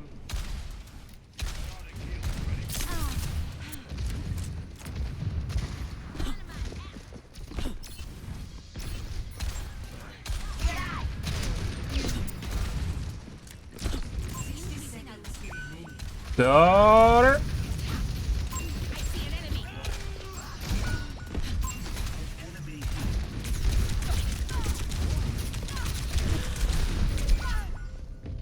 Yep. And now I have a diva on my dick. Good.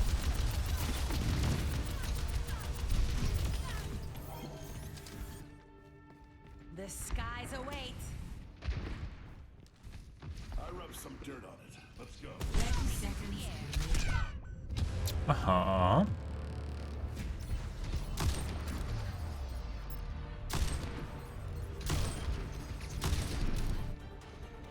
Always more to learn.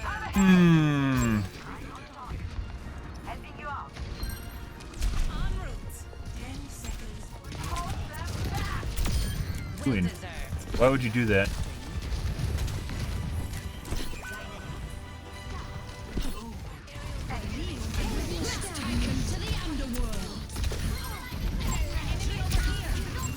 God. Trying to kill a six-dimensional fighter known as Mercy is very difficult.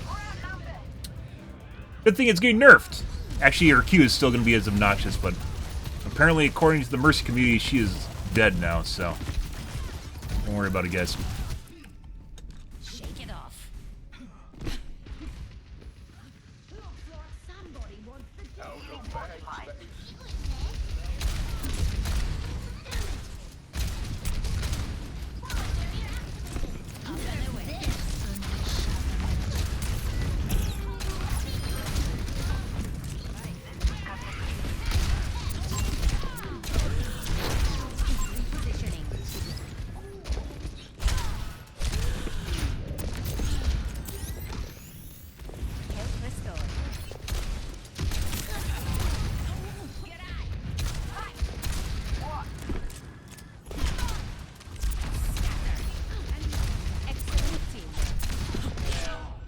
Really hungry for that fucking kill, guys.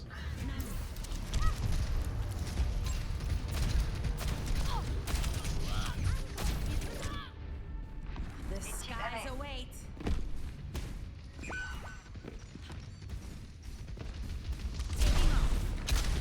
Just fucking try to shoot me through the fucking wall? Ha! I think she just tried to shoot me through the wall, like when I was gonna go over the top, but she fucked up. I don't think she has walls on right now either.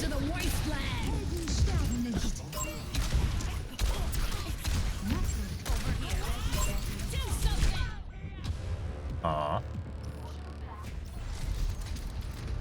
She just mistimed that wrong. Okay, my head's in the game. Helping you out. 10 seconds remaining. Best redirects. Rains from above. Strategy in position. How the fuck is she alive? What the fuck are you doing? Thank you. I expect my teammates to kill her.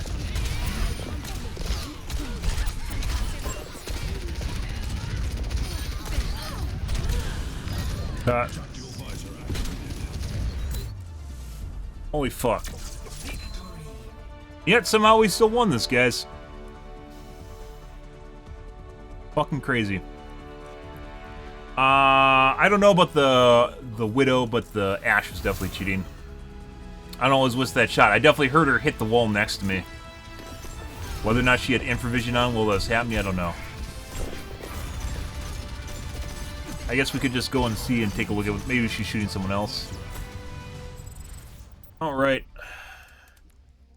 Ashe was cheating.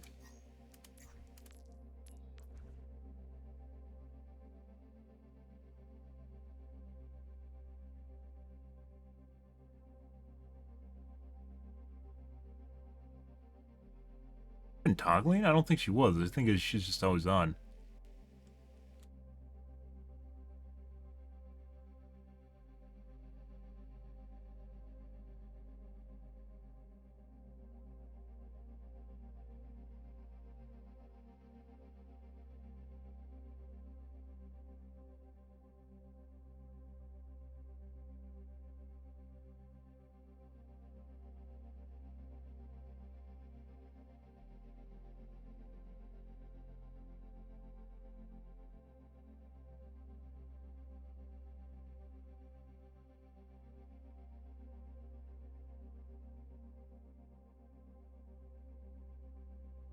Watching me through walls.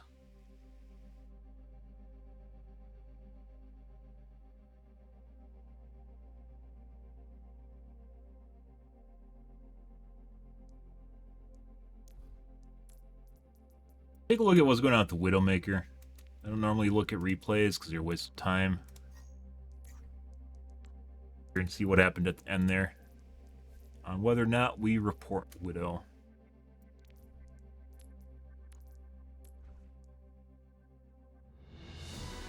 Welcome to Blizzard. Thank you. Ready for battle.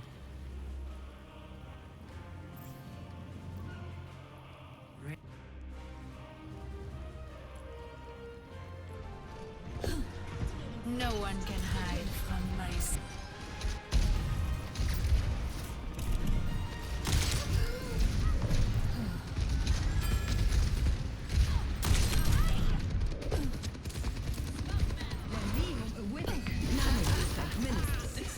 Once they got handed to us. Like, it's one thing if you spam the choke because you know there's going to be people there, right? But she was waiting for the Anna, even though the Junker Queen was in front of her, was waiting for Anna to strafe out in front of her just now. And earlier it looked like she was waiting for the Zen to strafe out in front of her. And he did, but this is also Major Thorough, right? Like, everyone just runs through here, so... How delightful.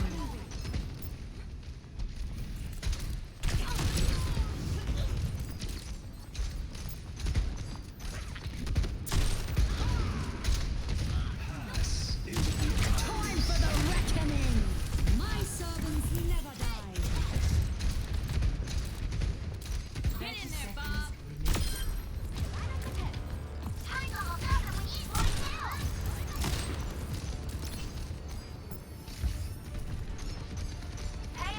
Once again, this is the fucking weird shit. So the soldier's there. You know the soldier's there, right? Because you can see him shooting, right? She doesn't have infravision on right now. She was waiting for the Zen to strafe out in front of her. Instead of the soldier, which she knows where the soldier is. And she could kill the soldier, right? Instead, she was waiting for the Zen, who apparently she knew was going to come out the back here right in front of her. Do your part.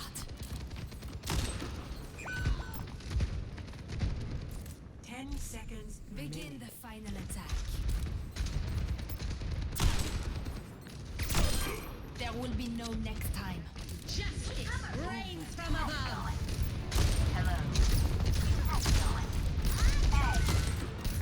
What?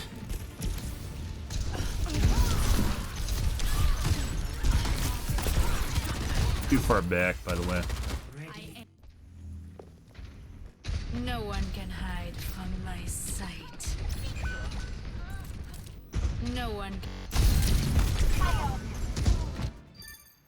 My ultimate.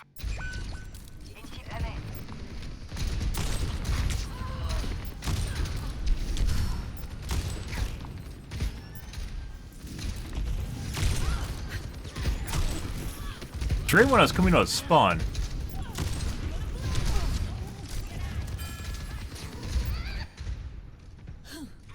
No one can hide from my sight.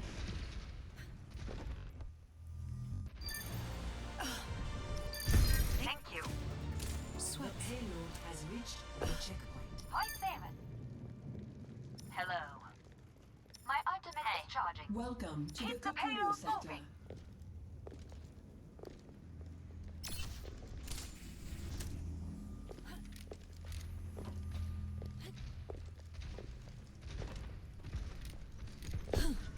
No one can hide from my sight.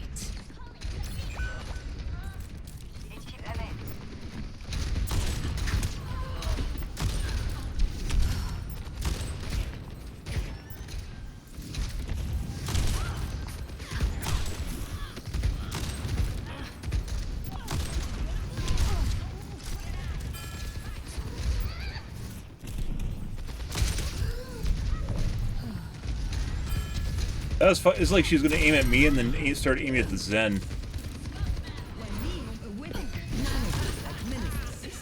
Once they got handed to us. Deep. How delightful.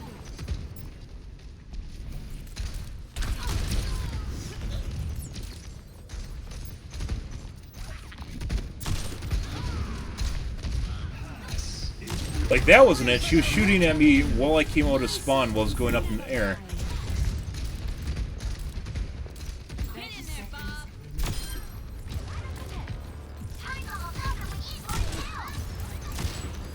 Like, then, is it further on in the match? This is the end.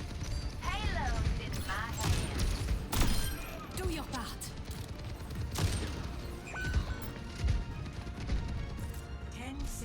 Begin the final attack. End. Will be no next time. Justice reigns from above. Maybe that's what I heard right there, was she wasn't actually shooting at me. And she was shooting the soldier at the end.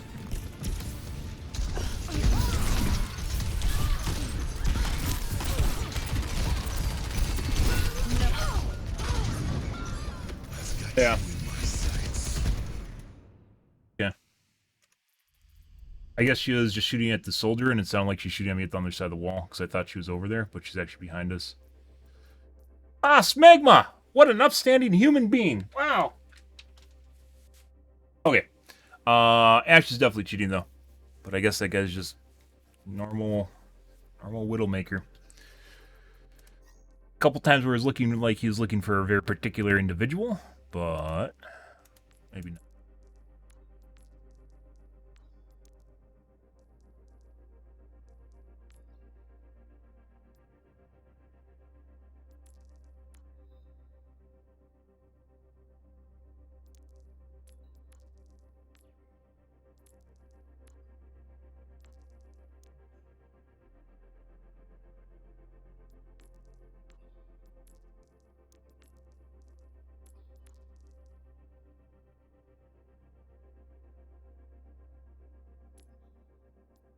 Okay. Alrighty, guys. I'm out here for this evening, guys. Tomorrow will be more Overwatch 2, so you guys have that to look forward to or not to look forward to, depending on your preferences. We'll see how it goes. Our games tonight, pretty miserable. It wasn't actually for, like, the last hour is basically where we got a shitload of cheaters. Otherwise, the night was pretty good. Maybe it's not miserable. Pretty good. Accuracy is all sub 40% for some reason tonight. Once again, something feels off. There's a 5120. That was pretty good. That was before I changed the reflex setting. Matters that much. 34.7. 12. 47.11 is pretty good.